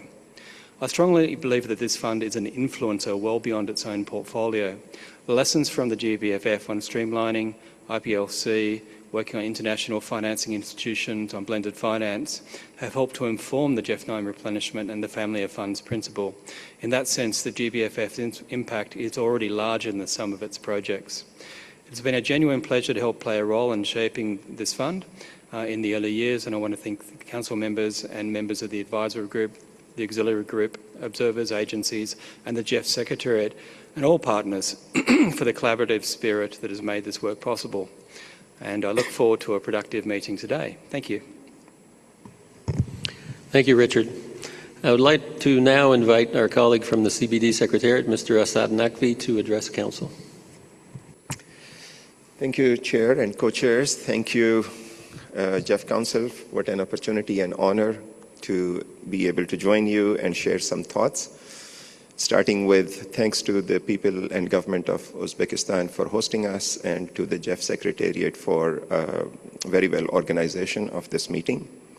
So we are talking about the GBFF, the Global Biodiversity Framework Fund, a fund that is designed to address the urgent biodiversity challenges, a fund that is exclusively focused on financing implementation of this framework, a fund that is experimenting simpler ways of getting the money to the parties, a fund that is innovating fast-tracked ways of doing it, like with 5-page concept notes, which is an innovation, we think, and then faster approval processes, a fund that is implementing or forcing agencies that if within 12 months they don't get the funds out, they risk losing the project as a whole.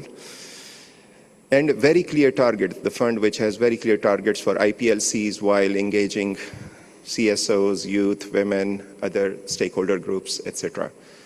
So we think this is a great innovative fund, a great way of experimenting, and a great way of providing very targeted support for the GBFF and its implementation. At the same time, we think this is a fund which is victim of its own success in many ways. So as was mentioned by the chair, I think 387 million were mobilized, 362 have already been programmed, which is a success. That shows that, you know, how fast-tracked support can be provided to the countries. But that basically means that there is very little money left now in the fund. So this is a very timely meeting in which we are reflecting on the resource mobilization as well as calling for investment in this fund and taking it forward. Why should we do that? 130 parties have their national biodiversity strategies and action plans in place which run up to 2030. The commitment is there. The momentum has been created, which we as the Secretariat observe from 125 parties submitting their national reports on time and basically giving a very clear message where they are in terms of their progress and achievements. We fully understand that there are competing demands on the limited financial resources that you all hold. We also see that the fiscal space is shrinking all around the world. But this is an opportunity to put money where it can make the most impact, not only for sustainability, but for socio-economic development and the future that we all want to see for our children and possibly grandchildren. This is the moment to match the financing with the ambitions and commitments of all 133 parties. Let's not leave anybody behind in this progress. So from the exponential growth that we have seen in the cost of environmental degradation around the world, which is either induced by nature or is amplified by nature, the message is very clear. Policy and financing decisions that we take today will determine whether the future risks to our economies and prosperities are mitigated or amplified. With this, we call all parties to make most generous contributions that they can to this fund to make sure that in this last sprint of GBF and GBFF, we do not disappoint anyone. Thank you very much. Thank you, Assad. I would like to invite Council now to watch a short video that will highlight some of the recent work of the Global Biodiversity Framework Fund. The Kunming-Montreal Global Biodiversity Framework, KMGBF, is the world's blueprint to halt and reverse biodiversity loss. As part of the GEF family of funds, the GBFF is designed to accelerate efforts, channeling resources where they are needed most, at greater speed, and with greater efficiency than traditional mechanisms. Different instruments like the Global Framework Biodiversity Fund is essential that you can ensure that it's a combination of actions that in one hand help for conservation and to maintain ecosystem services, but also to support livelihoods and to create that rural areas can be also areas of development and prosperity. O GBFF faz uma distinção grande que se você precisa, o objetivo geral é ter 30% das terras, das águas protegidas de uma forma. Só que não dá para proteger 30% sem gente.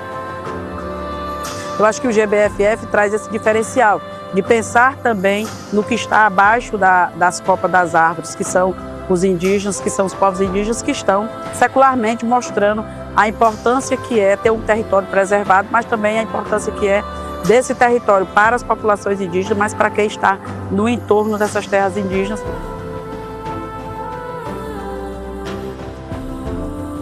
The GBFF was created in response to demand from countries to have more resources for biodiversity at a global scale. It has rapidly dispersed funds around the world, which have exceeded the targets on funding to indigenous peoples, on the support to LDCs and SIDS, and on mobilizing international financial institutions. When we're protecting biodiversity, we are enhancing our resilience to impact of climate change. Nós temos uma relação, de pertencimento, de vivência com a nossa mãe natureza. Nós defendemos a nossa mãe natureza como parte sagrada para nós, quanto povo Tremembé, porque nós cuida dela e ela cuida de nós.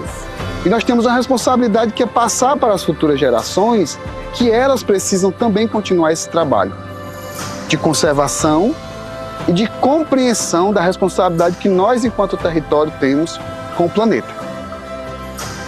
L'importance du projet GBFF sur les communautés au nord du Tanganyika, c'est une importance capitale. On est dans une zone savano-forestière un peu, qui représente à peu près 80-86% du paysage congolais et qui a besoin d'une protection et surtout d'une restauration.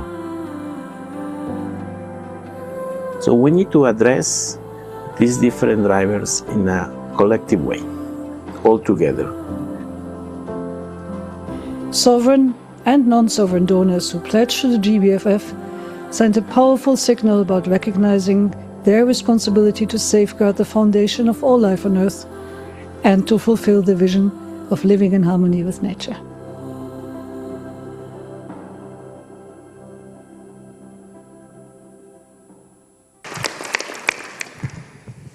I would like to now open the floor for any comments or questions. I see no requests. We'll now, I'd like to remind Council that a provisional agenda has been circulated for consideration as document GBFF 06/01/revision 01. I'd like to ask at this point if there are any items to add under other business. I see no requests, so I would like to invite Council to adopt the agenda for this meeting. Agenda adopted. With that, I pass over to the co-chair. Thank you, Claude. We now move on to agenda item 2, which is the work program for the Global Biodiversity Framework Fund. I'd like to invite Benjamin and Chiz, who are already here, from the GEF Secretariat to introduce document GEF/GBFF 06/02, the work program for the Global Biodiversity Framework Fund. Over to you, Chiz.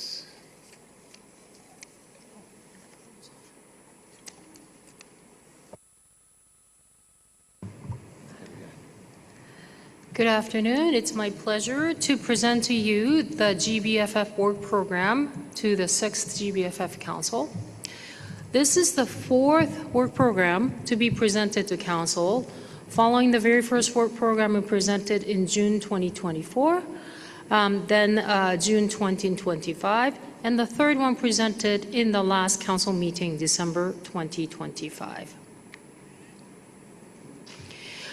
There are 2 projects included in this particular work program. And these 2 projects were selected as part of the 3rd selection round of the first programming tranche. The first project is in India titled Conservation of Biodiversity, Its Sustainable Use, Fair and Equitable Share of Benefits in India Conserve. It is implemented by World Bank and UNDP, and it is requesting $13.49 million of project financing as well as agency fee. The second project in front of you is from Papua New Guinea, empowering indigenous peoples and local communities for sustainable management and conservation of 700,000 hectares of critical ecosystems in 3 highland provinces. This project is requesting $7.05 million of project financing and agency fees. The support for actions for IPLCs from these 2 projects it totals 39%. Now, let me turn to my colleague, Benjamin Singer, who will walk you through the projects. Thank you very much, Chiz. Always a pleasure to be on the hot seat in front of the Council. So let me offer a deep dive here, a quick deep dive of both projects. The first one, which is $13.5 million in budget, focuses on 3 states in Northeast India, Uttarakhand, Nagaland, and Tripura. And these 3 states are characterized by high levels of poverty, high levels of biodiversity, and also high concentrations of indigenous peoples and local communities, which in India are known as TPLCs, tribal peoples and local communities. A couple of interesting aspects of this project, which includes multiple components on different aspects. The first one is the establishment of a digital management information system on biodiversity, and this is useful not only for monitoring biodiversity, but also for integrating biodiversity into decision-making related to budgets and finance at state level, with the potential for replication and for scaling up within India. Another interesting aspect is within Component 2, the project aims to set up, establish multiple innovative financing instruments in close collaboration with indigenous peoples and local communities. And the threshold leverage financing will be $2 million, but the expectation is to leverage between $5 and $10 million per year across all 3 of these states. This is also a project which has obviously a biodiversity impact, since this is GBFF, but we also have a range of co-benefits. And this one has a co-benefit of achieving a significant amount of mitigation impact, with 3.5 million tons of carbon either avoided or reduced. The second project, which is before you today for consideration, is the one from Papua New Guinea, which was submitted through FAO, slightly more modest in budget, but nonetheless still over $7 million. And the 3 targeted provinces of Enga, Jiwaka, and Simbu in the highlands of Papua New Guinea are characterized again by high levels of biodiversity and high levels of poverty, but in this particular case also for rural areas very high human densities. And these high density human populations have been living in these valleys for a while now, and are also historically characterized by high levels of internecine conflict, armed conflict among tribes. And this is further exacerbated by population growth and increasing competition for natural resources, but also greater availability of firearms. So a risk of conflict in these areas. Now, this project aims to, first and foremost, work with these indigenous peoples and local communities in conserving and identifying ecological corridors for protection. Papua New Guinea has fairly few protected areas. Less than 5% of the country is protected, but at the same time, the large majority of the land is under customary tenure systems. So there's a lot of potential here for connecting these 2 points and enhancing the conservation of these customary lands. And in so doing, through this participatory approach in designing management plans, in monitoring conservation activities, and basically in bringing different populations, different type PLCs around the same table, one of the co-benefits is to enhance peace building in these same areas. The coverage, the geographical coverage of this project is fairly large, with close to 1.9 million hectares either of protected areas or of landscapes that will be under improved management and practices. So with these 2 projects together, we're looking at over $2 million, over 2 million hectares of land, protected or non-protected, that will be under improved practices or management. Close to 4.5 million tons of carbon equivalent that will be mitigated, and over 50,000 beneficiaries. And just taking a step back and looking at where these 2 projects are situated in the, let's say, in the history of the GBFF. These 2 projects are basically represented in the green square that you see in the middle of the graph here. They were both submitted in the 3rd round, late 2024. And as you can see in the blue, these are already all the projects approved. So 100% of the 1st round already approved, large majority of the 2nd round approved. Hopefully, if these 2 projects are approved, a majority under the 3rd round will also have been approved by Council and then CEO.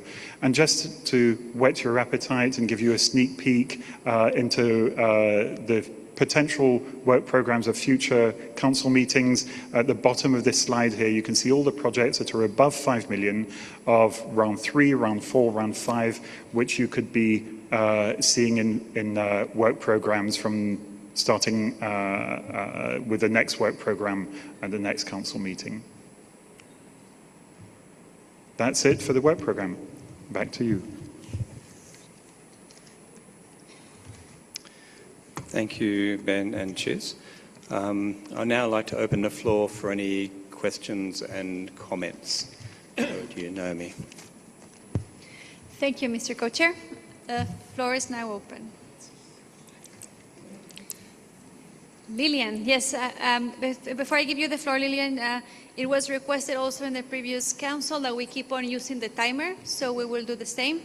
So we have a 3-minute timer, indicative timer. We have Lillian, Laura, and Lillian and Regina, followed by John.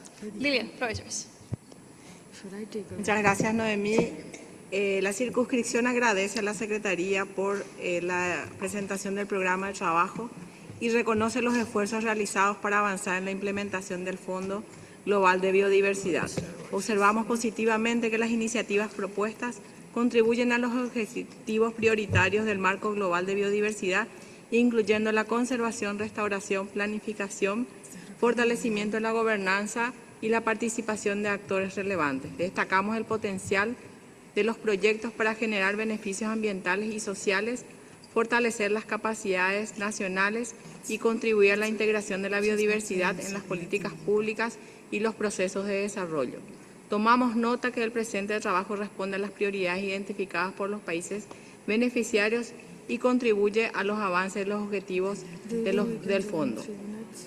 Esta circunscripción considera igualmente importante continuar con el fortalecimiento de los mecanismos de la retroalimentación de los países cuyas propuestas no fueron resultado seleccionadas, de manera a que puedan comprender mejor los criterios de evaluación aplicados, fortalecer sus capacidades de formulación y mejorar progresivamente la calidad de sus futuras postulaciones. Consideramos que ello contribuirá a reforzar la transparencia, el aprendizaje institucional y la confianza de los países en el mecanismo competitivo del fondo.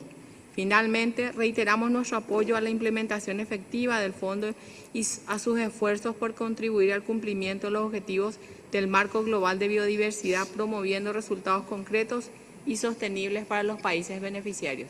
Muchas gracias. Muchas gracias a ti, Lilian. Now we will continue with Regina, followed by John. Regina, floor is yours. Gracias, Noemi. Our constituency acknowledges the GBFF work program and its alignment with the GBFF target levels, particularly regarding allocations through multilateral development banks, as well as support for SIDS and LDCs. In addition, we take this opportunity to thank our GBFF colleagues for their continued support to our region, one of the most biodiverse in the world. Over the past years, countries in the region have also been strengthening capacities at both the national and regional levels to enhance project development and implementation. And we greatly appreciate seeing these efforts reflected in the latest selection of proposals. Thank you. Muchas gracias, Regina. I'll now give the floor to John, followed by Yoko. John, floor is yours. Thank you, Noemi. I would like to thank the Secretariat for a relevant work program and also for a very good introduction to the document. We are pleased to see the strong focus on indigenous peoples and local communities, as well as gender responsiveness in the two projects, and look forward to lessons learned from these projects. We welcome that 34.3% of the GBFF resources in the work program are allocated to LDCs, and the progress to date at 38.8%. According to the data in the document, UNDP has the highest share of project funding so far in GBFF and stands for many of the PPG requests approved for the second selection round. We urge the Secretariat to ensure GEF agencies are represented in a balanced manner in GBFF projects. And a list of approved projects of up to $5 million should normally be appended to this document. But we don't see that, even though it is in the progress report, and it was also on screen just now. But we would expect that to be actually part of the document. Thank you. Thank you, John. And I'll give the floor to Yoko-san, followed by Andrea. Yoko, floor is yours. Thank you, Noemi. Japan welcomes the smooth progress in the formation of the GBFF projects since the Fifth Council. We appreciate that the GEF Secretariat screened the submitted PFDs to be in time for this council. We recognize that the implementing agencies are diversified for GBFF compared to the GEF Trust Fund, and hope that this future project formulation will continue this trend. In particular, in this work program, we appreciate that the project formulation has advanced in the Asia-Pacific region. PNG is representing SIDS and has abundant biodiversity and rich in ethnic diversity. We expect that through this project, capacity of indigenous communities will be developed in order to conserve valuable biological resources. Thank you. Thank you, Yoko-san. Andrea, floor is yours, followed by Rikishik. Thank you so much. And may I just first begin by saying thank you for the video presentations. Some of these are David Attenborough quality. I'm just loving them. Thank you. We thank the Secretariat for the paper, and we support the work program as presented. Thank you. The rich biodiversity that is present in both India and Papua New Guinea is notable, making the need to address the drivers of biodiversity loss in these countries even more urgent. We are very pleased to see that a Pacific SIDS project is included in this work program in keeping with the portfolio targets, aspirational targets.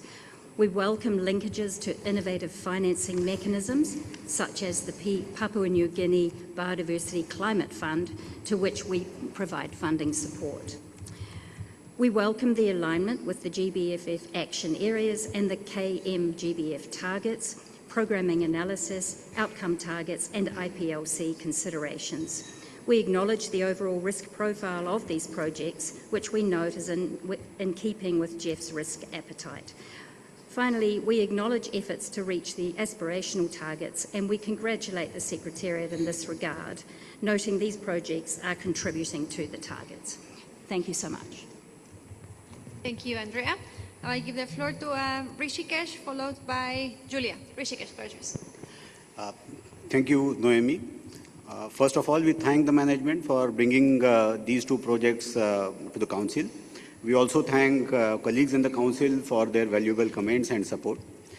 We believe that this project will strengthen the implementation of our National Biodiversity Strategy and Action Plan, improve the biodiversity management, monitoring systems, and promote sustainable financing mechanisms. As such, the project fits into our national priorities, and we are happy to see this project coming up for the Council. These states in which the project will be implemented, 3 states, are the part of northeastern India, as was brought out in the presentation.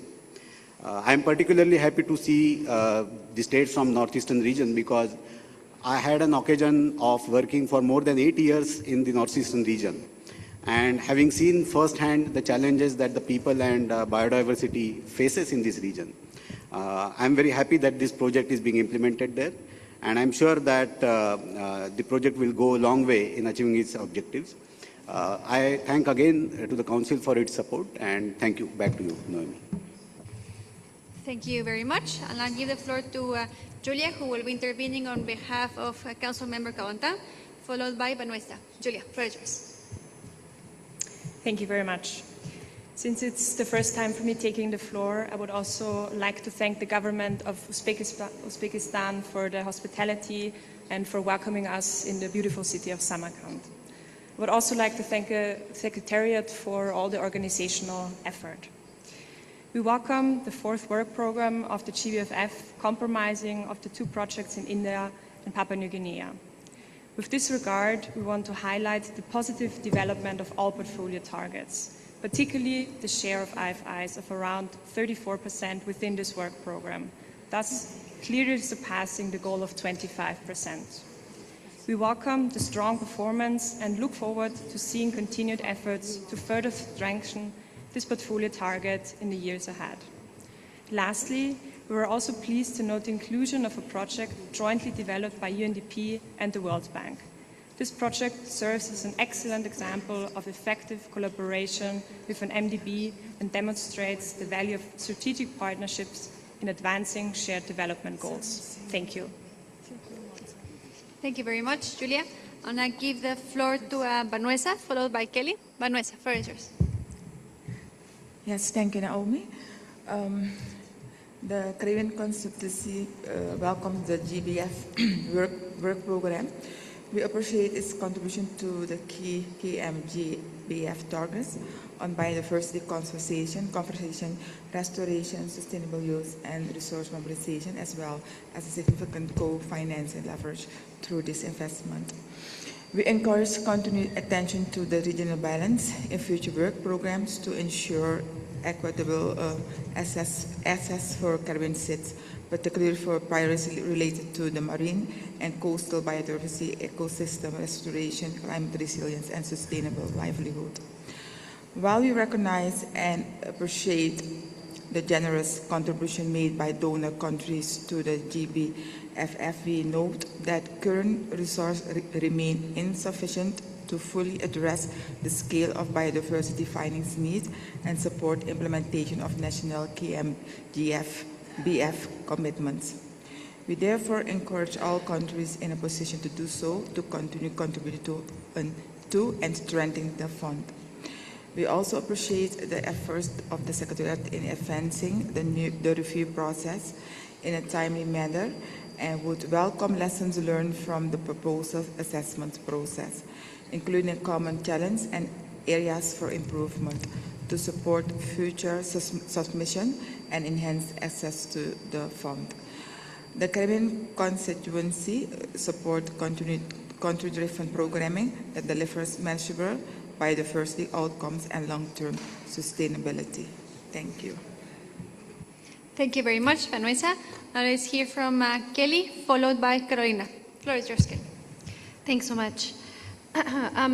Canada appreciates how quickly the GBFF Secretariat and the partners have worked to move the GBFF from its infancy into a fully functioning and impactful fund in such a short amount of time. I feel like this must be a world record in terms of mobilizing funds.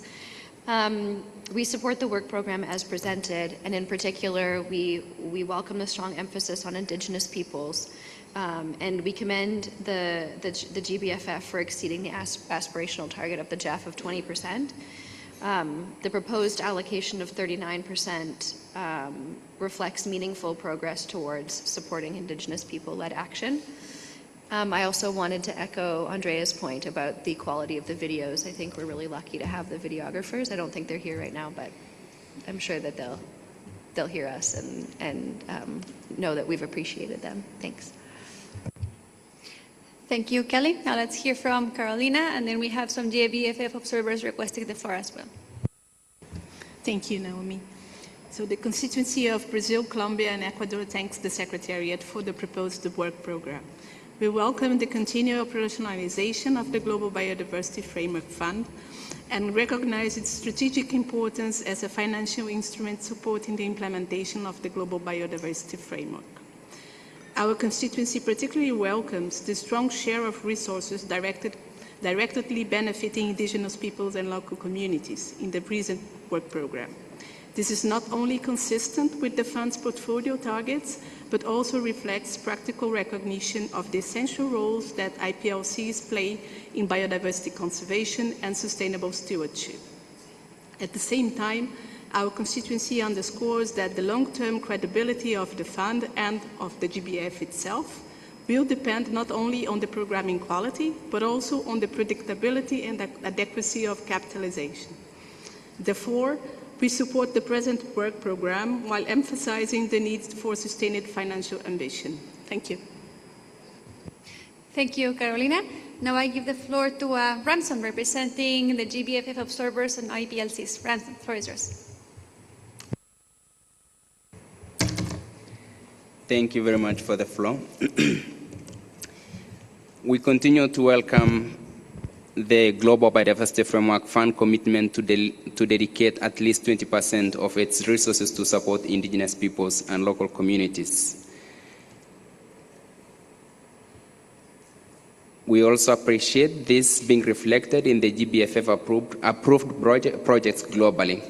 The current 39% is in the recently approved project in India and Papua New Guinea is more inspirational. This is a critical step towards recognizing Indigenous peoples and local communities as rights holders and stewards of biodiversity, not just beneficiaries. Our focus is now at the impact of the 20% funds, which will depend entirely on how it is delivered. Current financial architecture often creates barriers for Indigenous peoples and local communities, complex application processes, rigid timelines, and lack of direct access.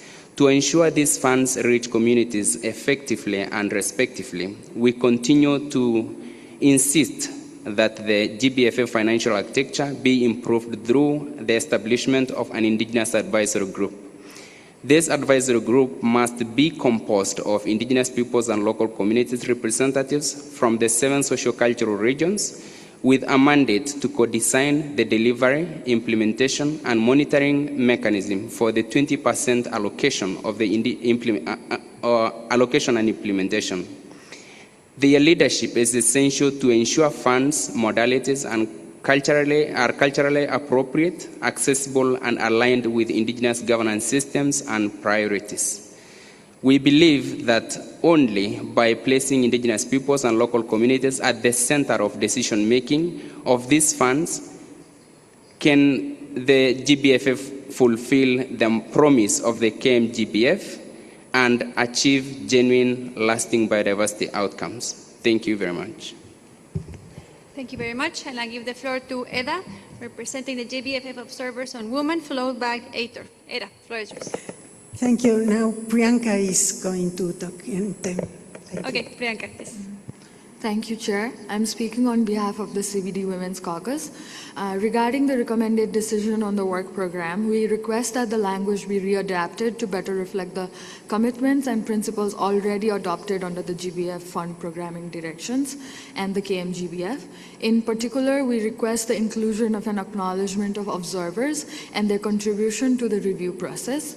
including the comments submitted by women, indigenous peoples, and local communities, and youth constituencies. We also wish to reiterate our concern regarding the lack of access to gender plan, which constrains our ability to provide informed and constructive comments. While some positive language is included in the project descriptions concerning gender, we see that concrete measures to ensure direct support, financing access, leadership opportunities, and equitable participation for women still remains very insufficiently explained. For example, paragraph 31 on gender considerations states that the Conserve project from India will strengthen the gender mainstreaming and gender analysis skills of project personnel, including training on collecting gender disaggregated data. However, the project preparation grant request already included output 2.4, which provides for capacity building for at least 150 personnel to support project implementation. Given that the project has already undergone a project preparation grant phase, we question why gender mainstreaming and gender analysis training of project personnel continues to be presented as a significant project activity. We also ask for clarification on whether the 50% women representation mandated by the project's gender action plan is referring to the training provided to the project personnel. More importantly, I think at this stage, the documentation should focus on how the project would deliver tangible outcomes for women, including leadership opportunities, participation in decision-making, access to financing, and implementation of Target 22 and 23. Considering these examples, we highlight that the GEF guidance to advance gender equality in GEF project and programs, which was published in 2018, that is 8 years ago, requires updating and realignment with the evolved KM-GBF mandates for gender and inclusive approaches. We ask the GBFF Council to support us, and we request them to mandate the alignment with the gender plan of action adopted by the CBD COP15 as a project requirement. Thank you. Thank you very much. And we'll continue in that side of the council with Aitor, representing the Youth GBFF Observer. Thank you. I'm speaking on behalf of the Global Youth Biodiversity Network, representing the Youth Observers. As this is our first intervention, we would like to reiterate our appreciation to the GEF Secretariat for its continued efforts to engage youth, women, indigenous peoples, and local communities observers throughout the GBFF process. And also we want to thank the government of Uzbekistan for its hospitality in hosting this meeting. Regarding this agenda item, we welcome the progress reflected in the GBFF work program. Both projects demonstrate a strong commitment to the meaningful participation of indigenous peoples and local communities throughout the design and proposed actions. However, regarding component 3 of both projects, which focuses on financial instruments, we emphasize that the selection of any financial mechanism should only occur following meaningful consultation process and the free, prior, and informed consent of the affected indigenous peoples and local communities in full respect to their right to self-determination. While both project proposals identify a limited set of market-based instruments as potential options, we believe it's important that the choice of financial mechanism remains open and informed by the priorities, needs, and perspectives of the communities concerned. For both projects, the consultation process should guide the identification and selection of the most appropriate mechanism rather than beginning from a predefined set of instruments. Finally, following the approval of the GBFF results framework and its implementation guidelines, we encourage future work program to include more detailed reporting on youth participation and intergenerational equity that would ensure greater alignment with KM-GBF Targets 22 and Section C. Dear Council members, as we know, our participation in this Council derivates directly from the mandate of the CBD and reflects the whole of society approach embedded in the KM-GBF. For almost 3 years now, youth observers and other observers' constituencies have consistently dedicated significant time and effort to reviewing project proposal and providing technical comments. However, despite this sustained engagement, there remains no formal mechanism with the GBFF project cycle for observers' comments to be considered or incorporated into the project review process. We therefore respectfully reiterate the importance of establishing a formal avenue for observers' constituencies to provide comments on projects and for those comments to be considered as part of the review.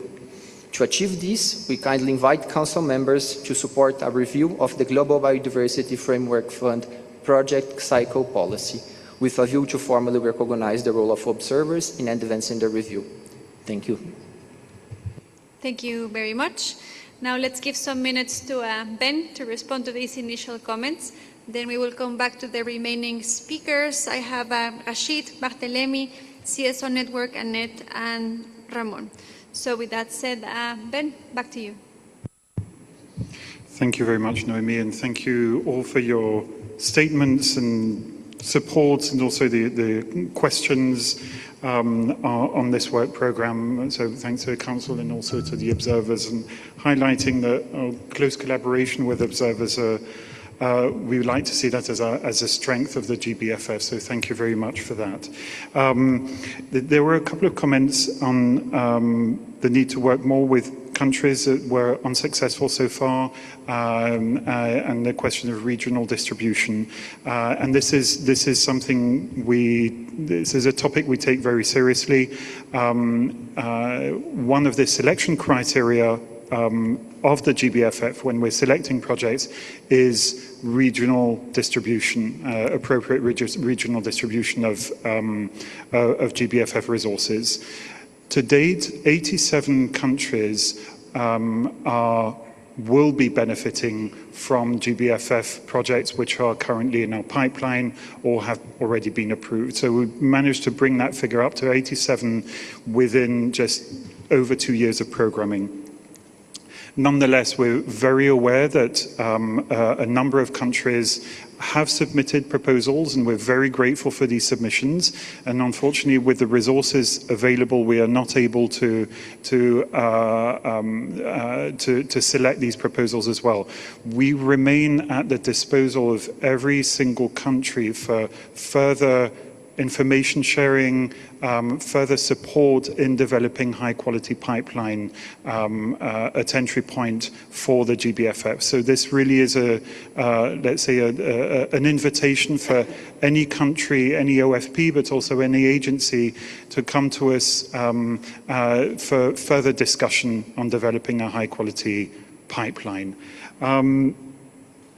And that's in addition to the outreach that we regularly organize ahead of each call for proposals. We do organize webinars in different languages for agencies, but also for countries, so that everyone's fully aware of the selection criteria, the modalities of access to the GBFF. There was a comment on the distribution of resources by agency, and yes, for GBFF as well, there's one agency which is ahead of the pack, but I would like to underline that it is just ahead of the pack. So one agency has secured 21% of financing so far. The second agency, which is an IFI, has secured 16%. We do strive, again, to seek an equitable distribution across agencies, and the selective process does give us that advantage that we are able to apply the portfolio, or at least achieve that portfolio level target of allocating 25%, and currently we're close to 30% of financing through international financial institutions. We will carry on doing this and working on allocating or ensuring an equitable distribution of financing through different agencies. We encourage agencies which have 5 of the 18 agencies have not yet secured financing from the GBFF, and we very much encourage these 5 remaining agencies to develop pipelines. And again, we are at your disposal to help develop these pipelines for the GBFF.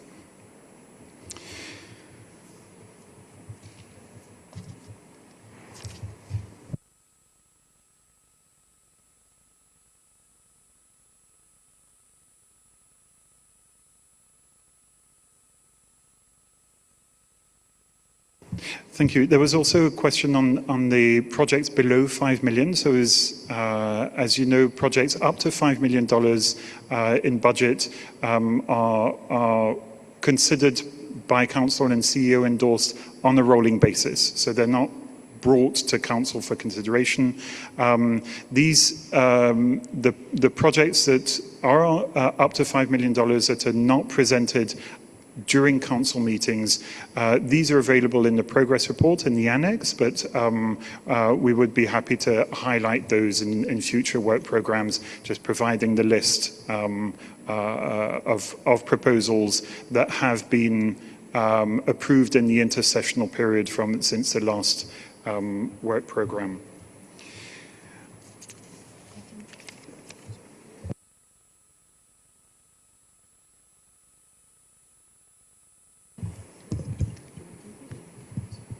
I'll hand over to Chiz to answer questions from observers.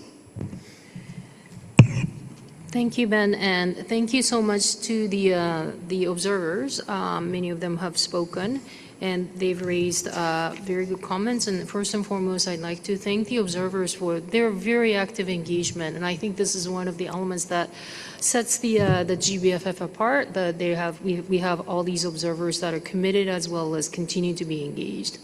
Elements that have been raised in terms of the project review, I would just like to highlight in terms of the review process. That's part and parcel of the project cycle policy for the GBFF.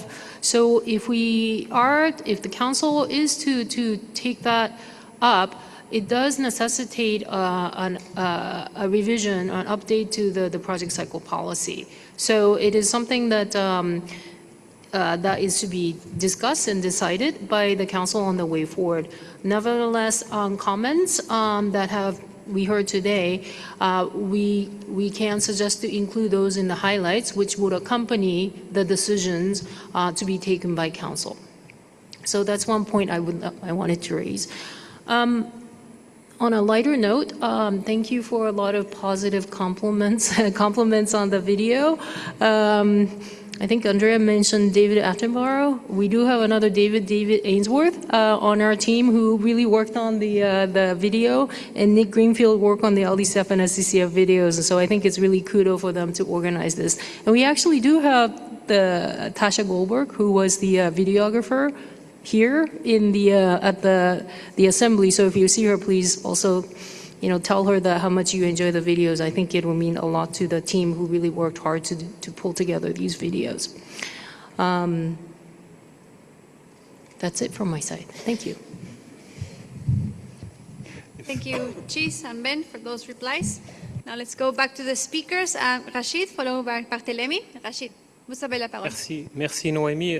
Nous remercions le secrétariat pour la qualité des documents et la clarté des informations fournies sur ce 4e programme de travail présenté au Conseil.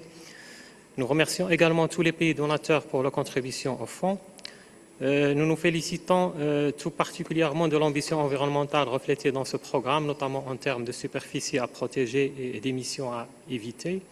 Cependant, nous notons le très faible nombre de projets provenant de notre circonscription dans ce programme de travail, comme d'ailleurs dans les 3 précédents programmes.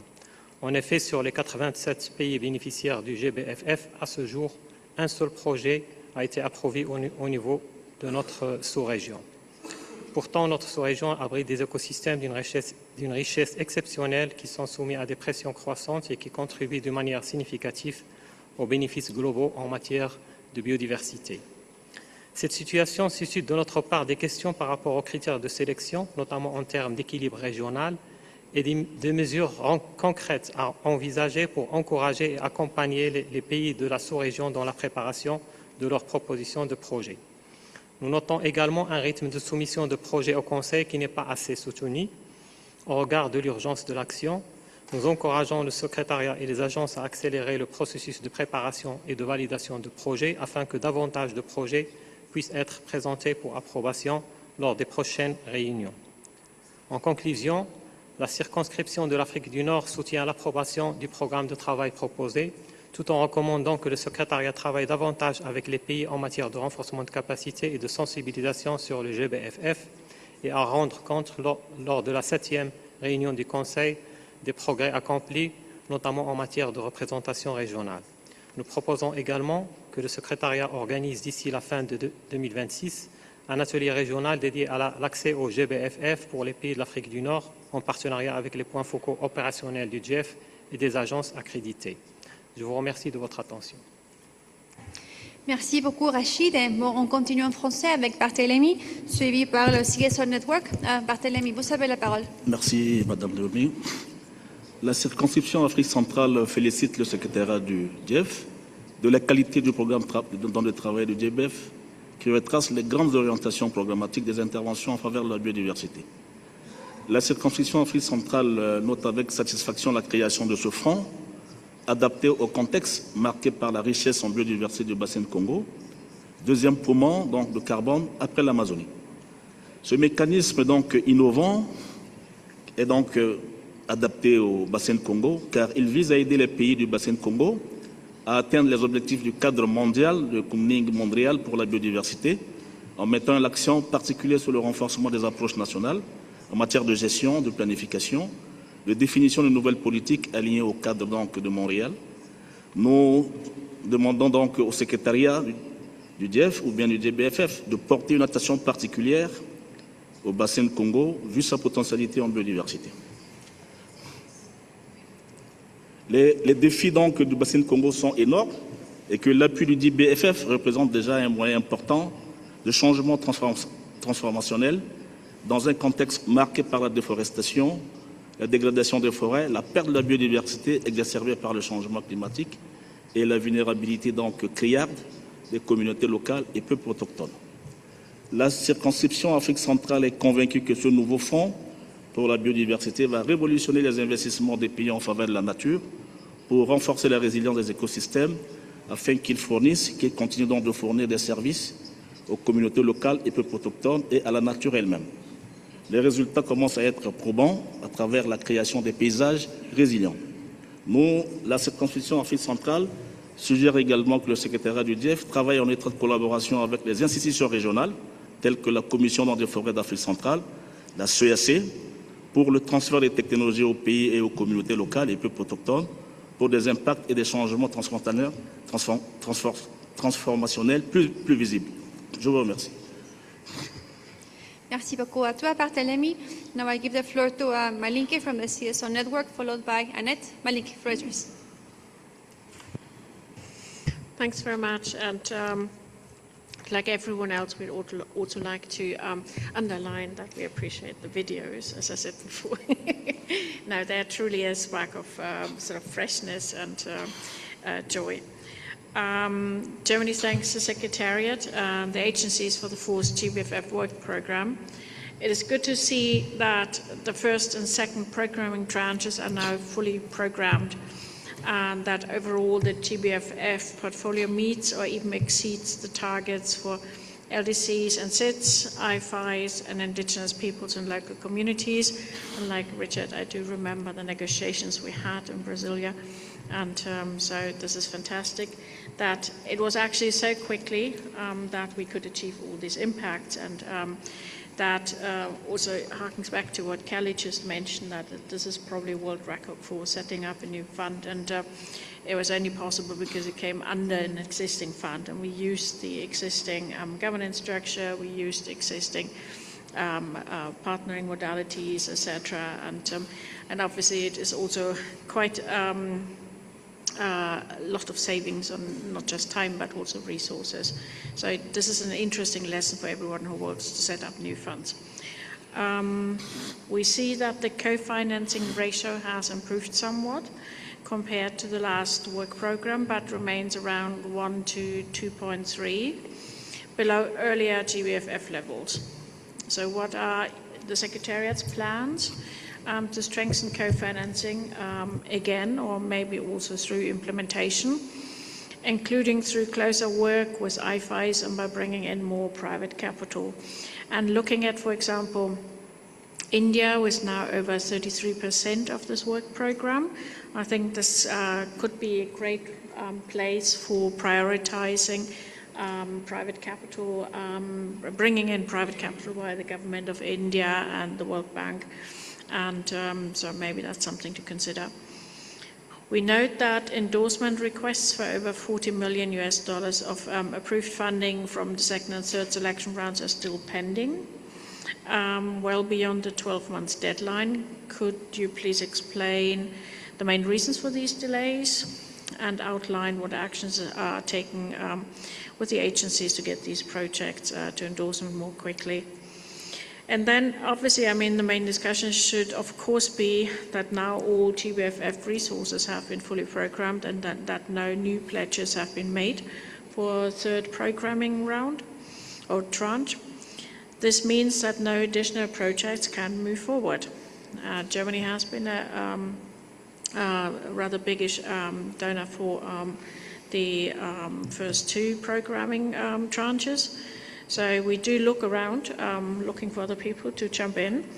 And despite there's a strong country demand, obviously, so there needs to be some answer to that.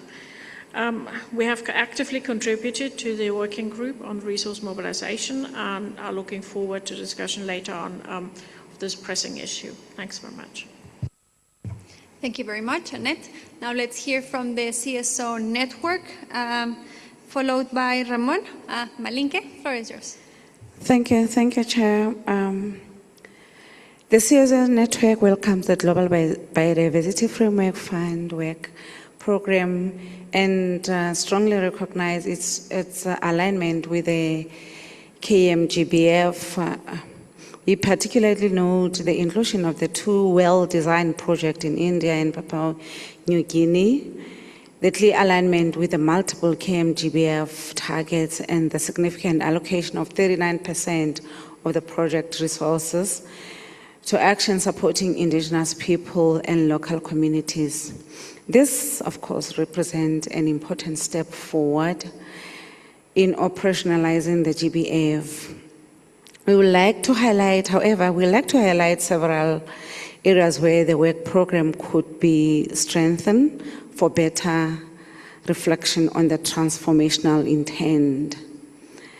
While financing the indigenous people and local communities is substantial, the work program remains largely framed in terms of delivery to communities rather than decision making by them. We encourage the fund to strengthen mechanisms to ensure indigenous people and local communities have a more formal role in governance, oversight and decision making over resources allocation and implementation in line with the GBFF targets 22.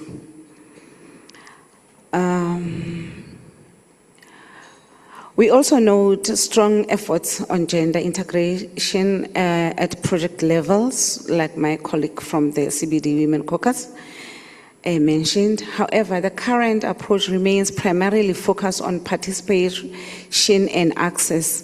We encourage the GBFF to move further towards gender transformative outcomes, including stronger attention to leadership, control over resources, and accountability through measurable indicators aligning with GBFF target 23. And while the program is robust in its result framework and target alignment, we see limited emphasis on participatory learning and adaptive feedback mechanism. Therefore, strengthening structured channel for community and civil society to inform implementation in real time would improve both effectiveness and accountability across the portfolio. In conclusion, the GFCSO network support the work program and appreciate the progress achieved. We encourage continued evolution towards a more inclusive, adaptive, and right-based implementation model that places indigenous people, local communities, women, youth, and civil society not only as beneficiaries, but as co-authors of biodiversity action. Thank you very much, Chair. Thank you. I'll now give the floor to Ramon. floor is yours. Gracias, Noemí.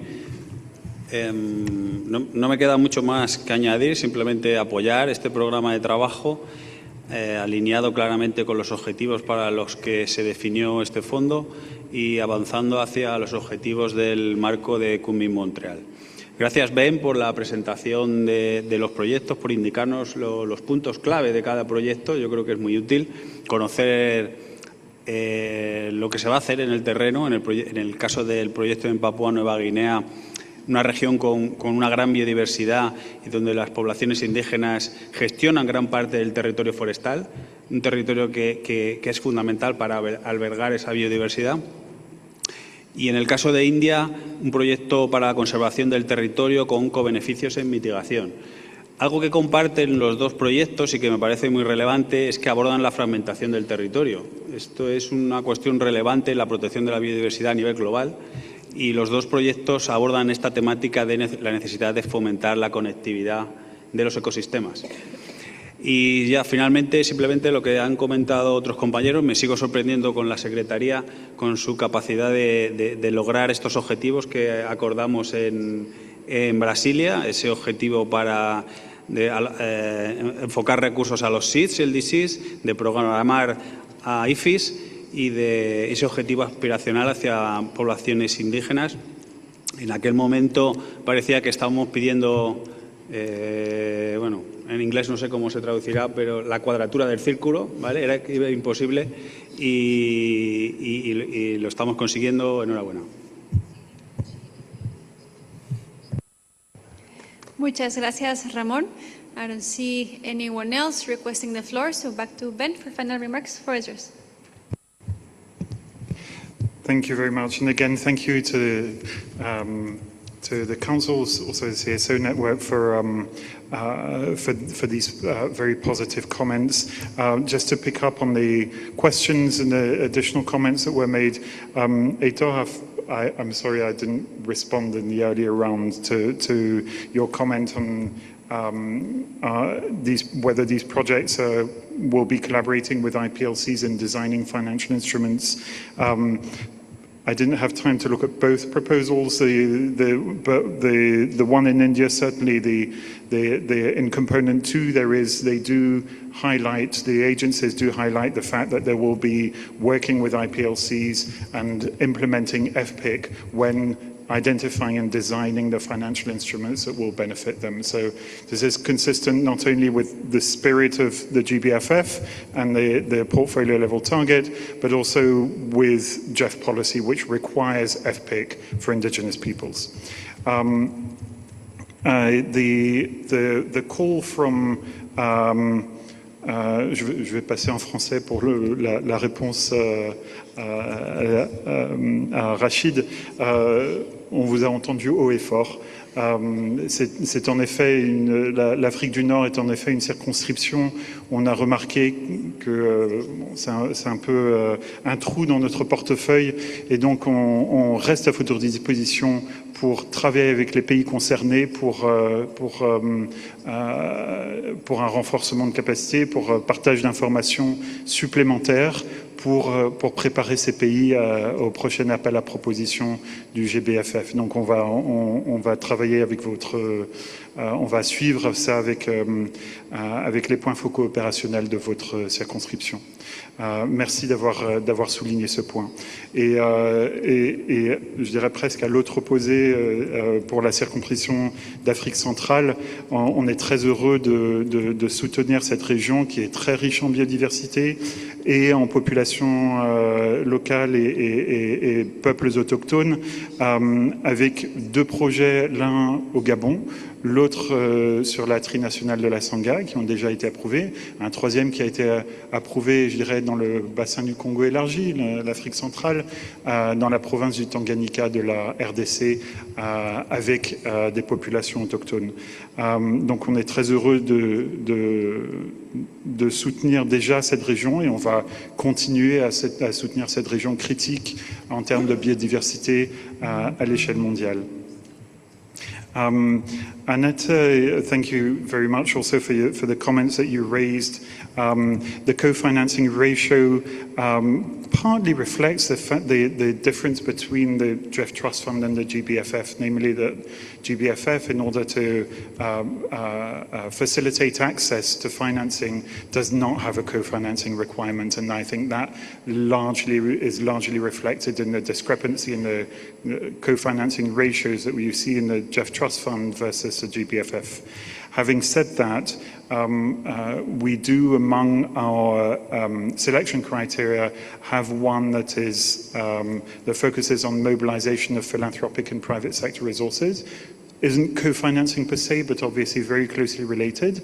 And what we've noticed is that the quality of proposals that we've been receiving in later rounds is much higher than the ones from earlier rounds. And we're seeing this increasing quality, and in parallel with that, increasing co-financing ratios. So our message to countries and also to agencies is that yes, co-financing is not a requirement, and there are a handful of projects which have minimal co-financing that continue to come to us, and because of their high quality, we do select them. But by and large, we do very strongly encourage co-financing, and this message is heard loud and clear. And as part of the push that we are seeing across a GEF family of funds for leveraging greater amounts of financing and using GEF financing as a catalyst, this is obviously a key component, a key piece of the puzzle. So we'll carry on working on that.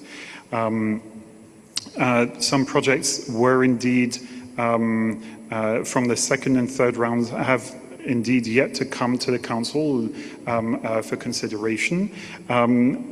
The reasons for these really is very project specific. There are some that are related to dual execution, others that are very specific, related to the specific project sites, which have required additional work. In the project cycle of the GBFF and the GBFF policy, the rules state that an agency has 9 months from the day the PPG request is selected, has 9 months to submit the first version of the CO endorsement request. And from project approval has 12 months to initiate first disbursement. However, there's a gap between the day an agency submits the first version of the CO endorsement request and project approval. And there are no rules at the moment in the policy. So, food for thought.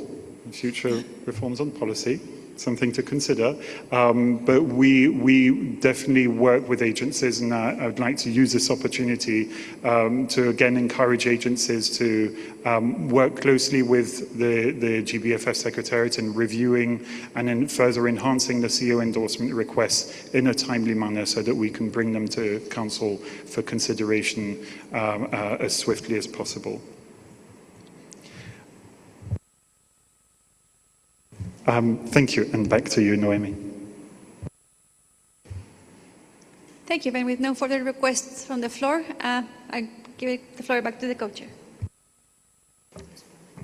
Thank you, Ben, and thank you for all the comments. At this point, I'd like to invite Council to adopt the draft decision that is included in document GEF/GBFF 06/02 for approval. I don't see any hands. The decision is so adopted.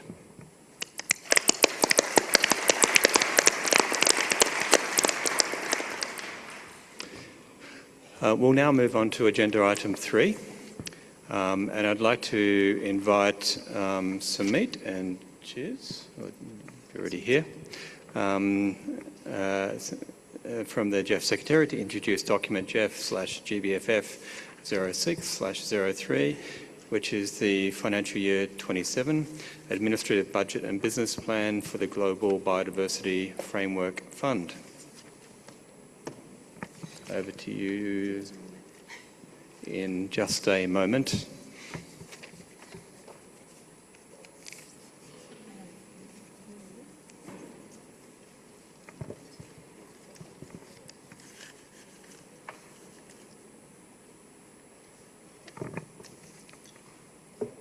Thank you, Sumit.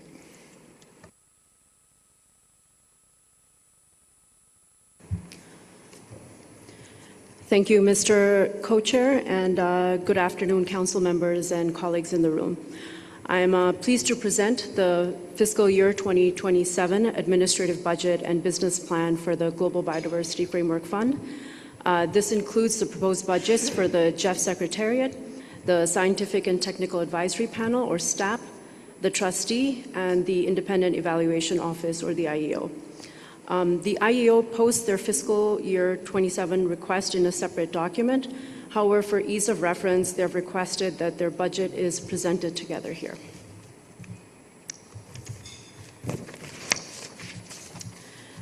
FY26 was an important year for GBFF programming. As will be discussed in the progress report, we met all 3 portfolio level targets. We completed the first programming tranche with $201 million benefiting 41 countries, and opened the second programming tranche with $160 million benefiting 59 countries. The GBFF also accomplished important milestones related to the approval of the results framework, launch of the guidelines on actions by Indigenous peoples and local communities, and establishment of a GBFF ad hoc working group on predictability of financing to provide recommendations on COP16 guidance and the GBFF resource mobilization strategy document. In FY26, the Secretariat successfully organized 2 competitive selection rounds and reviewed a total of 127 project preparation grant or PPG requests.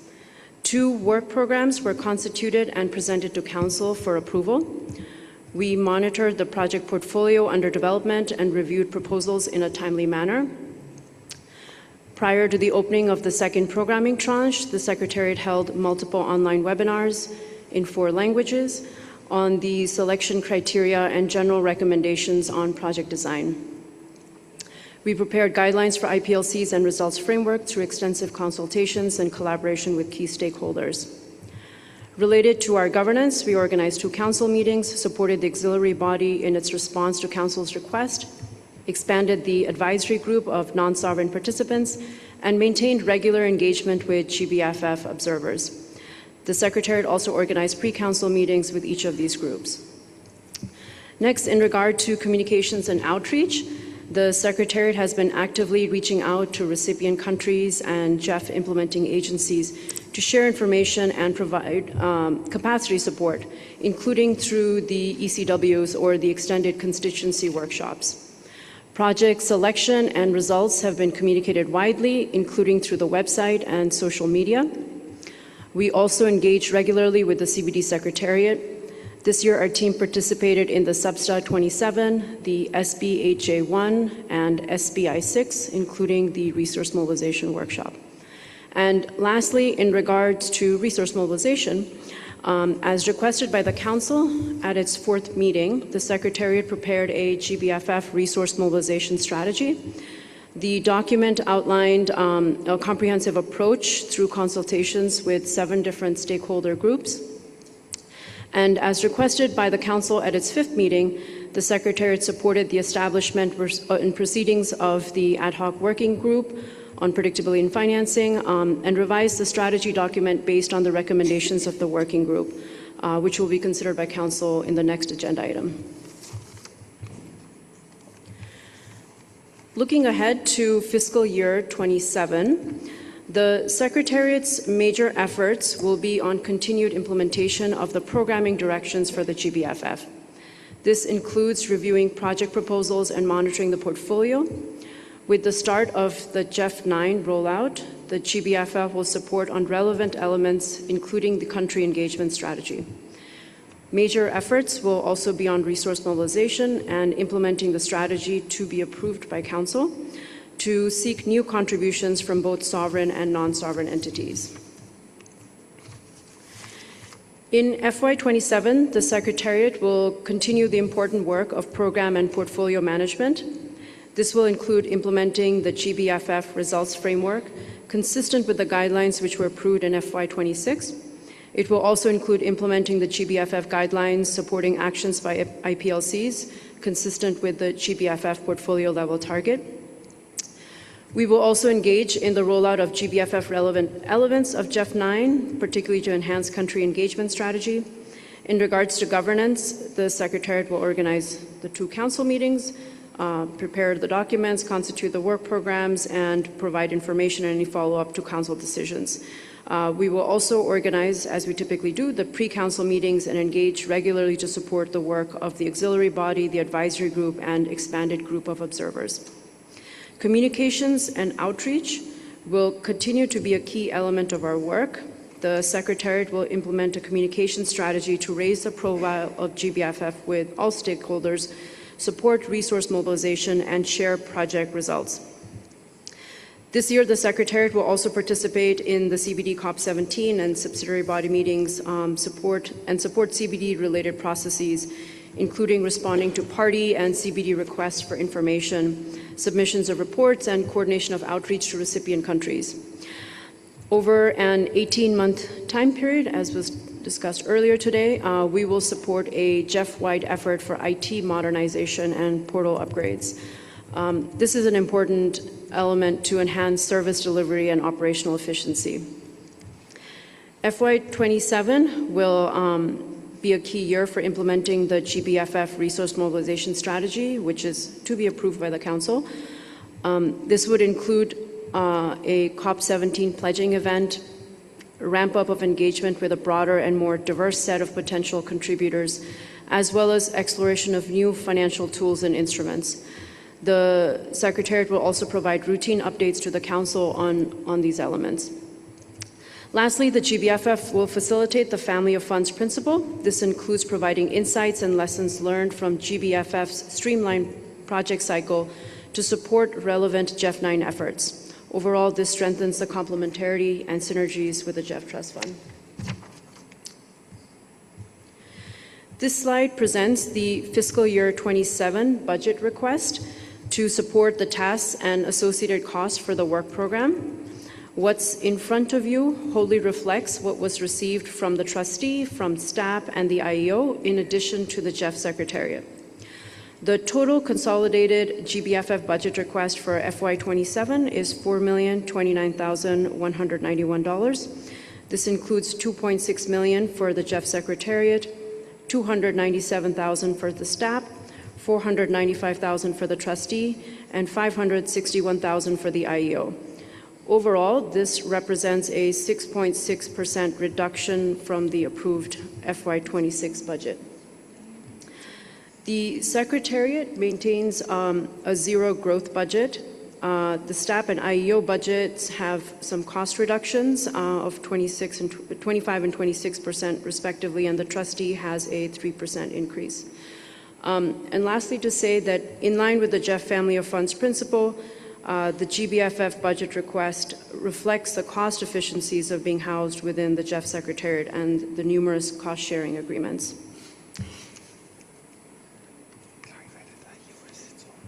Sorry? Yeah.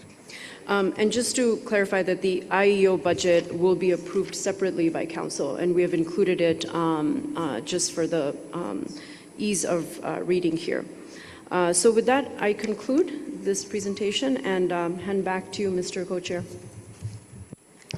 Thank you for that presentation, Sumit. I'd like to now open the floor for any comments or questions. Over to you, Naomi, to manage. Thank you very much, Mr. Co-Chair. The floor is now open.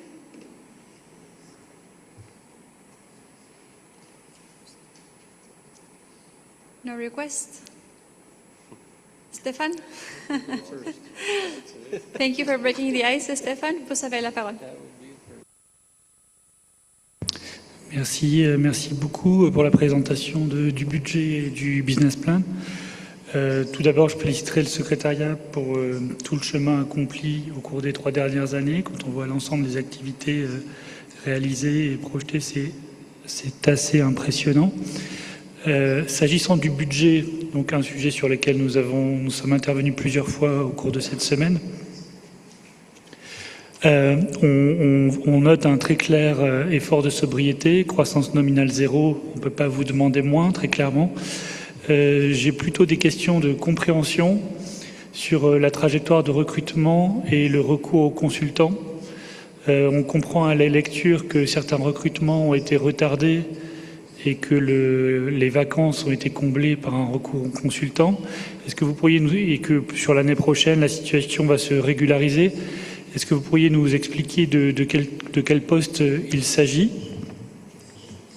Et s'agissant du coût des réunions, j'aimerais comprendre pourquoi 300 000 avaient été budgétés l'année dernière, alors que finalement l'exécution de l'année dernière et la prévision de l'année prochaine semblent se satisfaire de 150 000. Merci. Merci beaucoup à toi, Stéphane. Next we have Mimi-san, followed by Lilian. Mimi, you have the floor.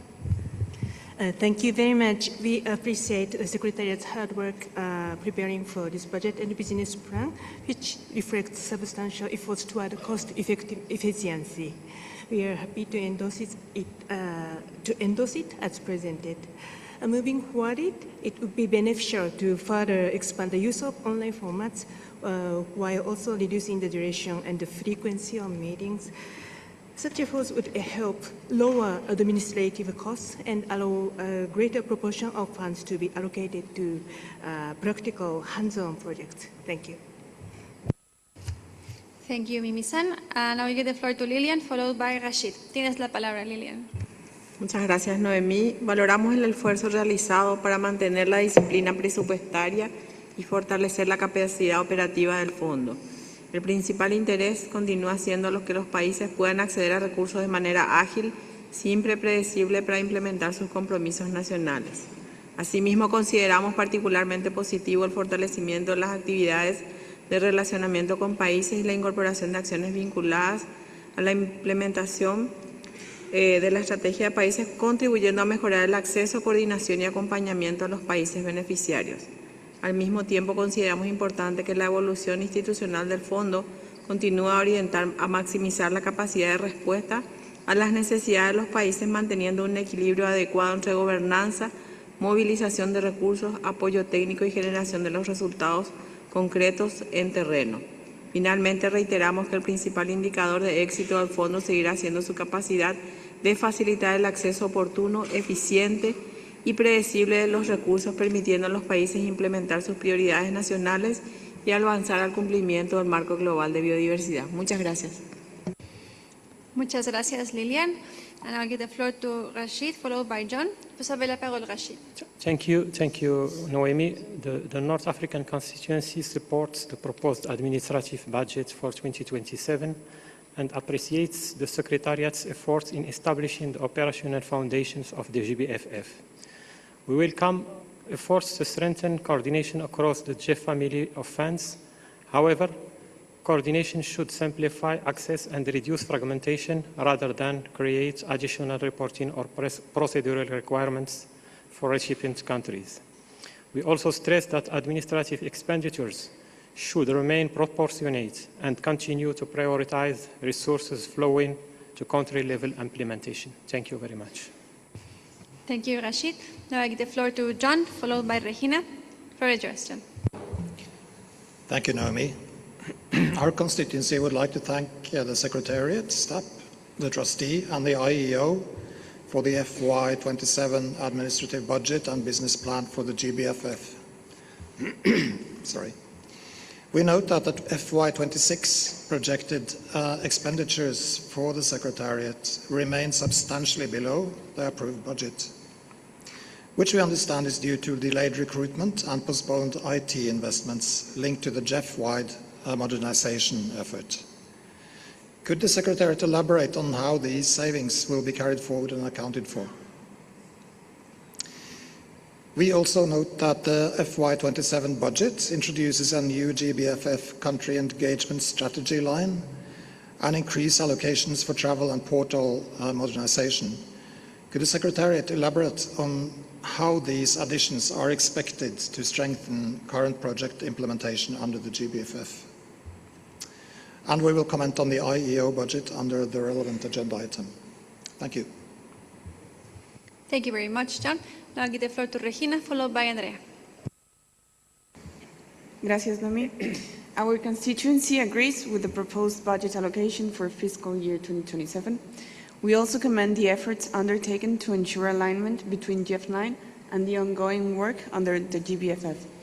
This coherence will be essential not only to maintain traceability and complementarity across both funds, but also to maximize impact, strengthen efficiency in resource allocation, and support a more strategic and coordinated implementation of the Global Biodiversity Framework Fund. Thank you. Muchas gracias, Regina. Andrea, the floor is yours. Thank you so much. We thank the Secretariat for this paper, and we, excuse me, and we support the budget and business plan as clearly presented. Thank you for that. We welcome the GEF Secretariat's budget request with 0% growth. The requested budget also reflects the commitment of the Secretariat to further economise its operations. We note the travel budget request due to COP17 in Yerevan in October and associated meetings, and we welcome the Secretariat's engagement at the COP. Thank you very much.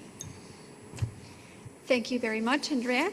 I think this concludes the list of speakers for this agenda item. So back to you, Sumit.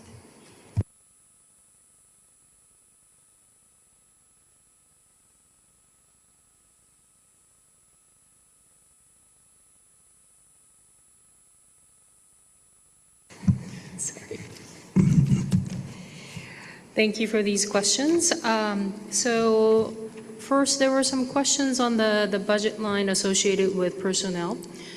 You might recall that when we originally requested the very first administrative budget, there was a number of additional posts that we had put into it. And subsequently, we made a decision within the Secretariat not to go ahead with the recruitment of a couple of those, I think it was 3 or 4 of the posts that were originally envisioned, and that was reported back to the Council in the succession of budget documents. We had hoped to actually recruit one of the already existing vacancies, but there was a hiring freeze, which actually prevented us from going ahead with the recruitment of that particular vacancy that was already in the budget. What we're proposing to do is go ahead and defrost? Hire one of those posts, I'm sorry, and we're envisioning to do that at a mid-level, not a senior level, mid-level, to help us with the country engagement strategy, country outreaches, as well as other elements as explained in the budget document. As for the meetings, I think it's fair to say that we actually managed to achieve a significant cost savings, and because of the setup for the back-to-back meetings, and we had anticipated additional expenditures for the this particular meeting with the Assembly as well as Council happening at the same time. We don't anticipate that for the next fiscal year. To be honest with you, we had only budgeted for 1 in-person meeting, so this is why the reduction is actually manifesting in a fairly significant manner for the cost of meetings. Okay.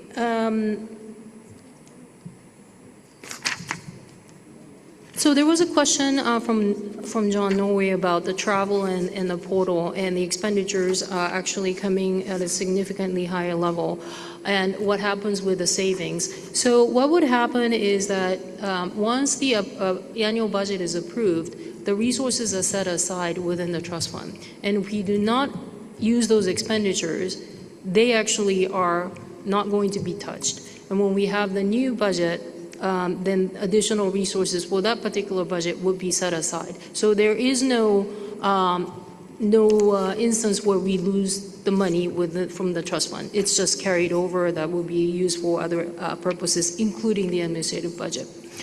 On the travel, we are anticipating 30% increase as proposed in the budget due to COP17 taking place, as well as the subsidiary body meeting taking place in Nairobi in August. And those are for the GBFF team and GEF writ large. We are required and obligated to be there, and we plan to use those opportunities to do significant country outreach as well as raising of the visibility of the GBFF. And by the time we go to the COP, we do also anticipate to have additional activities related to resource mobilization, as we have explained in the this budget document. The portal expenditures, we had a little bit of conversation in the LDCF and SCCF budget.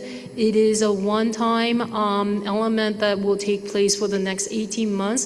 This is a secretariat-wide effort to upgrade the portal that will enable more functionality as well as ease of project reviews as well as portfolio management. So directly or indirectly, we do anticipate the portal upgrade to have significant benefits for the countries as well as our ability to do portfolio management. The CES. So similar to the LDCF and SCCF budget request, we are requesting a modest amount, which is even less than the SCCF CES budget request. These are meant to support activities that are relevant to the GBFF.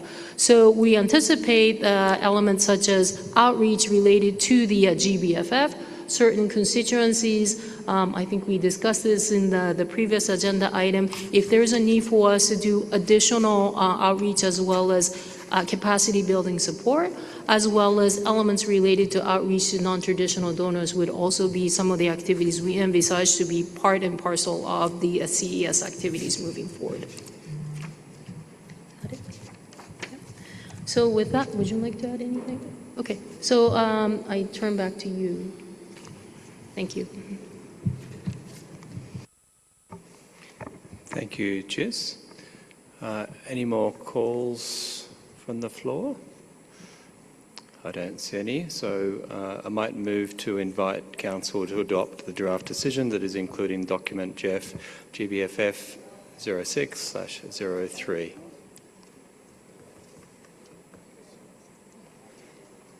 I don't see any calls from the floor.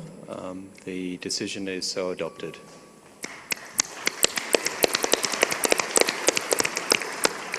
And I'll now hand over back to Claude to move on to agenda item 4.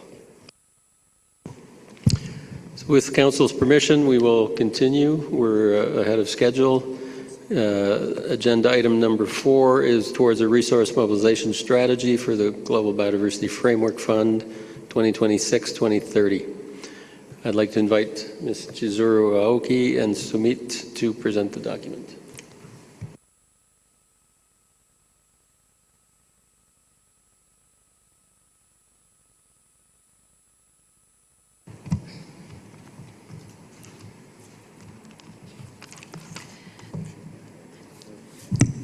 Thank you, Claude, and I'm pleased to present with Sumit the document titled Towards a Resource Mobilization Strategy for the Global Biodiversity Framework Fund.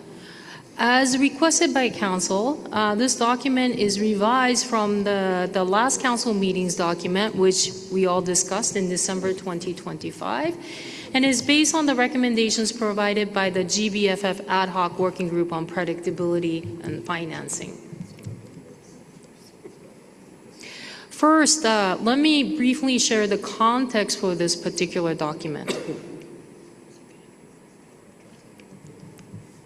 About 1 year ago in June 2025, the Council requested the Secretary to develop a GBFF resource mobilization strategy for consideration at its next meeting. In developing that document, we analyzed a range of different capitalization models to draw lessons from comparable institutions and funds, and also conducted consultations with various stakeholder groups, including our observers and outside stakeholders, and we very much appreciated that process to get feedback. And at the December 2025 Council meeting, the Council decision was to establish an ad hoc working group on predictability and financing. The terms of reference for the working group were to provide recommendations to the Council and the Secretary on CBD COP16 guidance and on revising the resource mobilization strategy, which is in front of you. For this council meeting, the Secretary revised the resource mobilization strategy based on the recommendations of the AFWOT working group, including revised financial scenarios, which we are going to present to you today.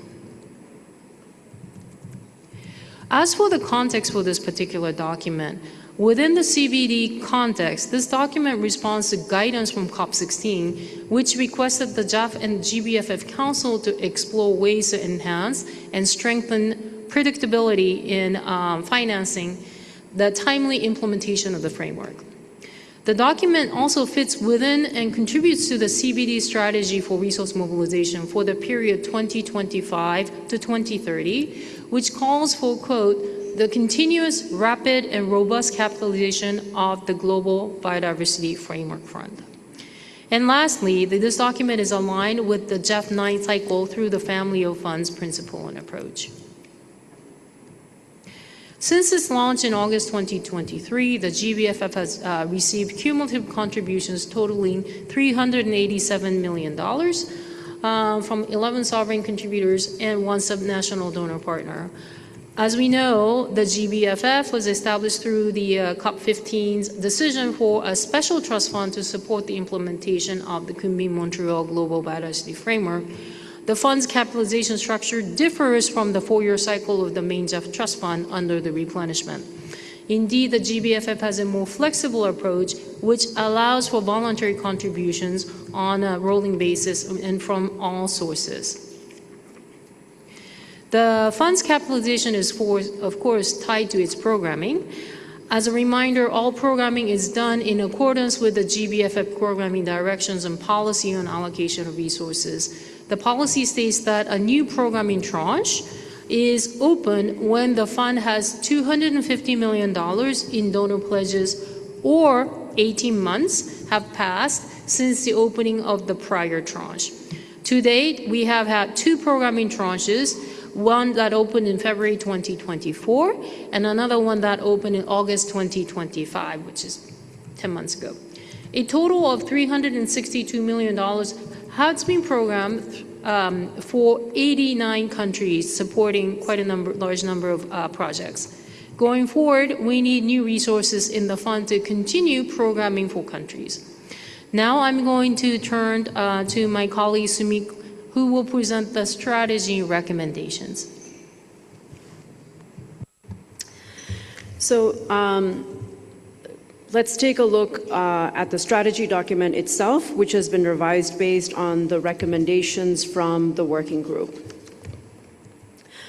The key focus of the strategy document in front of Council remains unchanged from the previous version, which is to support capitalization of the GBFF.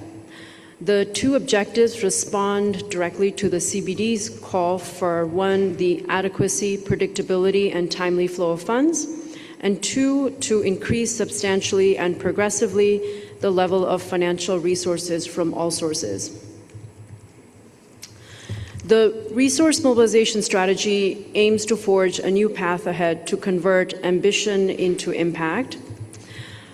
In this document, we want to outline a structured approach to unlock new sources of finance and substantially increase financing from all sources. We know the context for global financial flows is evolving, and so we want to be proactive in identifying new opportunities. This means we should be bold, agile, open to new approaches, but also, importantly, proceed with efficient implementation and stakeholder engagement. Broadly, we also seek to reduce complexity and fragmentation in biodiversity financing, and to share that this is also about more than just money. It's that biodiversity finance flows predictably, inclusively, efficiently, and for driving systems change. Now to turn to the recommendations from the working group. The GBFF Ad Hoc Working Group on Predictability in Financing was established by the 5th Council's decision in December 2025. The Council members and alternates provided nominations, and the working group was constituted with 7 members, 3 representing donor constituencies and 3 representing recipient constituencies, and 1 member from the CBD Secretariat. The group elected 2 co-chairs, each representing donor and recipient constituencies. In Annex 5 of the Council document, you can see the terms of reference for the working group. The group was requested to explore ways to enhance and strengthen predictability of contributions to the GBFF and to provide two sets of recommendations, one responding to the CBD COP16 guidance and the second on revising the GBFF resource mobilization strategy. So first, here are the working group recommendations in response to CBD COP16 guidance. At the COP16, parties requested the Global Environment Facility and the Council of the GBFF to explore ways to enhance and strengthen predictability in financing, including through multi-annual pledges and consideration of the opportunities of voluntary indicative scales of contributions, and report thereon for consideration by the Conference of the Parties at its 17th meeting. So this is sharing the full text from the CBD COP decision itself. So you can see the full text of the working group recommendations in Annex 6 of the document. But just to briefly summarize the two key recommendations. So one on multi-annual pledges, the working group noted that these are a best practice. And two, on the opportunities of a voluntary indicative scale of contributions, or a VISC, the working group does not recommend it at this time, and further technical consideration could be given at a later date.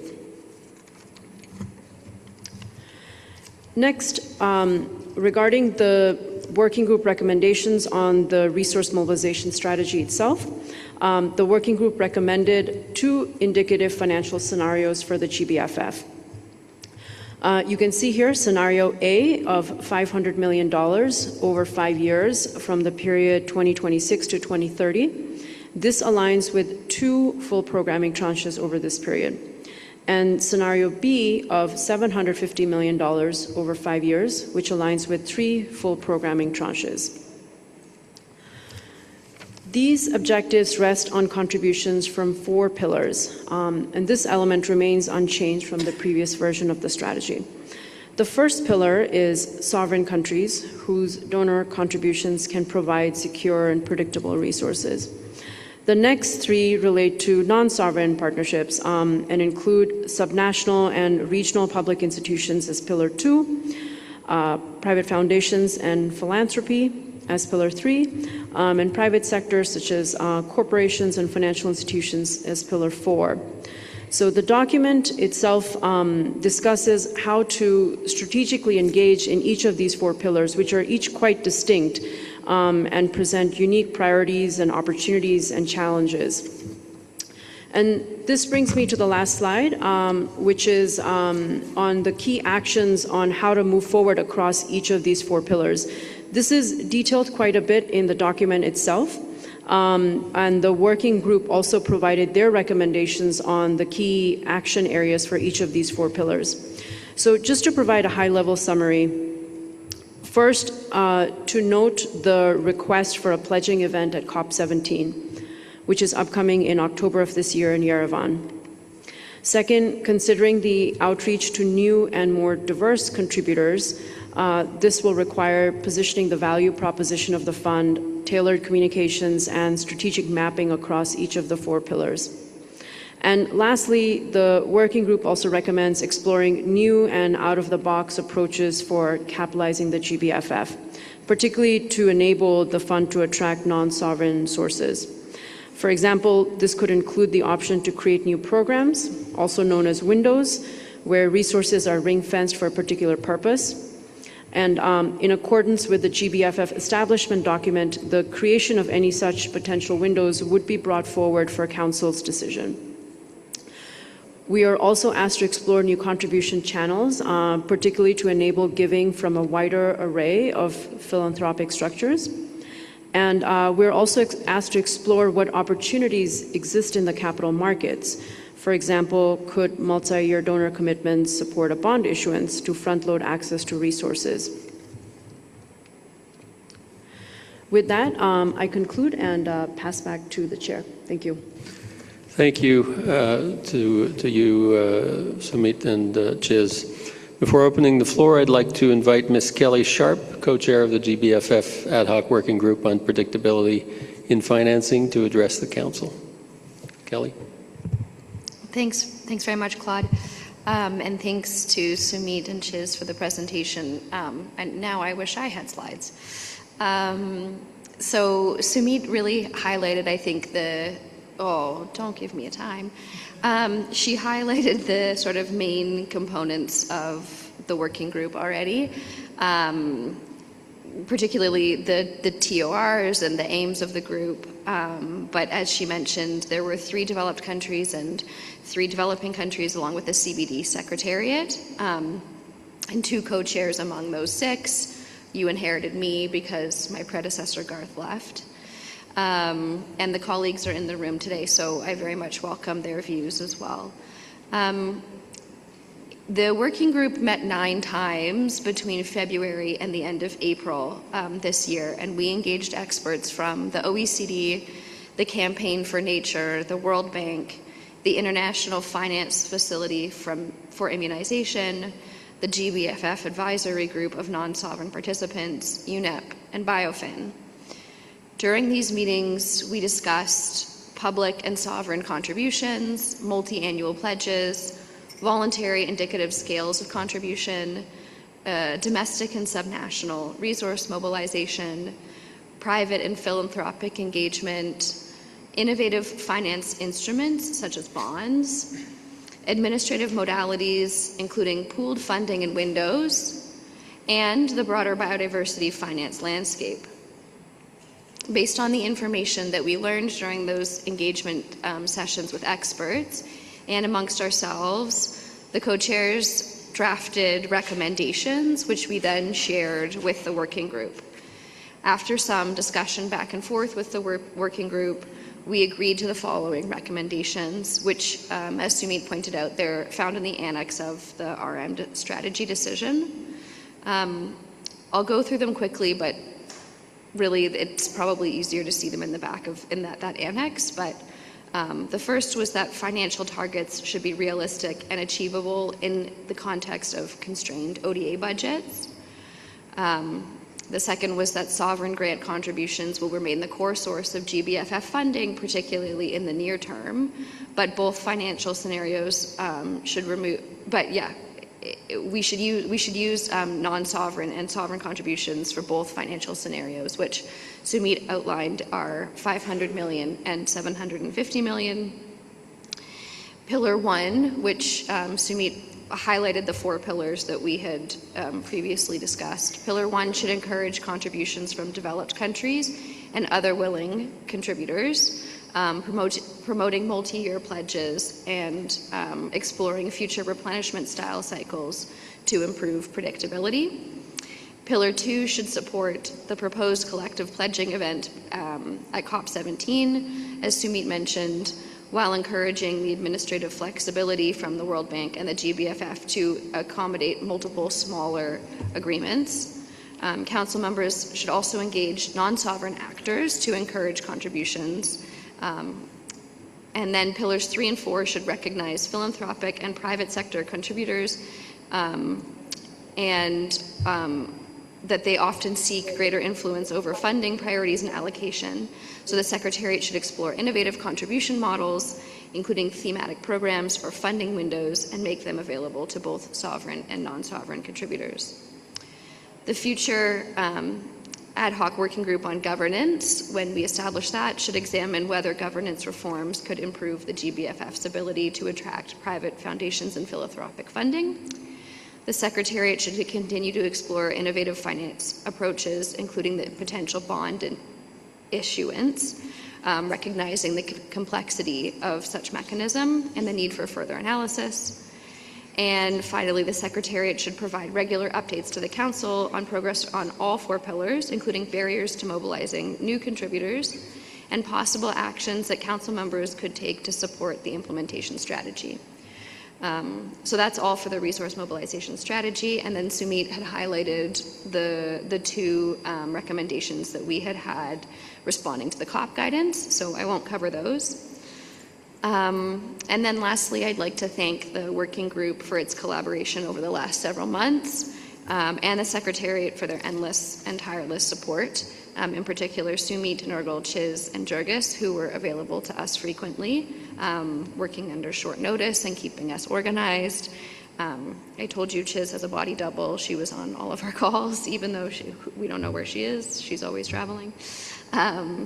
The group met regularly and engaged actively and fulfilled the variety of its mandates. So I understand that this sets quite a high bar for the governance working group.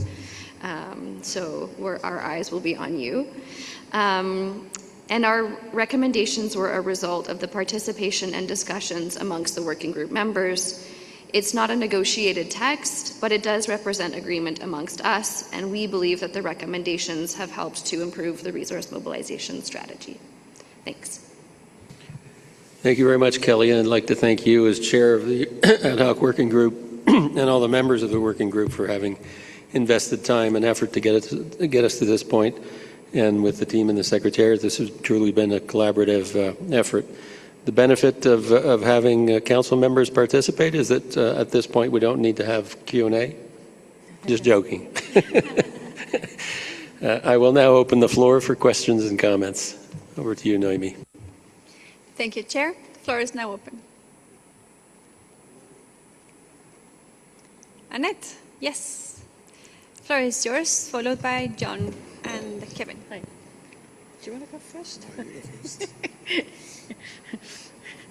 Okay.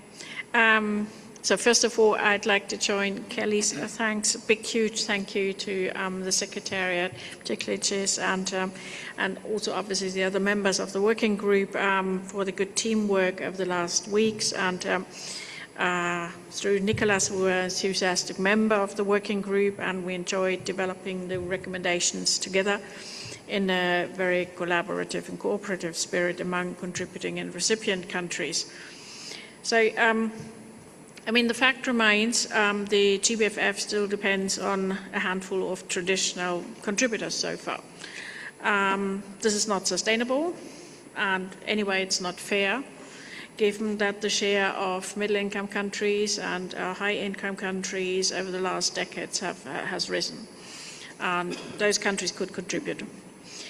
So we need to bring in new sovereign donors, possibly private actors and philanthropic foundations, if it is to reach the proposed funding scenarios. So a couple of comments. I personally think that scenario A is, it is the lower scenario, but it is already seems quite ambitious, which is unfortunate, but probably realistic. I have my personal doubts about private actors funding directly into the GBFF. Some reservations here. So we need to think more about upstream measures that might be a little bit out of the box. For example, I mean, a more radical idea could actually be folding the Kali Fund into the GBFF, because it's obviously not delivering at the moment, so maybe the GEF Secretary gets it to deliver. Sorry for putting this on you, but I mean, I'm just trying to jumpstart this. We're in a dire situation at the moment, and we need to look at all options, and it's not business as usual. So this is upstream sources, could be also, Kelly mentioned sort of the broader biodiversity landscape, and obviously there has been lots of discussions about that. Carbon markets are there. We could look into cooperation with other funds that have experience with issuing bonds. Obviously a huge undertaking, maybe not suitable for a fund that's quite so small, but maybe for other purposes. We're quite enthusiastic about the planned pledging event for subnational authorities. I mean, looking at, for example, at US states, that could be something. But I'm actually really looking into further downstream activities. I mean, looking at the co-financing, particularly private sector engagement downstream in developing projects. I think that and again, that brings me to the point I made earlier. Oh, sorry, I've reached on very quickly. That looking at just one figure for suggesting this is a successful replenishment is not enough anymore. A successful replenishment is if we have the whole palette of instruments available upstream and downstream, and actually have a package that's attractive for other actors apart from traditional donors. Thanks very much. Thank you very much, Annette. And I give the floor to John, followed by Kevin. The floor is yours, John. Thank you, Naomi. We'd like to thank the Secretariat for preparing a greatly improved resource mobilization strategy. And I would like to thank the members of the ad hoc working group for their valuable work. The new adjusted targets for the financial scenarios seem realistic, also when taking into consideration current financial constraints among sovereign donors and the amount set for tranches. We support the elimination of the distinction between sovereign and non-sovereign contributions, and in this regard would like to stress the importance of expanding the donor base and mobilizing funding from the private sector as key objectives of the strategy. On this last point, we note with interest that the observation that the lack of representation in decision-making and lack of options for earmarking funds is likely a significant barrier to attracting private contributions. We welcome the recommendation to develop new contribution models, including the addition of new programs or windows as a way to respond to such concerns. We would appreciate further details from the Secretariat on possible new models, including a cost-benefit analysis. In our view, showing concrete results of projects is an efficient way to mobilize more resources. We strongly encourage the GEF and the agencies to speed up implementation and project start so that concrete results can be shown. Furthermore, we support the request for the Secretariat to provide an update to the Council at the earliest opportunity on the possibility of a bond issuance, including on key parameters that would be required for such an approach to be viable. Finally, we support the suggestion that the GBFF should consider how to enhance mobilization of co-financing from all sources more systematically by strategically placing GBFF resources in catalytic or de-risking positions where the fund can crowd in more public, philanthropic or private capital and expand the impact of every dollar contributed. We encourage the Secretariat to enhance its efforts in this regard and to link the work planned in GEF 9 on blended finance with the mobilization of resources within the GBFF. Thank you. Thank you very much, John. Now I give the floor to Kevin, followed by Lillian. The floor is yours, Kevin. Thank you, Naomi. Like others, I'd start by thanking the Secretariat for the paper and the very useful presentation. And also thank you very much to the members of the ad hoc working group for all of their work revising the draft strategy. As we know, this strategy is the result of lengthy discussions which have balanced ambition with realism. And we support the revised strategy and are ready to approve it. Support many of Annette and John's comments and just wanted to mention a few specific points where we note the paper's recognition of the role of the main GEF Trust Fund in substantially mobilising finance for biodiversity, the complementarity of the GEF and the GBFF, and the importance of seeking to reduce the complexity and fragmentation of biodiversity financing. We agree with the recommendation that a voluntary indicative scale of contribution is not suitable for the GBF fund at this stage, and we very much support the focus in pillars 3 and 4 on philanthropy and the private sector, recognising the value of the GBF fund in accepting contributions from private sector sources. Given the interest from the private sector at COP16 in Cali, we were going to kindly ask the GEF Secretariat to consider how best to engage the private sector at COP17 this year, and we note, and we've just heard the plans for a potential COP17 pledging or resource mobilisation event. Thank you very much. Thank you very much, Kevin. And I give the floor to Lillian, followed by Giovanni from IPAC. The floor is yours, Lillian. Muchas gracias, Noemí. La circunscripción agradece por el documento a la Secretaría y al Grupo de Trabajo por el desarrollo de su mandato. Apoyamos una estrategia ambiciosa de movilización de recursos, reconociendo que la implementación efectiva del marco global de biodiversidad requiere de financiamiento predecible, adecuado y sostenible.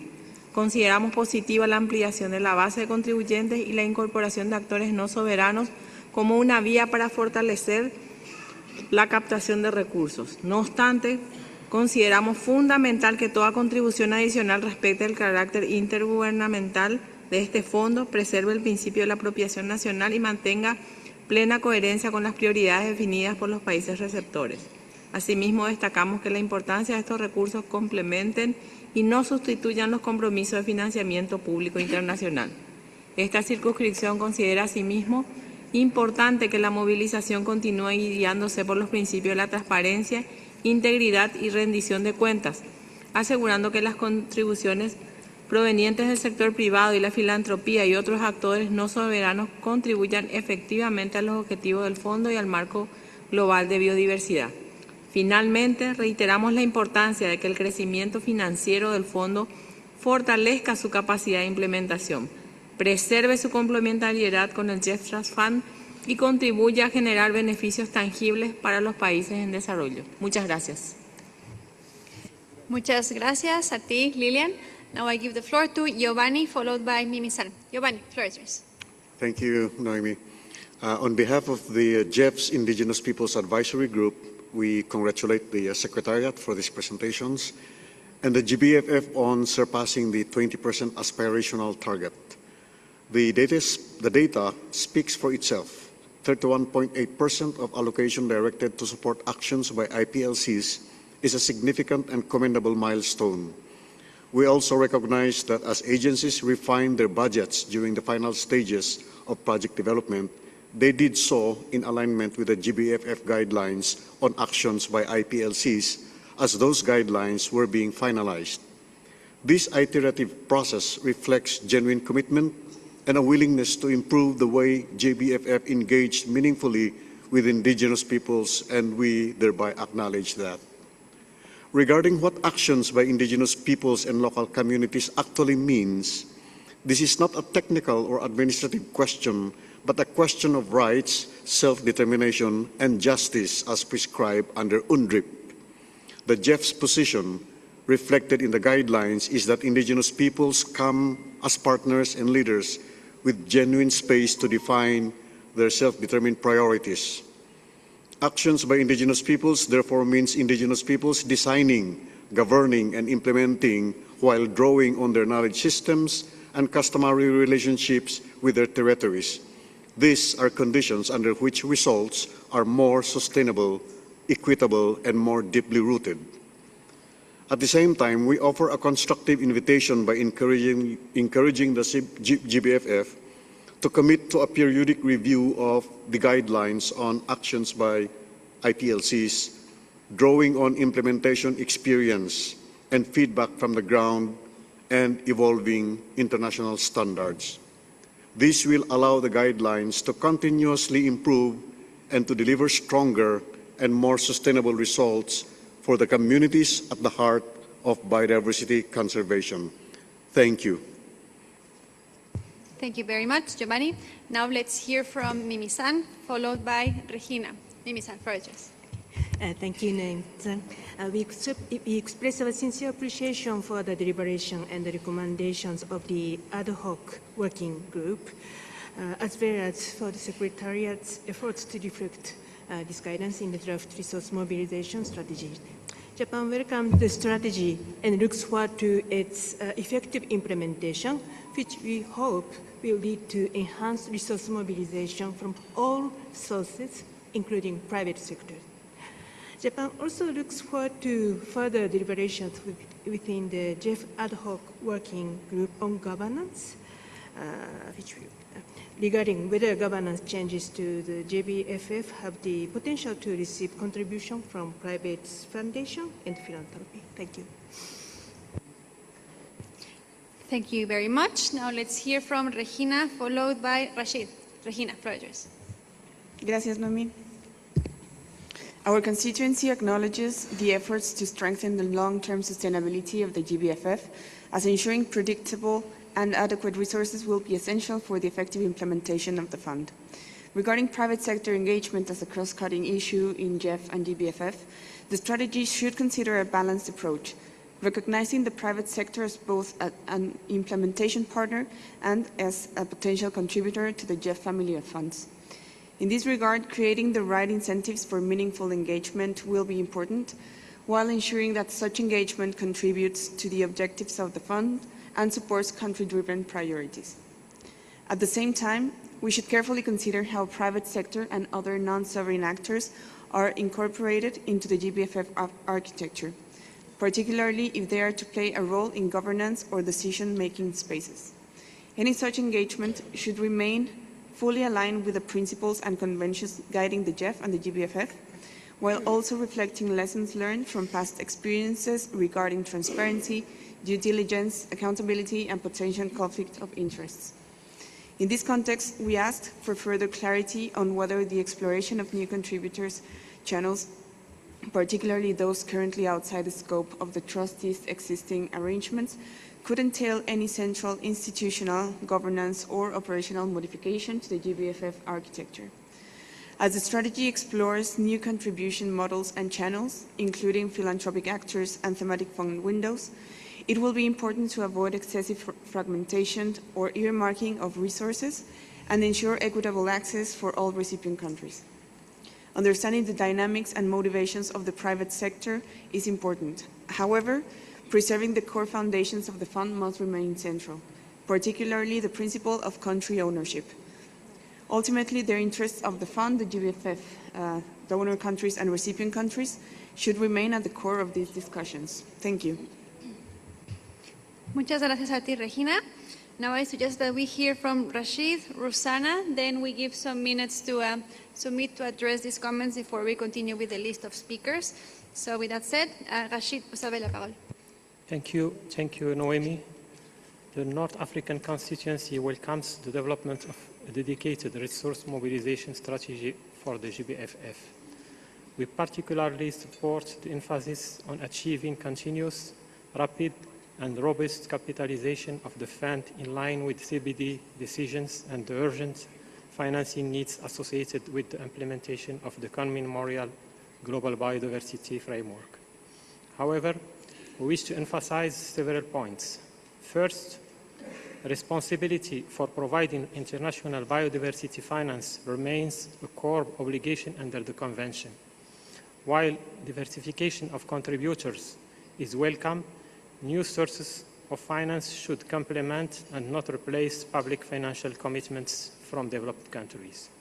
Second, the proposed scenarios of $500 million and $750 million over 5 years should be viewed as a starting point rather than an end point. Given the scale of the biodiversity finance gap and the demand already demonstrated by countries, significantly greater levels of capitalization will ultimately be required. Third, predictability of resources is as important as volume. We therefore support efforts to encourage multi-year contributions and more stable financing arrangements. Fourth, while we support efforts to broaden the contributor base of the GBFF, any future consideration of governance arrangements should preserve the intergovernmental and country-driven character of the fund and ensure that the voice and representation of recipient countries are preserved. Finally, while private sector and philanthropic contributions can play a valuable complementarity role, biodiversity finance must remain accessible to countries whose priorities may not generate commercial returns. We support adoption of the strategy and encourage continued efforts to mobilize significantly greater resources for the fund. Thank you for your attention. Thank you very much, Rashid. Now let's hear from Rosanna, and then we pause to hear from Sumit. Rosanna, floor is yours. Thank you very much. I also would like to welcome the development of the Global Biodiversity Framework Fund's Resource Mobilization Strategy for 2026-2030, considering that we have less than 5 years remaining to achieve the goals and targets of the KMGBF. Strengthening the scale, predictability, and diversity of biodiversity finance is not simply desirable, it is essential. We commend the efforts to establish a more systematic approach to mobilizing resources from sovereign contributors, while also expanding engagement with subnational authorities, philanthropic organizations, the private sector, and financial institutions. Broadening the contributor base and creating stronger incentives for a long-term partnership will be critical to ensuring that biodiversity finance can meet the ambition of the framework. We particularly welcome the emphasis on predictability in financing. Multi-year commitments and innovative approaches to resource mobilization can help provide countries with the confidence needed to plan and implement transformative biodiversity actions at scale. As we move towards COP17, it is encouraged to view the GBFF as a key instrument for the accelerating implementation of the framework, including support for indigenous peoples and local communities, whose engagement remains essential for achieving global biodiversity goals. We are looking forward to continued collaboration with all parties and stakeholders to translate this strategy into increased investment, stronger partnership, and measurable progress toward halting and reversing biodiversity loss by 2030. Thank you. Thank you very much, Rosanna. Now let's hear back from Sumit on initial reactions, then we will go back to the list, starting with Carolina, Heitor, Catalina, Andrea, and Stefan. Sumit, back to you. Thank you so much, Naomi. And thank you so much, council members, and also the voice from the Observer for all the thoughtful comments and questions. I note that as we present 4 pillars within this strategy document, that certainly pillars 2, 3, and 4 are complementary to existing sovereign resources, and that the process ultimately within the GBFF is and will continue to remain country-driven. Regarding COP17, there is a planned pledging event for subnationals and locals.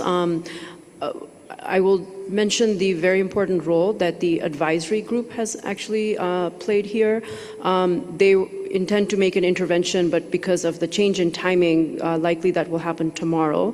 But the advisory group is composed of the province of Quebec, the city of Berlin, as well as 2 resource mobilization specialists. And particularly on the subnational and local government front, they have done quite a bit of work, which they'll share tomorrow, which they hope will culminate into a collective pledge in Armenia.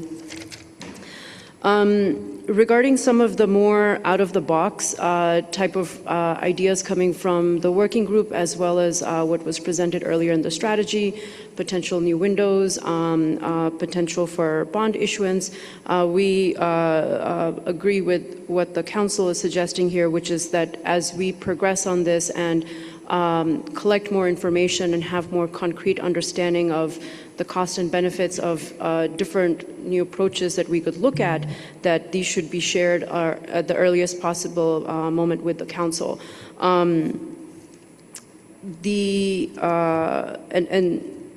There was also a couple of comments about linking upstream to downstream in terms of co-financing, and how GBFF resources can really be brought in to de-risk and to enhance catalytic use of private sector resources. Also noted on that results really ultimately underscore as we look ahead to increasing the level of contributions.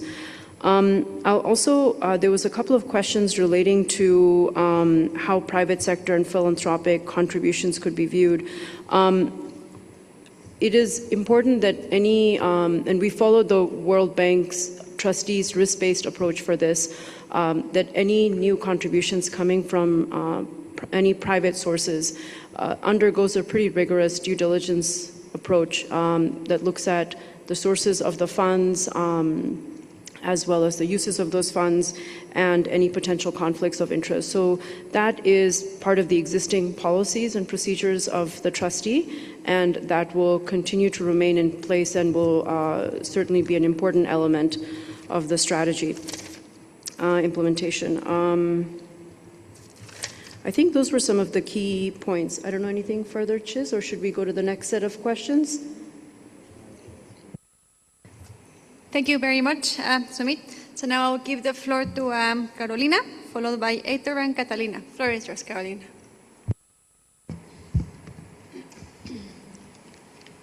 Thank you, Chair. Our constituency welcomes the discussion on resource mobilization, which is central to the future credibility and effectiveness of the GBFF. Sovereign public contribution must remain the central pillar of the fund's financing architecture as it reflects the established financial obligation and expectations under the Convention on Biological Diversity. Private finance, philanthropy, subnational actors, and innovative instruments may play an important and complementary roles, but they cannot substitute the predictable official public financing. Any efforts to attract private capital must result in genuinely additional resources rather than displacement of pre-existing donor commitments. On the creation of earmarked windows, segmented governance arrangements, or funding structures, we suggest caution in moving ahead with these arrangements, since it may fragment the funds internally or dilute its competitive allocation logic.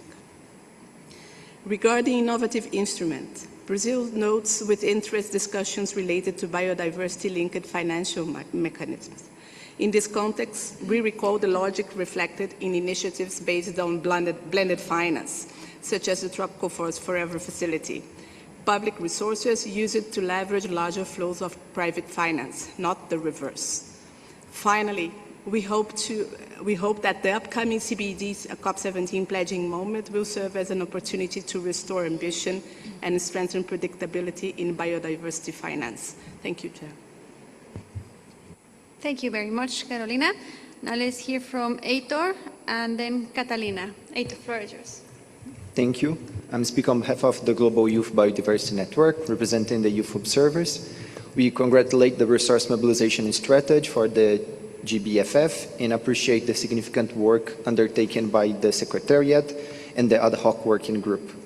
At the same time, we would like to emphasize the importance of maintaining and strengthening the inclusive practices that have characterized the previous GBFF processes. In the previous draft strategy, observers' constituencies were invited to provide written comment inputs, many of which were reflected in the final document, demonstrating the value of observers' contributions.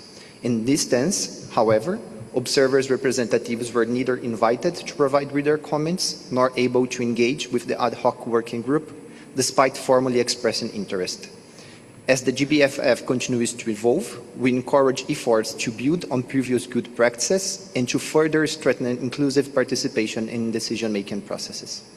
Regarding the strategy itself, we welcome the recognition that sovereignty grant funding remains at the core of the GBFF, demonstrating continued international solidarity and developing countries' obligations under the CBD and to the KM-GBF. We also welcome the complementarity for enhancing non-sovereignty contributors, and particularly welcome the Windows approach.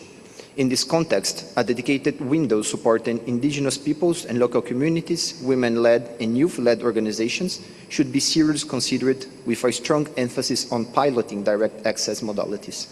Such approaches would be fully consistent with the inclusive vision of the KM-GBF and could serve as a blueprint for the broader GEF family of funds. With respect to private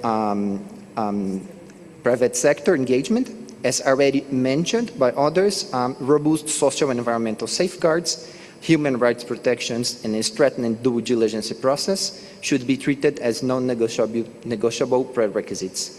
These measures are essential not to only prevent greenwashing, but also to safeguard the credibility, integrity, and reputation of the GBFF. Thank you. Thank you very much, Heitor. I'm continuing in that side of the room, and I give the floor to Catalina, representing the NGOs from the GBFF observers. The floor is yours, Catalina. Thank you, Madam Chair.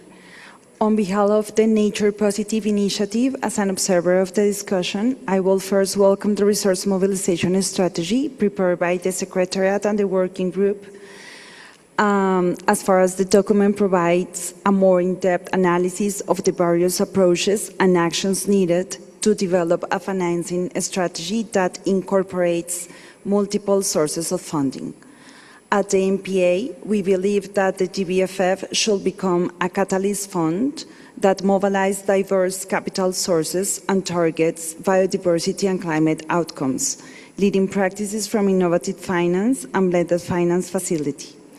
To move towards accruing in additional capital in place changes inside the GBFF and to face some challenges in terms of financial flows, structure, and governance.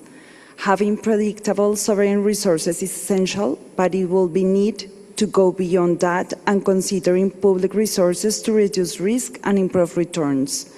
In addition, this will need to develop bankable pipelines aligned with public and private investors' expectations. Use feedback loops to refine project designs and to document and share lessons to influence broader markets will be key takeaways to strengthen resource mobilization strategy. These three examples I have presented undoubtedly entail changes in project design and decision-making throughout the project cycle. Therefore, it is important to strengthen the resource mobilization strategy with institutional arrangement and programming mechanisms to achieve these objectives. Thanks a lot, Madam Chair, to give me the floor and the opportunity to contribute with additional and complementary views. Many thanks to you, Catalina. Now I give the floor to Andrea, followed by Stefan. The floor is yours, Andrea. Thank you so much. We would like to join the others in thanking the Secretariat and the Ad Hoc Working Group on Predictability and Financing for their work in developing this helpful paper on resource mobilisation. 9 meetings is an impressive record. The paper represents a strong progression from previous versions, and it contains useful information, including the value proposition statement about the GBFF. We do consider that implementing this strategy will remain challenging, especially in the current fiscally constrained times. Like Japan, we hope it leads to all sources of funding. We're also interested to hear about the Robert Walton Foundation and whether this might provide a model we could duplicate in the GBFF context. In the meantime, we continue to encourage other donors and countries who are in a position to do so to contribute to the fund. Thank you. Thank you very much, Andrea. Now let's hear from Stefan, Julia, and the last speaker I see is Leona. So, Stéphane, vous avez la parole. Merci beaucoup, Noémie. Je vais commencer par faire quelque chose que j'essaye d'éviter le plus possible en général, qui est de revenir aux décisions COP. Mais je me sens obligé de le faire suite à certaines des interventions. Tout d'abord, pour rappeler ce qui est quand même une évidence, qui est que les décisions COP qui nous obligent tous ne disent absolument rien sur la taille cible du GBFF, ni sur la proportion de son financement qui doit provenir des pays développés. Le seul engagement qui lie les pays développés, c'est celui d'une cible collective, la cible de 20 milliards en 2025 et de 30 milliards en 2030, mais qui ne dit absolument rien des canaux par lesquels ces financements doivent transiter. Donc, pour donner l'exemple de la France, nous fournissons 1 milliard par an de finances biodiversité à travers l'AFD.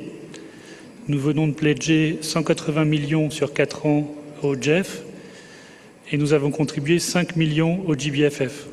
Évidemment, chaque pays n'a pas les mêmes proportions, mais ça vous donne bien une idée que, vu des pays donateurs, il reste totalement de notre prérogative d'allouer les différents financements comme en fonction de nos priorités.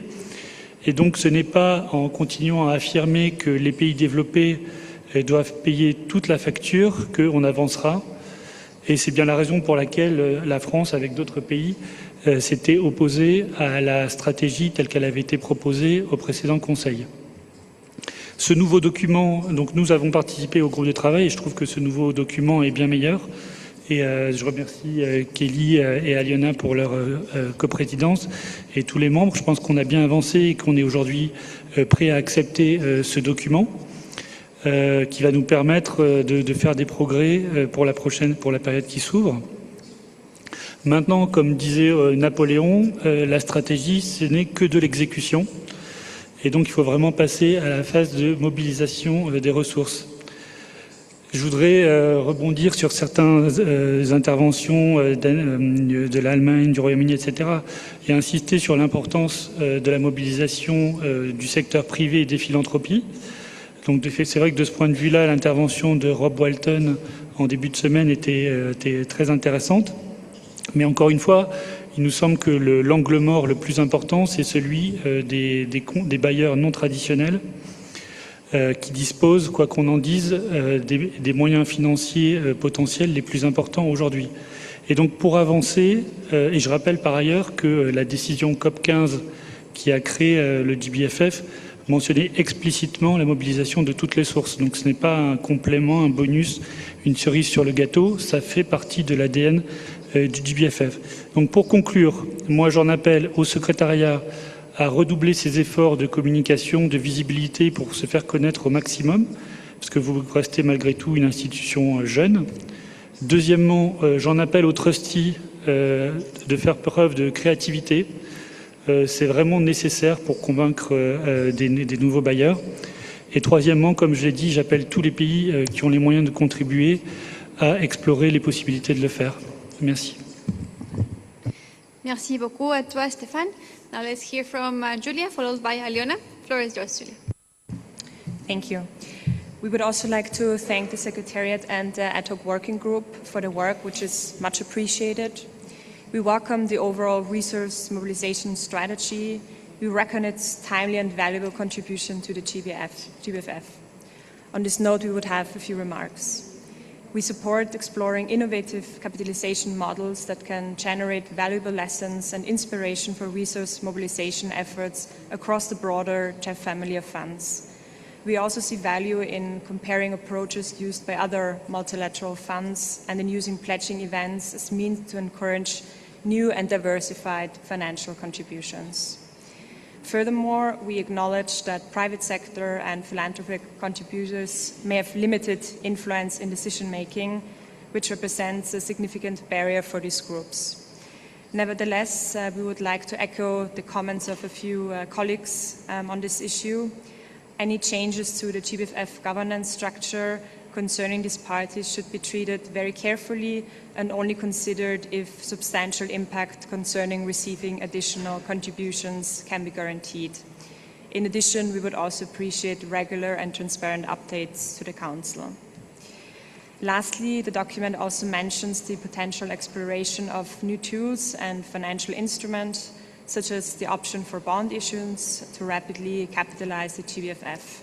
As some colleagues already requested, we would also appreciate regular updates on this topic and would like to clarify the availability of technical knowledge and capacity for issuing such an instrument. Thank you. Thank you very much to you, Julia.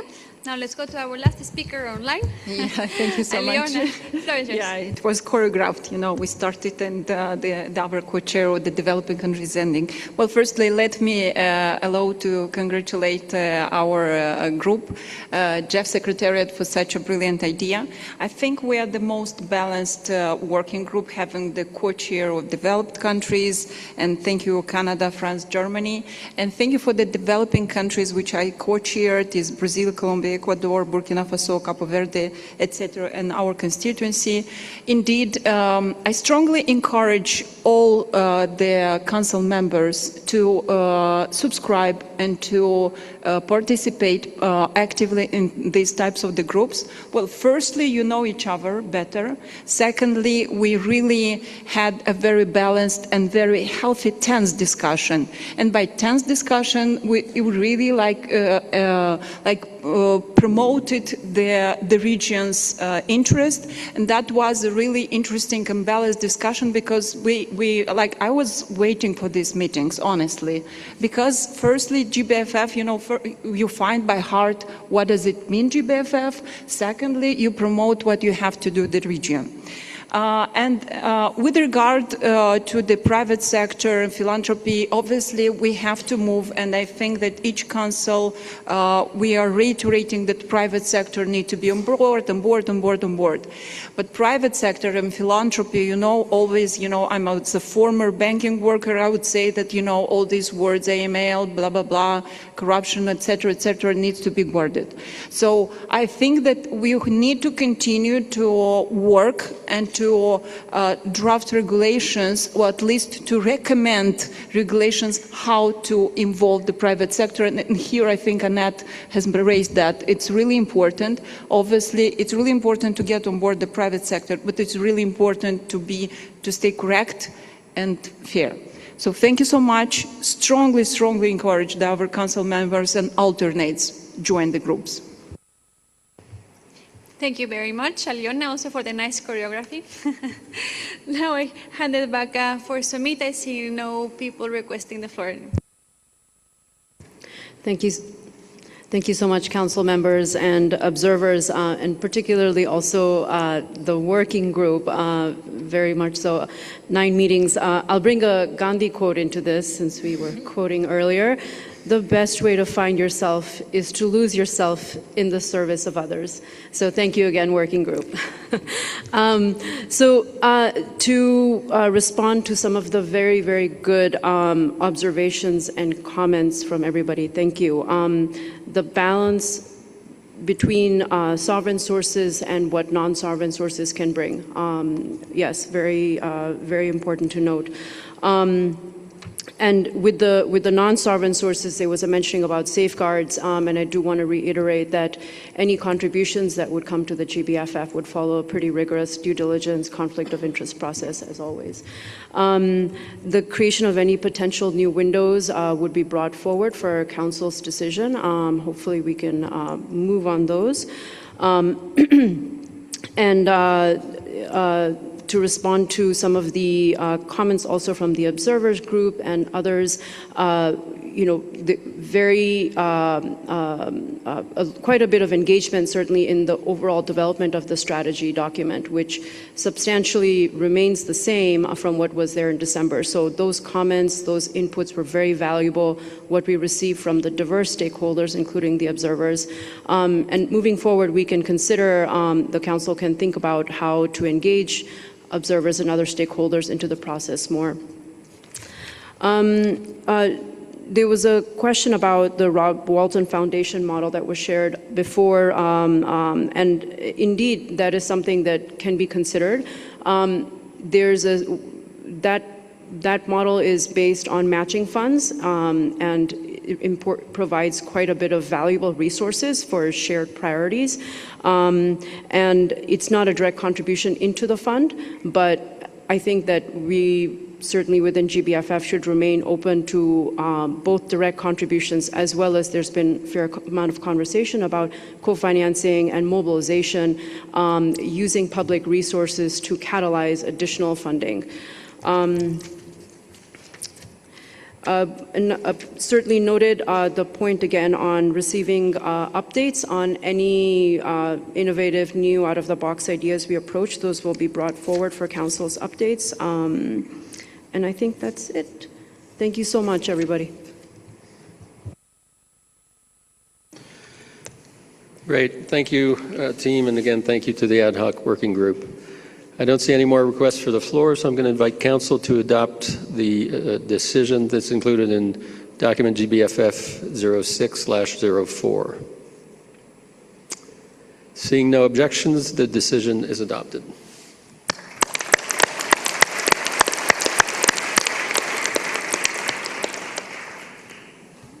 Now, since we seem to be on a roll, and I think we would like to have more time tomorrow perhaps to do other things in our council, I would propose that we at least progress with agenda item 5, make the presentation and perhaps go into the Q&A until 6 p.m. If we don't resolve and decide, get to the decision, we will reopen that tomorrow. But unless there are objections here, I would propose that we move ahead. Okay. So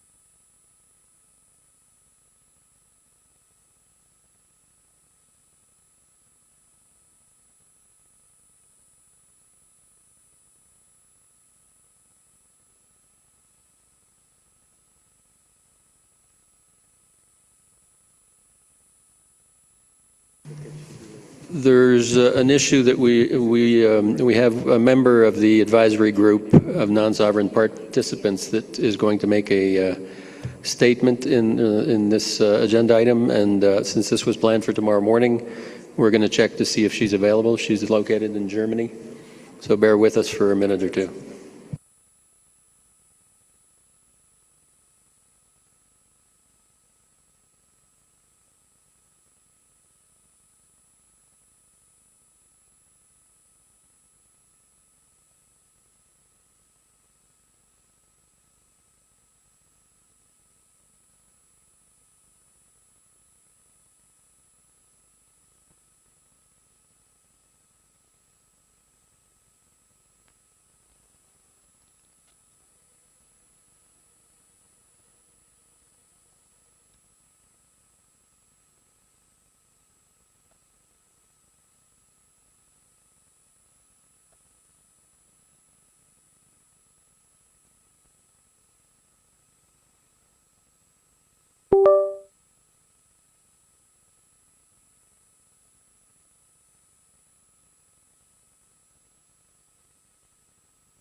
Excellent. So Sandra will connect. So let's go ahead with agenda item number 5, the progress report on the Global Biodiversity Framework Fund. And I'll invite Mr. Jurgis and Ms. Razan to present the document.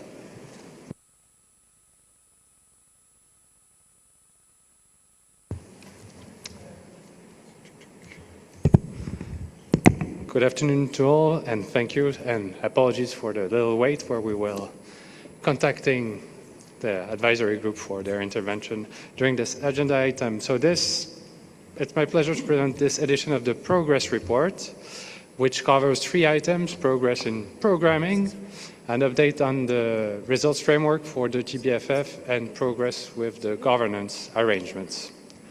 So first on programming, the GBFF has now finalized, as you have discussed already, 2 programming tranches through a total of 5 selection rounds.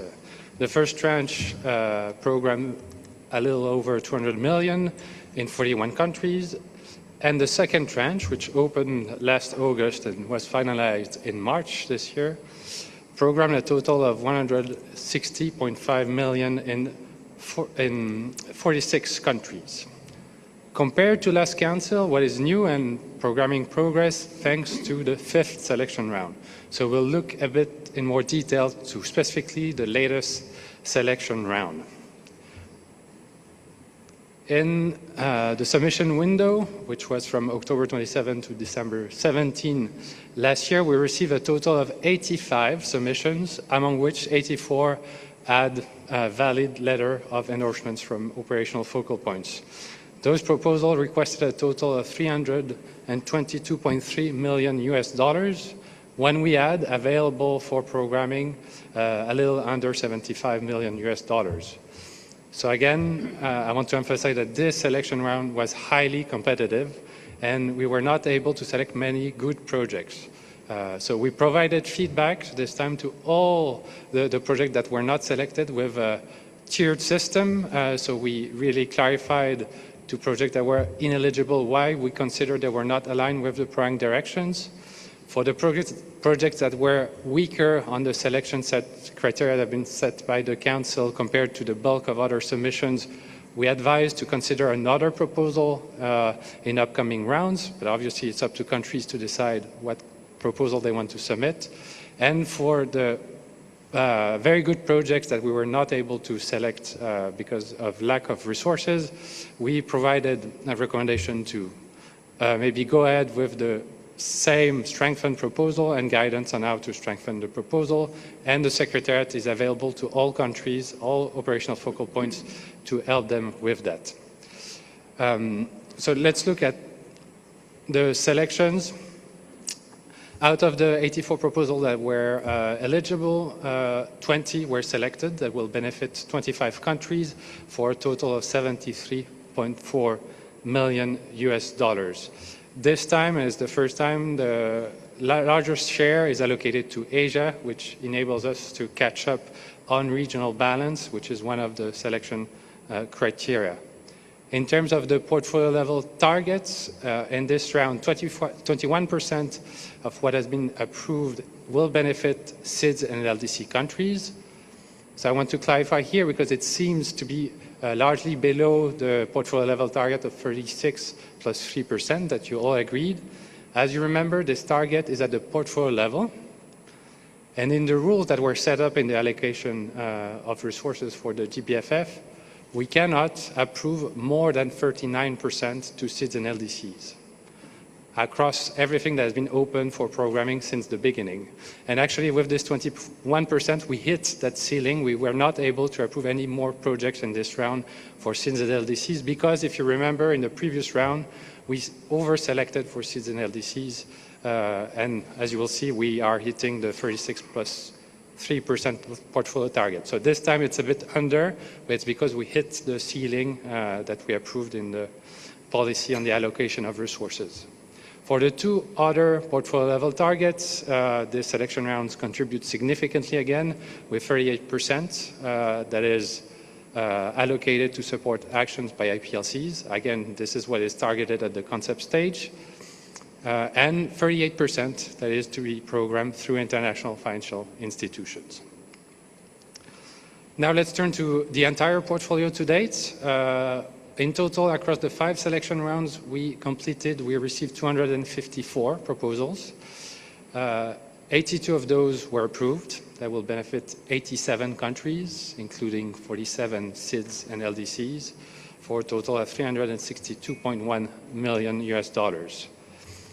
At the bottom, you see the current status of the portfolio level targets, which you already discussed, which are currently all achieved with close to 32% across the entire portfolio. At this stage, that is to be allocated to support actions by APLCs. This is what projects plan to do.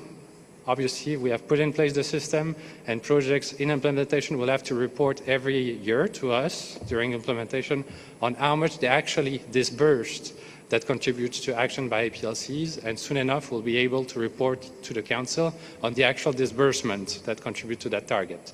But I clarify here, it's what is expected and budgeted in the planned budget of the projects. We are at almost 39% for SEALs and LDCs, so at the target and above target for what is programmed through the international financial institutions. The map shows the extent of the current portfolio across the globe, and it's color-coded, so you see with the progress bar and the map, all the projects in green, and the financial amount that has been approved in green is everything that received a green light for implementation from the GEF Secretariat. It's close to 40% at this stage of the portfolio that is either already started implementation or is in final discussion between agencies and countries for contracting and start of implementation. What is in orange is the work program you just approved, and what is in white is the pipeline of projects that are currently in different phases of preparation, including many that have already been submitted to us. Now let's look at the portfolio distribution by agencies and countries to date. So this is across the entire portfolio. First, for the regions, we discussed regional balance. Thanks to the 5th round, we were able to balance a bit more the distribution across regions. It means that the share for Latin America and the Caribbean has decreased slightly from 40% to 38% now, and for Africa has decreased slightly from 33% to 32% now, so that for Asia and Europe, Central Asia, and the Middle East, which were lagging behind, all their shares have increased to 24% and 6%. If we look at the distribution by agencies, now we have 13 out of the 18 agencies that have GBFF projects either approved or under preparation, with no agency having more than 21% of what has been programmed to date. Looking at the global environmental benefits, the portfolio of projects that have been approved for implementation start, I insist, for what is anticipated results, we only report on the subset of projects that got the green light for implementation, because before that, given our streamlined concept, the targets are too uncertain. So it represents a portfolio of 28 projects for close to $160 million of funding from the GBFF. And this is to have a significant already contribution to global environmental benefits, with impact over more than 60 million hectares, including the creation of more than 4 million hectares of protected areas. There are significant anticipated climate co-benefits in the order of 123 million tons of CO2 equivalent mitigated. As you have noticed, we are continuing to use the GEF 8 results framework indicators in this reporting. Soon enough, we'll be transitioning to the new GBFF results framework you have approved in December as a council. It will be effective as July 1st, so all projects submitted after July 1st will have to transition to this new framework. And as requested in December, we developed detailed guidelines for those indicators that have been published in an information document to this session, and great care has been taken in the consultative process that involved the agencies, the GEF staff, the CBD Secretariat, and GBFF observers to ensure that it was coherence with the GEF 9 results management framework and its guidelines, and with what parties agreed at CBD COP 16 on the indicators to measure progress on the GBF, on the Kunming-Montreal Global Biodiversity Framework for countries. So this will enable the family of fund, including GBFF and GEF Trust Fund, to really report meaningfully on its contribution. And finally, let me turn to the updates on governance, and let me turn to Razan. Thank you, Jorgis. Good afternoon, everyone. I'm very pleased to present key updates on GBFF governance since the last council meeting. Let me start with the GBFF auxiliary body, which currently consists of 17 members representing 11 constituencies. As you may recall, at its fourth meeting in June 2025, the Council requested the auxiliary body to provide options to facilitate the achievement of the IFI portfolio target, that is 25% of GBFF resources to be programmed through international financial institutions that are GEF agencies. Since then, the Secretariat has been providing continuous support to the auxiliary body in responding to this request, including through analytical background on portfolio trends and results to date, as well as circulating a survey to GEF operational focal points to gather their perspectives on engagement with IFIs. The final advice and recommendation of the auxiliary body have been posted as a council document and will be presented in the next agenda item tomorrow by the co-chair of the auxiliary body.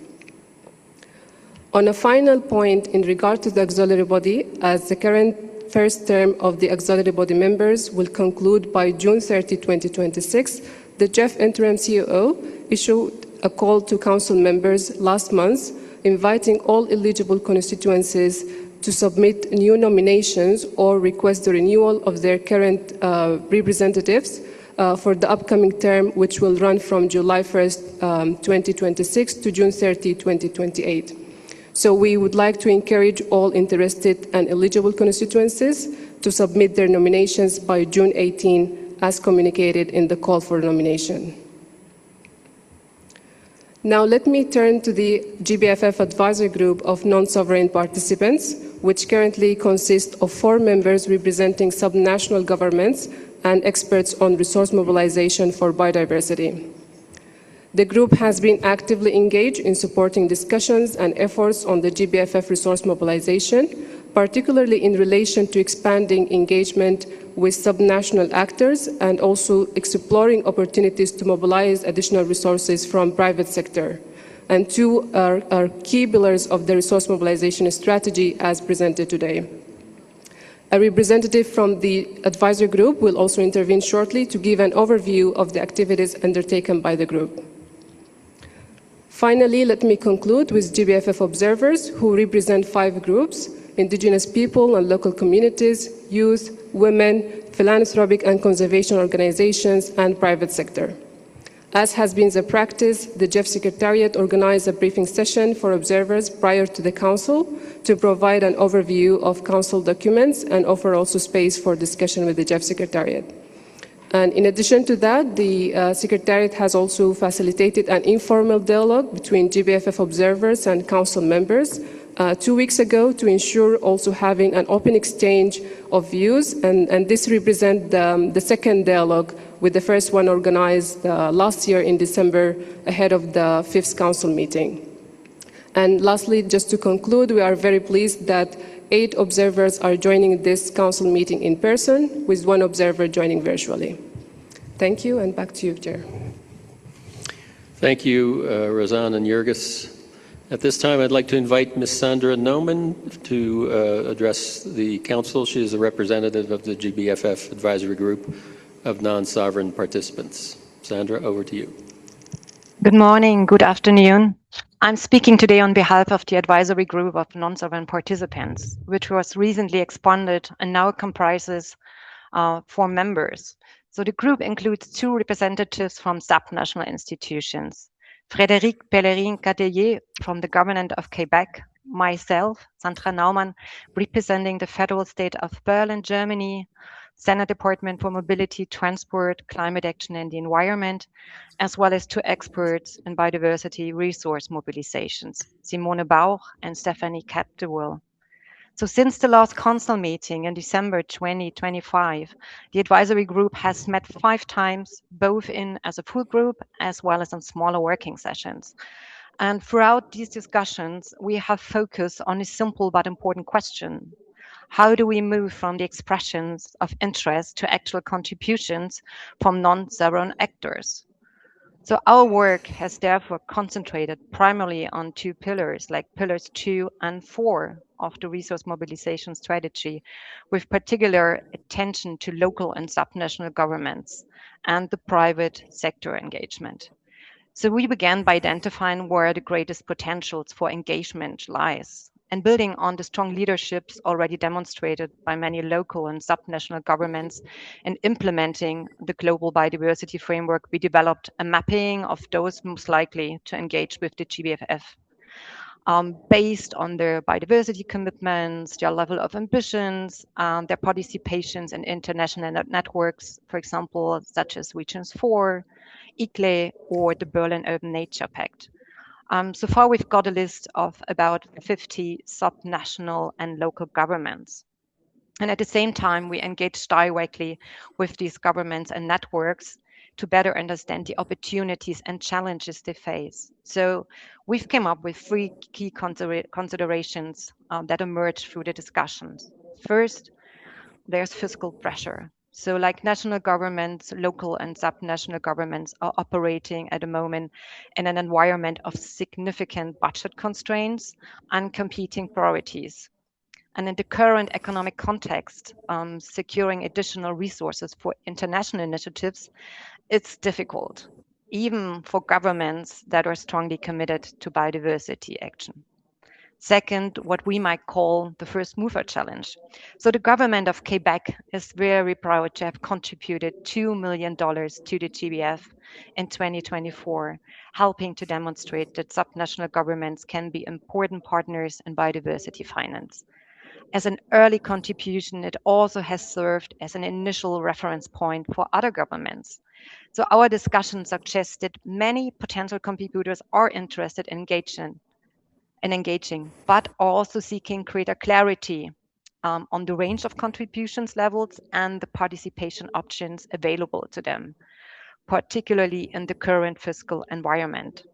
And third point, there remains a significant untapped potential for outreach and awareness building. So many potential contributors are still becoming familiar with the GBFF, its objectives, its processes, and the different ways in which they can participate. So taking together these findings suggests that the issue is not a lack of interest or commitment. It's rather the focus that should be on creating the right conditions for the engagement and providing clear, accessible pathways for participation and articulating a well-defined value proposition for donors that demonstrates the tangible impact and multiple benefits of their involvement. So one lesson has become particularly clear. Local and national governments and subnational governments appear most motivated to engage when participation is framed as a broader collective effort. So being part of a growing community of contributors can help build confidence, visibility, and momentum. And this also reflects a long-standing pattern in subnational engagement on biodiversity. For example, initiatives like the Edinburgh Process, the subnational government coalition of the High Ambition Coalition for Nature and People, and collaborations for ICLE, Regions 4, and the Berlin Urban Nature Pact. They have shown that collective approaches are often the most effective way to build ambition and mobilize action. And this is why we see the period leading up to COP17 as a particularly important opportunity.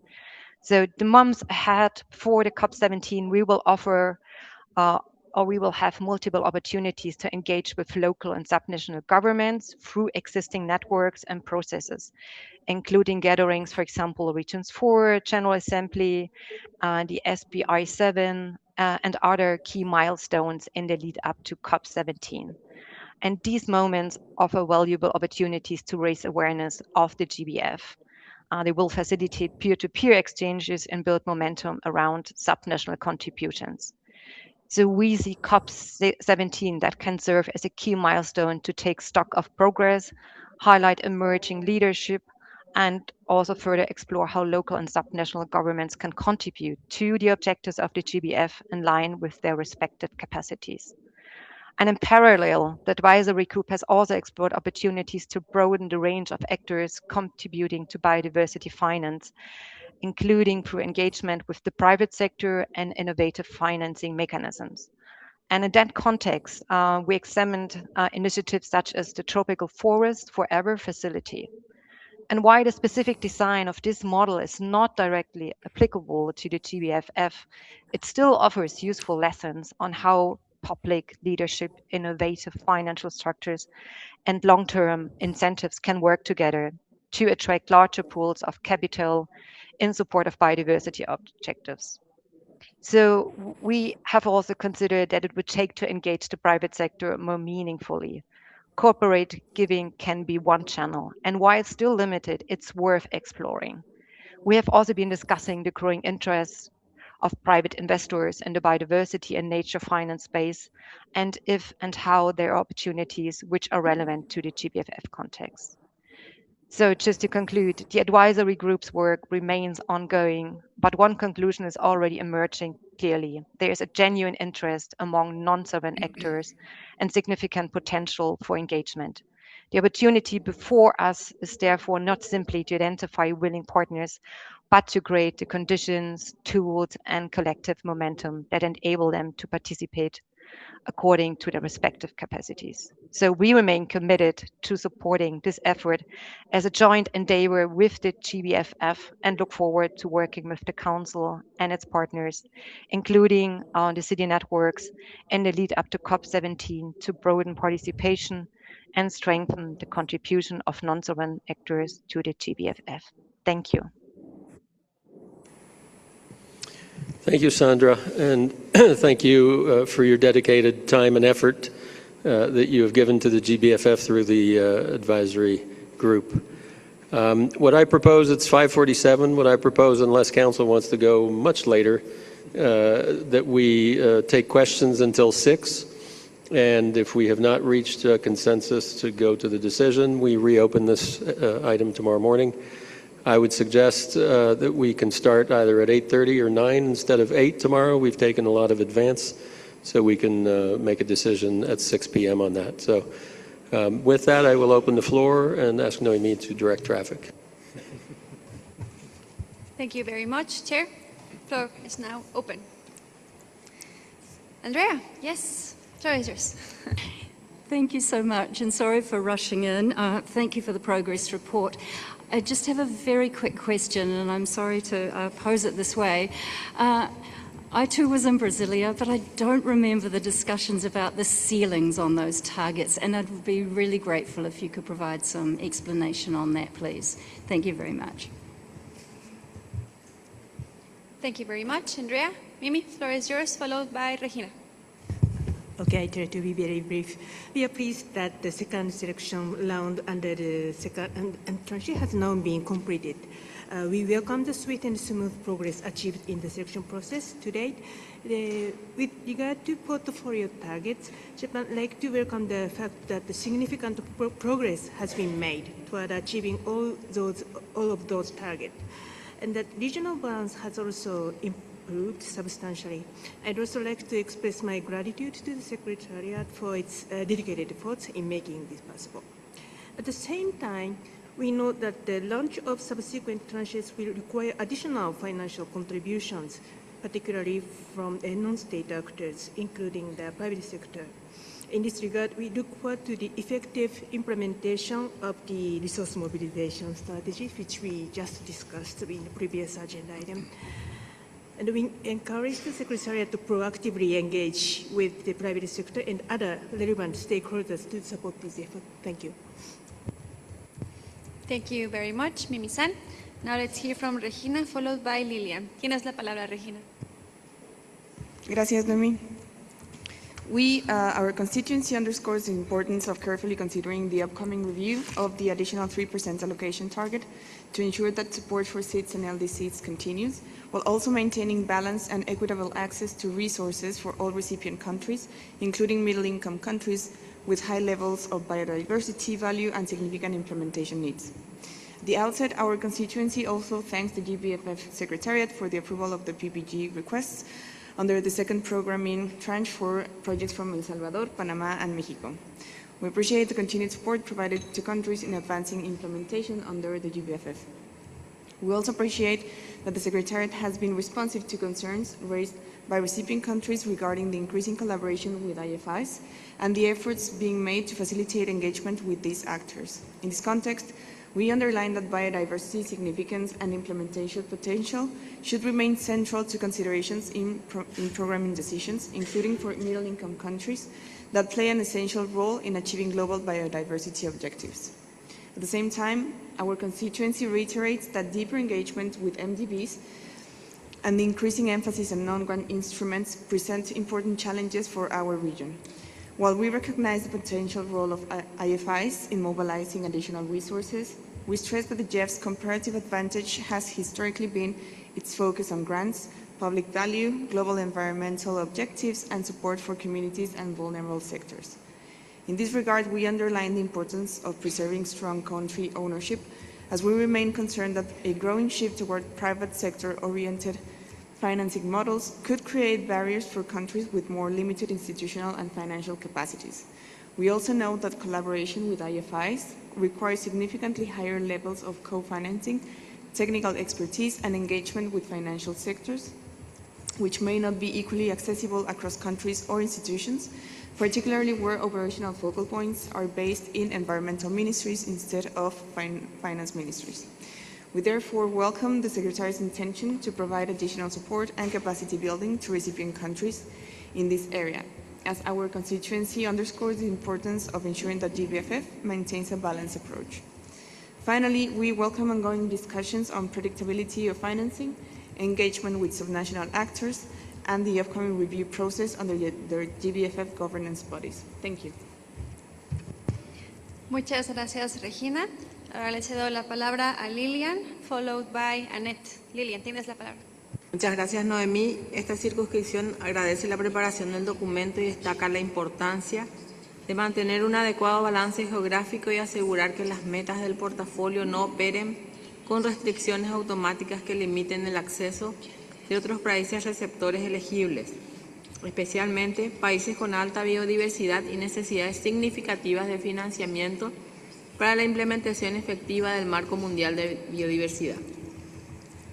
Agradecemos el informe de progreso que reconoce los avances alcanzados por el Fondo desde su operacionalización y expresamos especialmente positivo que nuestra región concentre, que América Latina concentre el 38% de los recursos programados, constituyéndose una región con mayor participación dentro del portafolio. No obstante, consideramos importante continuar monitoreando la distribución geográfica, la diversidad de las agencias implementadoras, la sostenibilidad financiera del fondo para asegurar que los beneficios alcancen de manera equilibrada a todas las regiones y países elegibles. Muchas gracias.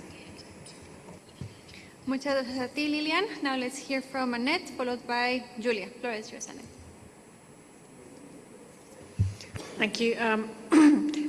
Thanks so much for this progress report and also for the intervention from the advisory group. That was extremely interesting. Just 2 points really on the project cycle. And when we introduced this new features of the project cycle, it was really interesting for us to see whether they actually sort of speed up the whole cycle and whether there's something we can learn for the GEF Trust Fund.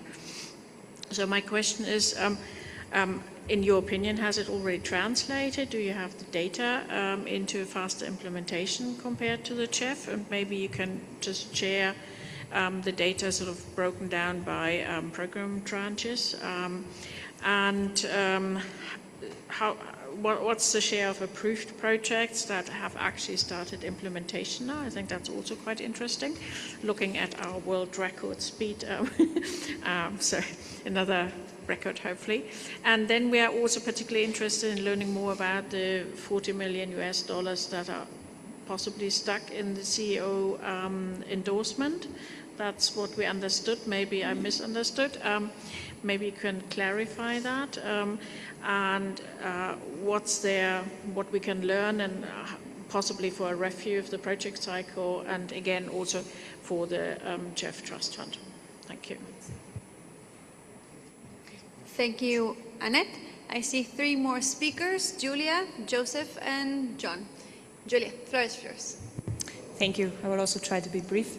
We welcome the progress report, which provides a clear, transparent, and comprehensive overall picture.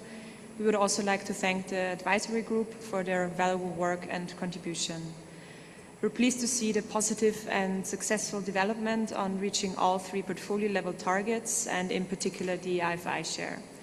Restricting the eligibility of selection rounds specifically to certain actors or areas such as IFIs and or SITS LECs proved to be a very successful way forward, and we would welcome similar approaches in the future. Thank you. Thank you very much. Now let's hear from Joseph, who is a GBFF observer representing philanthropies. And then I'll give the floor to John. Joseph, floor is yours. Thank you very much, Madam Chair. On behalf of the Nature Positive Initiative, we would like to thank you for the report highlighting GBFF's significant progress. It is truly gratifying to see how, in such a short time, the GBFF has managed to achieve its target set since its inception. Given these significant advances by the GBFF, we would like to draw the attention to the report's recommendation regarding supporting the progress made and providing strategic guidance on the major transitions the GBFF must drive to achieve objectives of the Global Biodiversity Framework. The world is at a critical juncture, and just 4 years left to prevent reaching the point of no return of biodiversity loss and turning to a nature-positive one. This means that GBFF has a catalytic role promoting projects must focus on implementing the systemic changes that are needed, such as mainstreaming biodiversity across critical sectors like agriculture and infrastructure and others where the drivers of biodiversity loss are caused. This involves project focus on provoking and enable conditions such as harmonizing policies, organizational structure, sectoral planning, and metrics that takes into account the sector's dependence on the economy for their development. Another issue of great importance is the bioeconomy and sustainable use of biodiversity with just and equitable sharing benefit as a strategic action towards achieving environmental and social impacts, strengthen biodiversity conservation and restoration, providing direct incentives for communities and engage private sector actors to leverage resources. As NPI, we consider the projects should demonstrate greater effort in this area. Thank you very much, Madam Chair. Thank you very much, Joseph. We have 2 remaining speakers, and it's just before 6. I think we will be able to make it. John, let's hear from you, and then Carolina. Sorry, yours, John. Thank you, Naomi. We welcome the report on programming of the GBFF funds, and we also really would like to thank the advisory group for their presentation just now, which I think was really encouraging in relation to the possibility of raising funds from non-sovereign donors. So we really look forward from our constituency to hearing more from this group on how we can go about that. Just a couple of observations. As we mentioned in our previous intervention, we think it's really important that the program, the GBFF, shows results from projects. So we'd like to hear from you when we can expect the first achieved results of GBFF-funded projects to be communicated to the Council. Also, like mentioned before, we note with some concern the concentration of funding to a few agencies and hope to have some more balanced distribution of agencies in the future. And we welcome more information and an analysis in the progress reports on co-financing mobilized, even though we know that this is not a requirement in the GBFF. Thank you. Thank you very much, John. Now let's hear from our last speaker from today. Carolina, you have the floor. Thank you, Naomi. So our constituency thanks the Secretariat for the progress report. While we recognize the positive operational progress made by the fund, we have serious concerns regarding the broader financing picture. The first programming tranches were launched below the capital threshold originally envisaged for robust operation, reflecting a troubling gap between stated political ambition and actual financial delivery. This is particularly concerning given the scale of the biodiversity finance gap and the international commitments associated with the Montreal framework. And now, if you allow me, I would just make a comment related to a comment made in the previous sessions related to the commitment. So although the decision to create this GBFF was mentioning mobilization of resources from all sources, the target 19 of the Montreal framework states clearly that the mobilization of resources from developed country to developing countries. So I think we should keep that in mind. Moving forward, so for our constituency, predictability is not a secondary operational issue. It is fundamental to institutional credibility. Recipient countries require confidence that financing mechanisms will remain operational resource-wise, accessible and capable of sustained delivery. Since the TFFF was mentioned by one of the presentations, and I thank that for mentioning the initiative, I take this opportunity to emphasize once again that the model was designed to work based on public resources. So blended finance is basically that, blended. It's not private resources replacing public funds. Finally, just to make a point, we also concur with Mexico's comments related to the shortcomings in working with IFIs on the biodiversity portfolio, a point we will make again at agenda item 6. Thank you. Thank you very much, Carolina. I see no one else requesting the floor, so that concludes our list of speakers for today. Georges, would you like to give some remarks?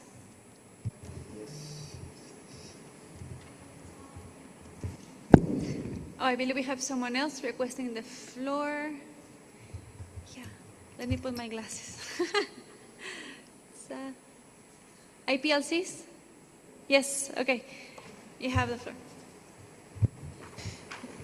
Thank you very much for the floor. We continue to highlight the importance of the GBFF target of allocating an aspirational 20% of resources to support actions by indigenous peoples and local communities. We note that the report indicates that 31.8% of the GBFF resources have been allocated to support indigenous peoples and local communities related actions. However, it is not clear whether this figure already reflects the important distinction established in the recently developed guidelines on actions by indigenous peoples and local communities between actions for indigenous peoples and local communities and actions by indigenous peoples and local communities. As this distinction was not systematically applied when the currently approved projects were designed, we encourage a review of previously approved projects and associated resource allocations to ensure alignment with the agreed distinctions. Looking ahead, we also encourage further project proposals to explicitly identify and report this distinction from the outset, facilitating more accurate tracking and reporting. We would welcome a further update reflecting this review and providing a clear picture of the respective shares of resources supporting actions for IPLCs and actions by IPLCs. Thank you very much, Chair, for the floor. Thank you very much. Let's hear from Georges and Rastan on some final remarks. Thank you very much for all the words of support. We'll try to address the question that were directed to us. First, Andrea, on what I call the ceiling. When the council agreed, so the policy for the allocation of resources, it's in paragraph 22 of that policy that it was provided for that during the first 3 years, so we are still in the first 3 years, project preparation grant requests from countries that are neither SIDS nor LDCs may be approved up to 61% of the total GBFF resources available for allocation since the beginning. So at any point in time, we cannot approve for more than 61% for countries that are not SIDS and LDCs.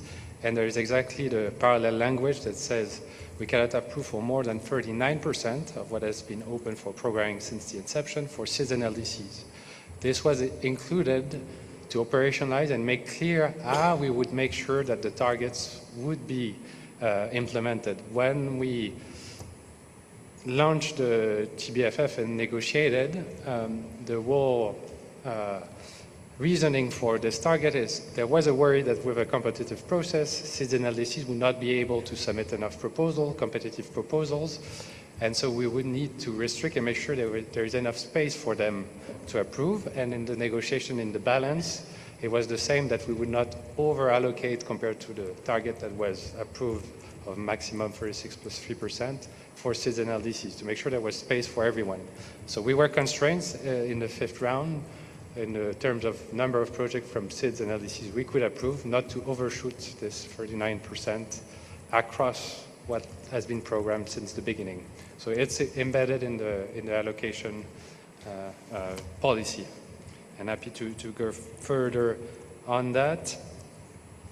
And so there were several questions and views on maintaining, despite the portfolio level targets, making sure that there is access to all countries, and that the programming does focus on areas where there is significant potential to deliver global biodiversity benefits. So this is really inbuilt in the competitive system.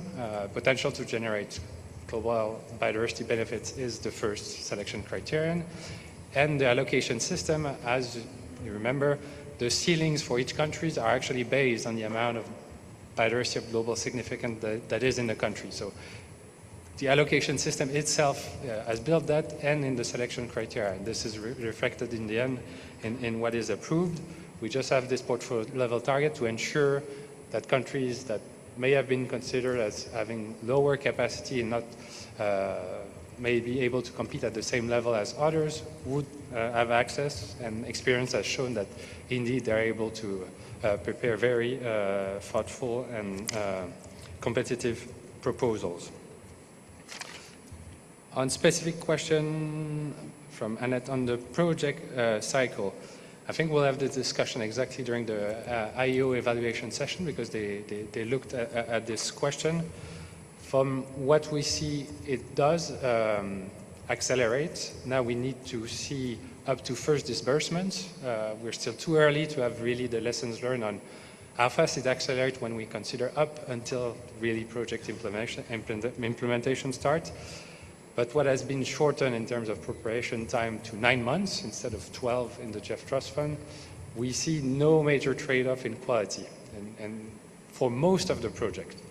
And this answer partly your second question: why are there projects that are stuck at the endorsement request stage? So they submit at 9 months, but then we have a quality standard, technical quality standard, and policy standards that all the consultation safeguards have been put in place, that the execution arrangements do abide with the GEF-wide policies, and some of them are not to those standards. So there is back and forth. And obviously there are some countries where there are changes in the situation, and so the project has to evolve, and that are unfortunately not really aligned with what was proposed, so there is more discussion. But we have a subset of projects where it takes a bit longer to get to the standard where we can send to council for final approval. So this is the subset of project where we need a bit more time to see in the end if accelerating the preparation means that it delays later on, or if on average we are faster. At this stage, from our venture point, it seems faster for, on average, the project. We'll still have some laggards that need more time in the end, but overall I think it was positive to have this change and speed up the process.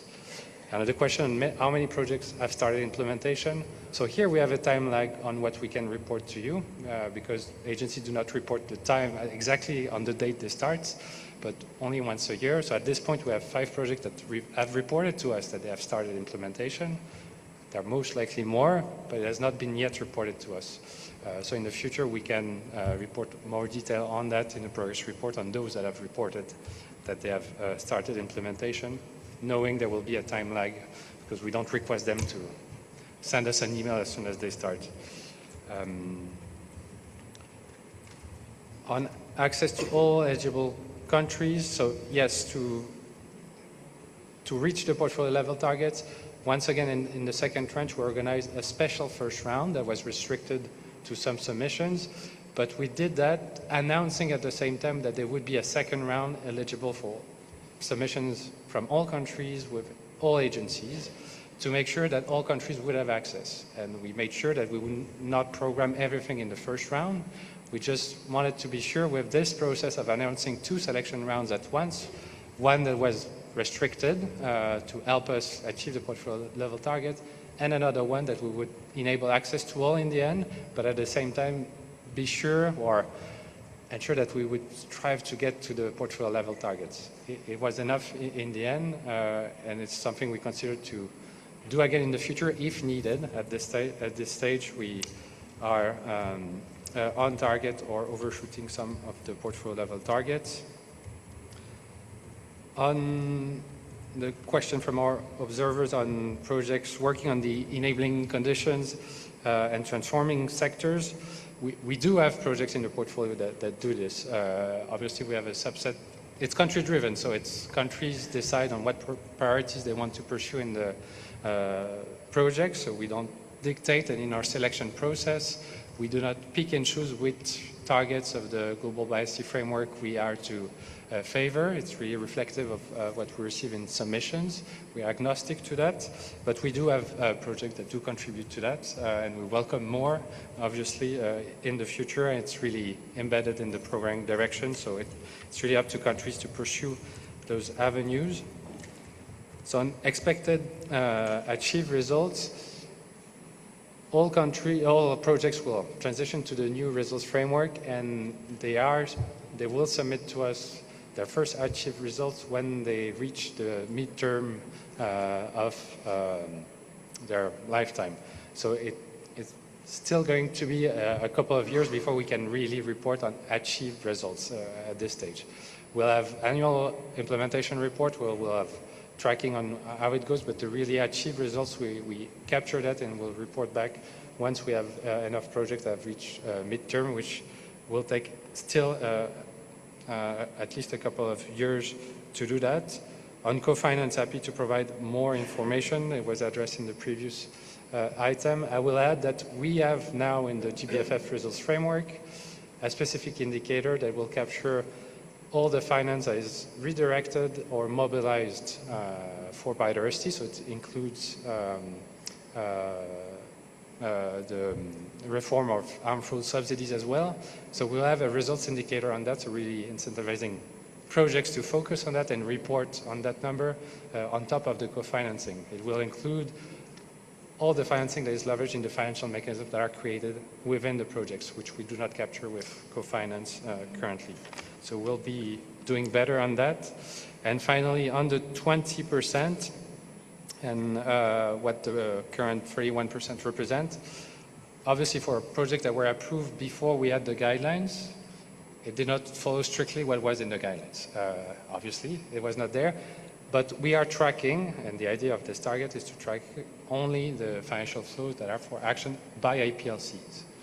What has been put in place is that now projects, the GBFF projects that start implementation will report annually on how much they actually disbursed that follows that target. And they will have to report only what follows the guidelines. So as more projects report, and this will have annual reporting on that, we'll be able to report to the Council on how much was actually disbursed following strictly what was agreed in the guidelines. So we're not capturing support to actions for, but really actions by, and soon enough we'll transition from talking about targets to what was actually disbursed. I hope that answers, and turn it back to the chair unless, oh, all good. Back to you, Chair. Thank you. Just let me, I'll get to Caroline in a second. I just wanted to remind Council that as part of the GEF Trust Fund replenishment, there is a policy recommendation to streamline the project cycle, taking lessons from GBFF. So there will be a much more in-depth analysis over the first year of the GEF 9 cycle. And I would hope that we will come very close to having a unified, simplified, streamlined project cycle that takes the best and improves on what's not working. So I just wanted to remind Council about that. Caroline? Thank you for giving me the floor again. Just wanted to thank you for the clarification. And one question related to what we just said in terms of indicators to track the resources to biodiversity. So they will be, have you already an idea if they will be resources specifically for biodiversity or a broader view of biodiversity funds? Thank you.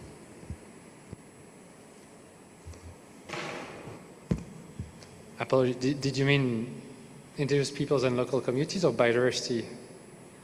So on tracking on the finance mobilized specifically? So this is for biodiversity.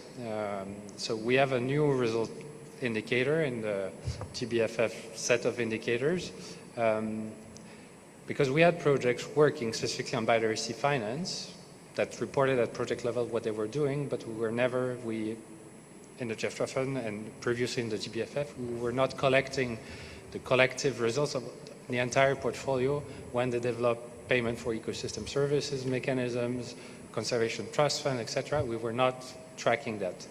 So this indicator will be to track what the projects during implementation through their activities, how much they mobilize of additional funding, or how much they identify and start to reform harmful incentives.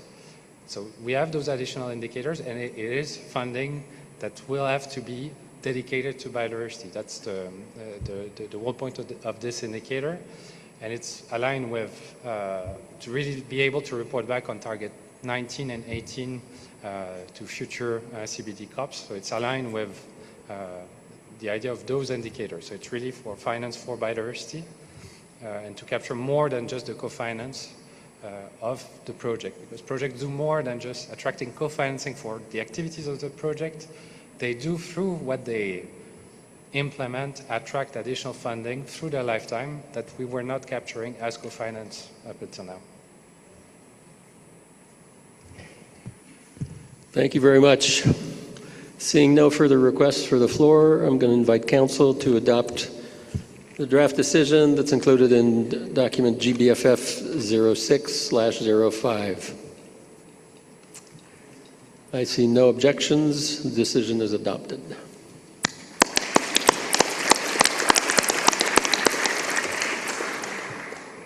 And as a reward for the hard work, we can start tomorrow morning at 9 a.m. if that is suitable. I think we'll be on track. Thank you very much, everybody. Have a great night. I hope soon you will come. What? I hope soon you will come. Here's the next one. Yeah. And we're supposed to be at what time?